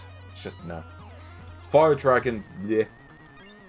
Dragger, I mean, if you have a guide, it might be okay. Duck, well, that's obviously getting a point. Duck is what gives us the 100. Elevator Action, good game. Better versions of it, maybe, but I like it. Exodexus, Flappy, it's okay, I guess. Fruit Pig, you know what? I'm giving Fruit Pig half a point because the Fruit Pig dance is worth the price of admission. And it's got some good music. Galg sucks. I'm taking off half a point for Galg because Galg is bleh. Gamos, it's okay, I guess. Gyrodyne, like Gyrodyne. Hexa, it's kind of just an inferior Magic Jewelry when you break it down. It's like I'd rather just play that. Ice Hockey, good game, but you need a second person to get the most out of it. Lot Lot's like half a point, I think. Magmax, good game. I like Magmax. Pikachu, not a good version of Tetris. I'm giving that nothing. Ninja Torikun, same deal, just not a good game. Obake, you know, that's worth minus half a point because it's just Chubby Cherub again. It's like, why would I want to bother with this? I can just play Chubby Cherub instead. Onyanko Town sucks so hard it's actually losing a full point because that's one of the worst games I've played in my life. Pac-Land, it's fine. Pachicom, bleh. Pro Wrestling, also bleh. Actually, no, the second player, that one's okay. I'm giving it half a point. Pyramid sucks. Route 16 is okay, I guess. Saycross, it's good. Slalom, also good, but a little bit too hard. Soccer, well, when you can play the Kudio soccer games, it's a bit superfluous, I'd say. Sonson, way too laggy, but not that bad. Spartan X, that one's good. Spelunker is an all-time classic. Spy vs. Spy is, I guess that one's fine. Scoon, it's pretty good. Starluster, you know, they need all these points to make up for the garbage, like, flipping nice code games are coming up towards. It's just going to lose all the points once we get to that. Starluster, good game. Super Mario, classic game. Tetris 2, also a classic game. And probably my favourite version of Tetris on the NES. Fexter, that one's okay, but there's better versions of it. Volgard 2, I like Volgard 2. It's not a great game necessarily, but I kind of like it. I can't help myself. Volleyball, I don't like volleyball. Maybe that one's okay two-player, but I'd rather just play a different volleyball game. Also, yeah, Checkster. Wars, I like Wars even if it gets bastard hard. Xevious, classic game. Chinese Chess is probably fine, but I don't know how to play it. Challenger, I'll give that one half a point. I don't mind Challenger that much, but... Mac Rider, again, it's like half a point. There's something to it. Sudoku, Actually, the Sudoku game's not too bad. I'm giving it half a point for that one, because it's just Sudoku. You can't really mess that one up too much. Aquarium sucks, but it doesn't... Here's the thing. It's only losing points if it's, like, offensively bad. Sudoku, you know what? It's losing half a point because I hate the character design. Arena is, like, unplayable shite. That game actually does offend me. It's costing it a point. Air Alert... You know, I'm giving it a point back. Air Alert I kind of liked, because it's just Astro Smash, but just a reskinned version of it. And you can't really mess up Astro Smash too much. Like, that one's fine. I mean, Chinese chess is probably fine, like, if you know how to play it. Same for, like, Shogi. I kind of put it in the same field as that. And having learned how to play Shogi, I'm like, this is okay. I wouldn't necessarily go out of my way to play it, but you could do a lot worse. Awful Rushing, well, lives up to its title. Aimless, again, lives up to its title. Like, there is no aim to that. Burbles, you know what, the title redeems this one. I'm giving this one 0 points, because at least it's funny. Burrow Explorer. And this soundtrack. Sorry, I had to do that again. Just the mention of Burrow Explorer just brings back memories of, and this soundtrack. You know, actually, I'm giving it half a point because it gave us and this soundtrack. Bugs War is not good, but I kind of got into that one, actually. I'm not taking points off of that. Same for Bomb King, actually. Baseball New is fucking terrible. The only good thing about Baseball New is that the title screen is hilarious, but it's not redeeming it. Bubble is just a repeat, so that's losing points. Cannonade, also a repeat. Coast Guard is terrible. Just like one of the games off... is it Air Sea Battle or is it Canyon Bomber? I forget which one. I think it's Canyon Bomber. They just took that and made a worse version of it. Cub Adventure sucks. But at least you can beat it in a few minutes, so that redeems it very slightly. Depth Bomb is a repeat, so that's losing points. Devil Dom Doom... Devil Dom Doom's not too bad. I'll give it half a point for that one. Diamond... That one kind of balances out. It's jank, but it's also just an Arkanoid clone that you can beat. Dune War doesn't make a whole lot of sense, but whatever. Firebase sucks. But it doesn't suck as badly as some of the other games. First Defender... I didn't mind First Defender that much, actually. That one's... I didn't mind that one. It's kind of funny. Some of these games are actually not that bad, and some of them are like the worst thing you ever played in your life. 5 Days is terrible, so that's losing a point. Frantic Mouse, terrible. Fruit Dish may actually be the worst game I've ever played in my life. Like, literally, just from a game design standpoint, the graphics are bland, the music is horrible. In fact, I think it's literally the intro theme from Simpsons Bart vs. the World, but just a bad version of that. The controller's almost non-existent. You just press one of the buttons to switch fruits. And the later levels, it's entirely down to luck. There's no skill. It's just, even if you get the fruits in the right place every time, on the later levels, you're still going to run out of time.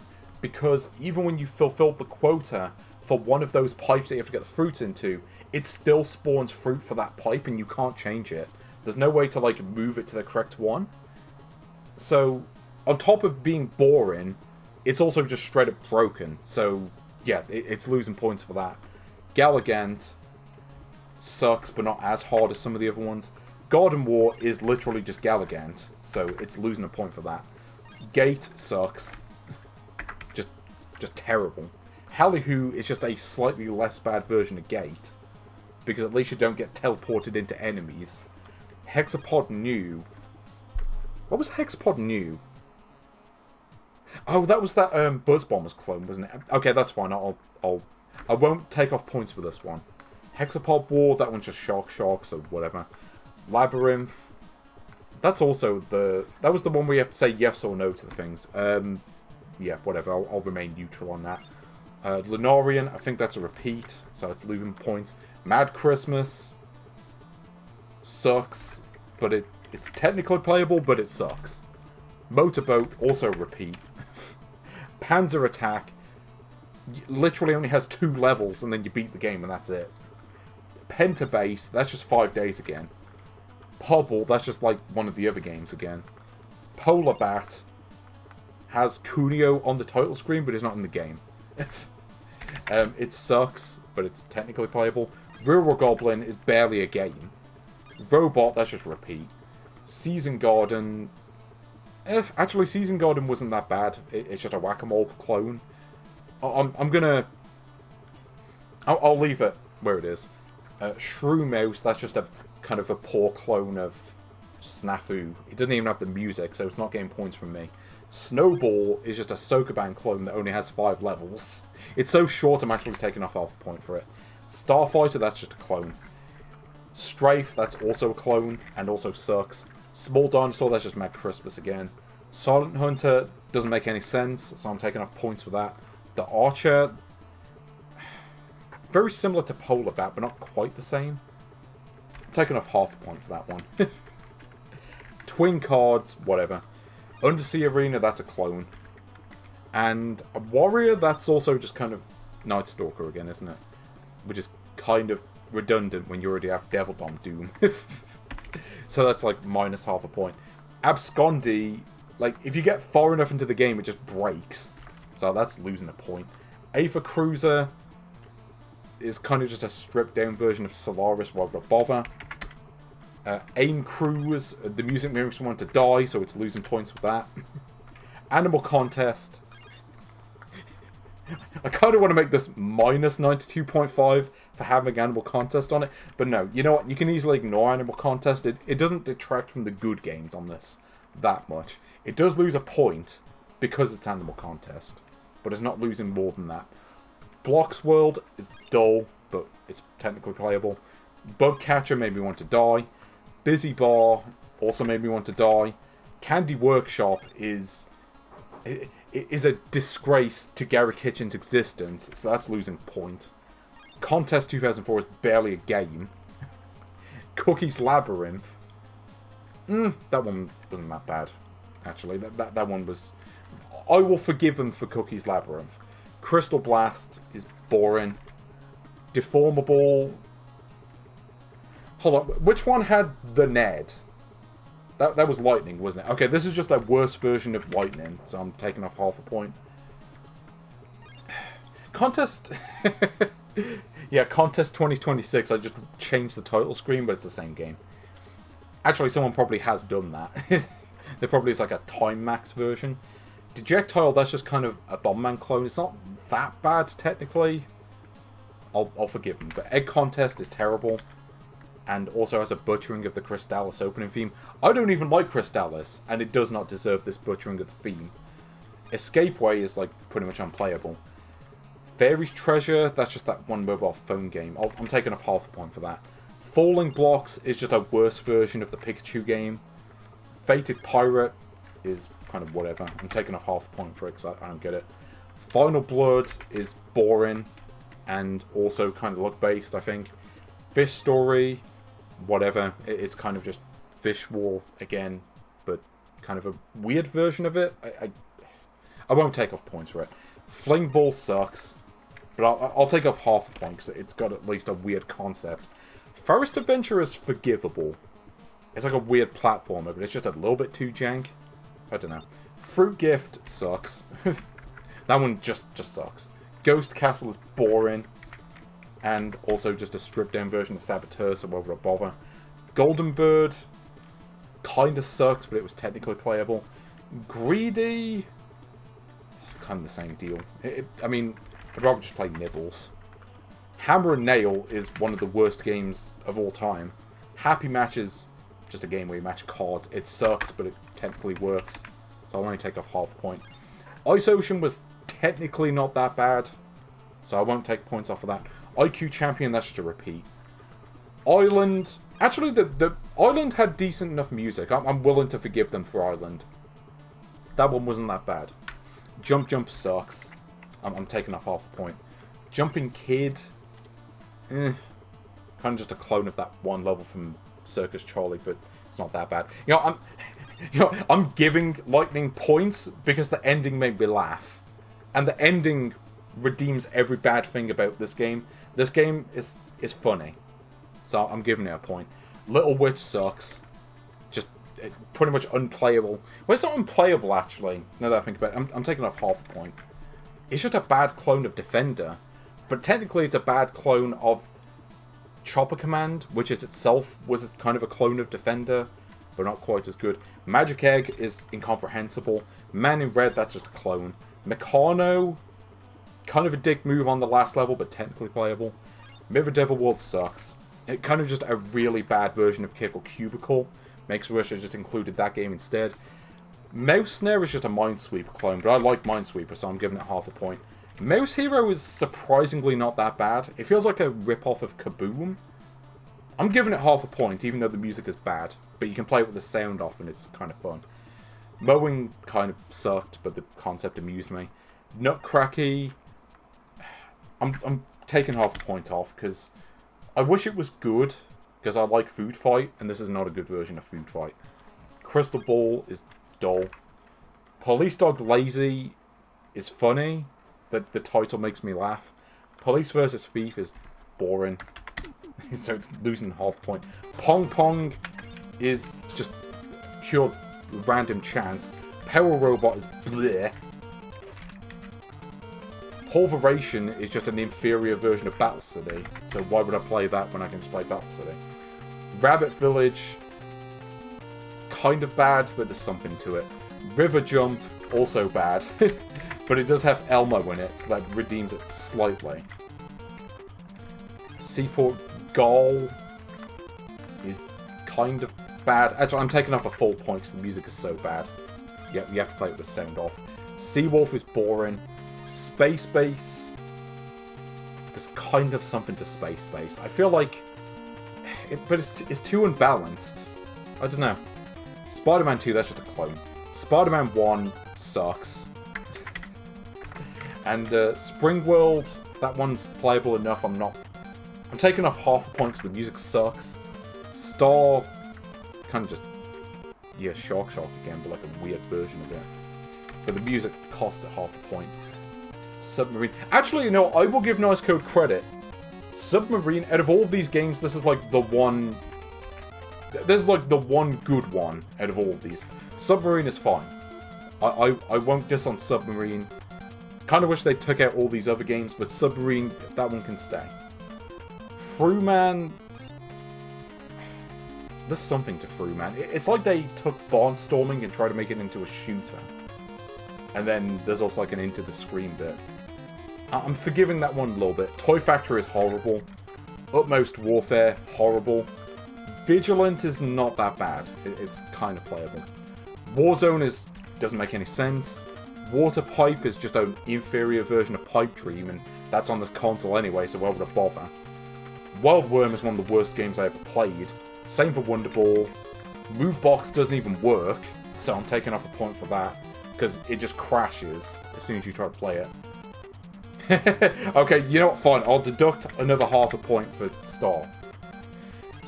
Okay, but you know what? Even with all the Nice Code tab, we are still on 59.5 points. That's pretty good, considering the amount of those games that are on here. Okay, Colourful Dragon is bad, but it's weird, and that redeems it slightly. Back to the Future, that's minus a point. I hate the Back to the Future game. That one can just start off. Arcustus Ring, that's maybe worth a point. Arcustus Ring is pretty good, but I wish there was more to it. Bandai Golf loses a point because it crashes when you get to the green. This probably could have been a good game if it worked. Castle Excellent is maybe worth half a point. I kind of wish there was a way to save the game, but whatever. Tiger Heli, that one's pretty good. Universe Soldiers, maybe also pretty good. Dash Galaxy, not good, but not bad enough that I'm going to take points off for it. Cubert, I don't really care much with Cubert, but it's okay, I guess. Egypt is okay. Alpha Mission, I would give this points for Alpha Mission if the graphics didn't glitch up. But it's getting nothing. You get nothing! You lose! And these edutainment games, no. Hokuto no Ken sucks, so I'm taking off half a point for that. Chitte Tanken, I'm giving it half a point back. Battleship is boring. Secret Castle, you know, Bottomless Secret Castle is a good game. I don't care what anyone says. Also, yes, the magic jewelry theme that we needed but didn't get. Destination Earthstar is at least intriguing. I'm giving it half a point for that. Monster Truck Rally, I would give this points, but it doesn't seem to work properly, so I'm giving it like half a point. Because there are some modes you can still play. Bingo 75, no. Bump and Jump, that one's pretty good. Dino Ricky, I kind of like Dino Ricky, but not enough to give it a full point. Ghostbusters, that game kind of sucks. So I'm taking off half a point for that one. Spy Hunter, though, that's a good game. Paperboy is a classic. Tenagahu Tant, that game is half good and half not, so I'm giving it half a point. Battle Tank is kind of boring, but there's something to it. Aladdin 3, again, not a great game, but it's worth playing, at least a little bit. This one, I'm giving 0 points because they claim to be Tecmo Bowl, and it's not. It's just a bowling game, not a very good one. Mickey Mouse, no. Quarf is amazing, so that's getting a point. Moyajin is also good. Gradius is also a good game. I mean, I gave it a point for the NES Mini, so it's getting a point here. Mystery Quest is kind of eh, but there's something to it. Friday the 13th, I like the Friday the 13th game. It's interesting. 634 Ken, it's maybe half a point. The game is just too hard. Boot Cat, the flickering effects cost it half a point. Hello Kitty, that one's fine. Solomon's Key is a good game. Flipple is a good game, but also really hard. Yeah, this thing's getting a lot of points. D-Block, that's... You know what? I'm giving it half a point, because it's a little bit slow for my taste. The bowling game, meh. Space Hunter, I'm giving it half points. It seemed to be a little bit glitchy, and it's all in Japanese. The Transformers game, it's losing a point for that, because that game is awful. Karate Kid, eh. Cadillac, I don't fully get it, but I'll give it the benefit of the doubt. Water Pipes, or Water Pip, whatever, that one's like half a point. That one's not that bad. Quarterback is kind of jank, but it's funny. Karate Champ, you know what, I like Karate Champ quite a bit. I'm giving this points for Karate Champ, because it is Karate Champ. King's Knight, not giving it points, because that last level is awful. Daisukusen, what was that? Was that the card matching game? I'm giving it a point for the card matching game. That one's pretty good.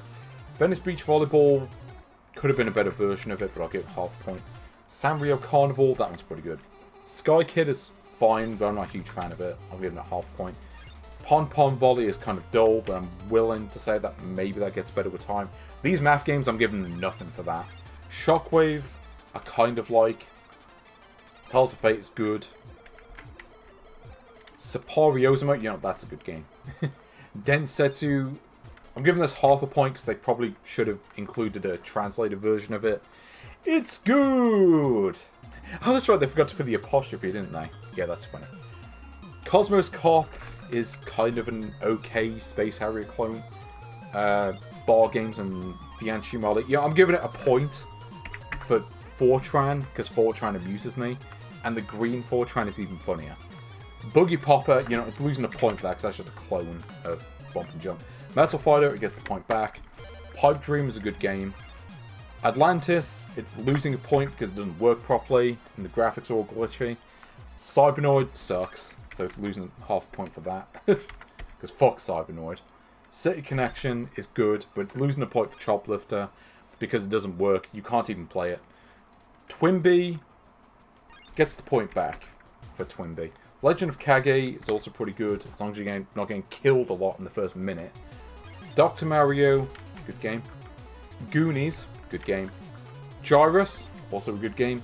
And Wisdom Boy, that one's kind of okay. So, in the end, I think we've confirmed, mathematically, that the entertainment system, for all of its faults, you know, for the several games that don't work properly, to all the nice code games they include, you're still getting, like, close to 400 games on this, and a lot of them are good. You know, I mean, like, this thing trounces the NES Mini. Even without Zelda, or Kirby's Adventure, or whatever, it still demolishes the NES Mini, because it's got so many games. And that makes up for the nice code. Yeah, just ignore the nice code games, and you can have a good time with this. Maybe I'll be back with a bonus stream tomorrow. I guess it depends on how hot the flat is. It depends if I'm feeling up to stream, I'll maybe do a bonus stream where I'll show off this multi-cart that I got recently. I can't show it off right now because I don't have the Famicom plugged into the streaming setup, but I will leave you all to your evening. I will be back when it is a good time to stream. Could be tomorrow, could be in a few weeks' time. I will keep you posted in the stream chat and, well, not the stream chat, on the Discord. So, thank you all for watching. It's been a great run. And until next time, I will see you later, people. See you.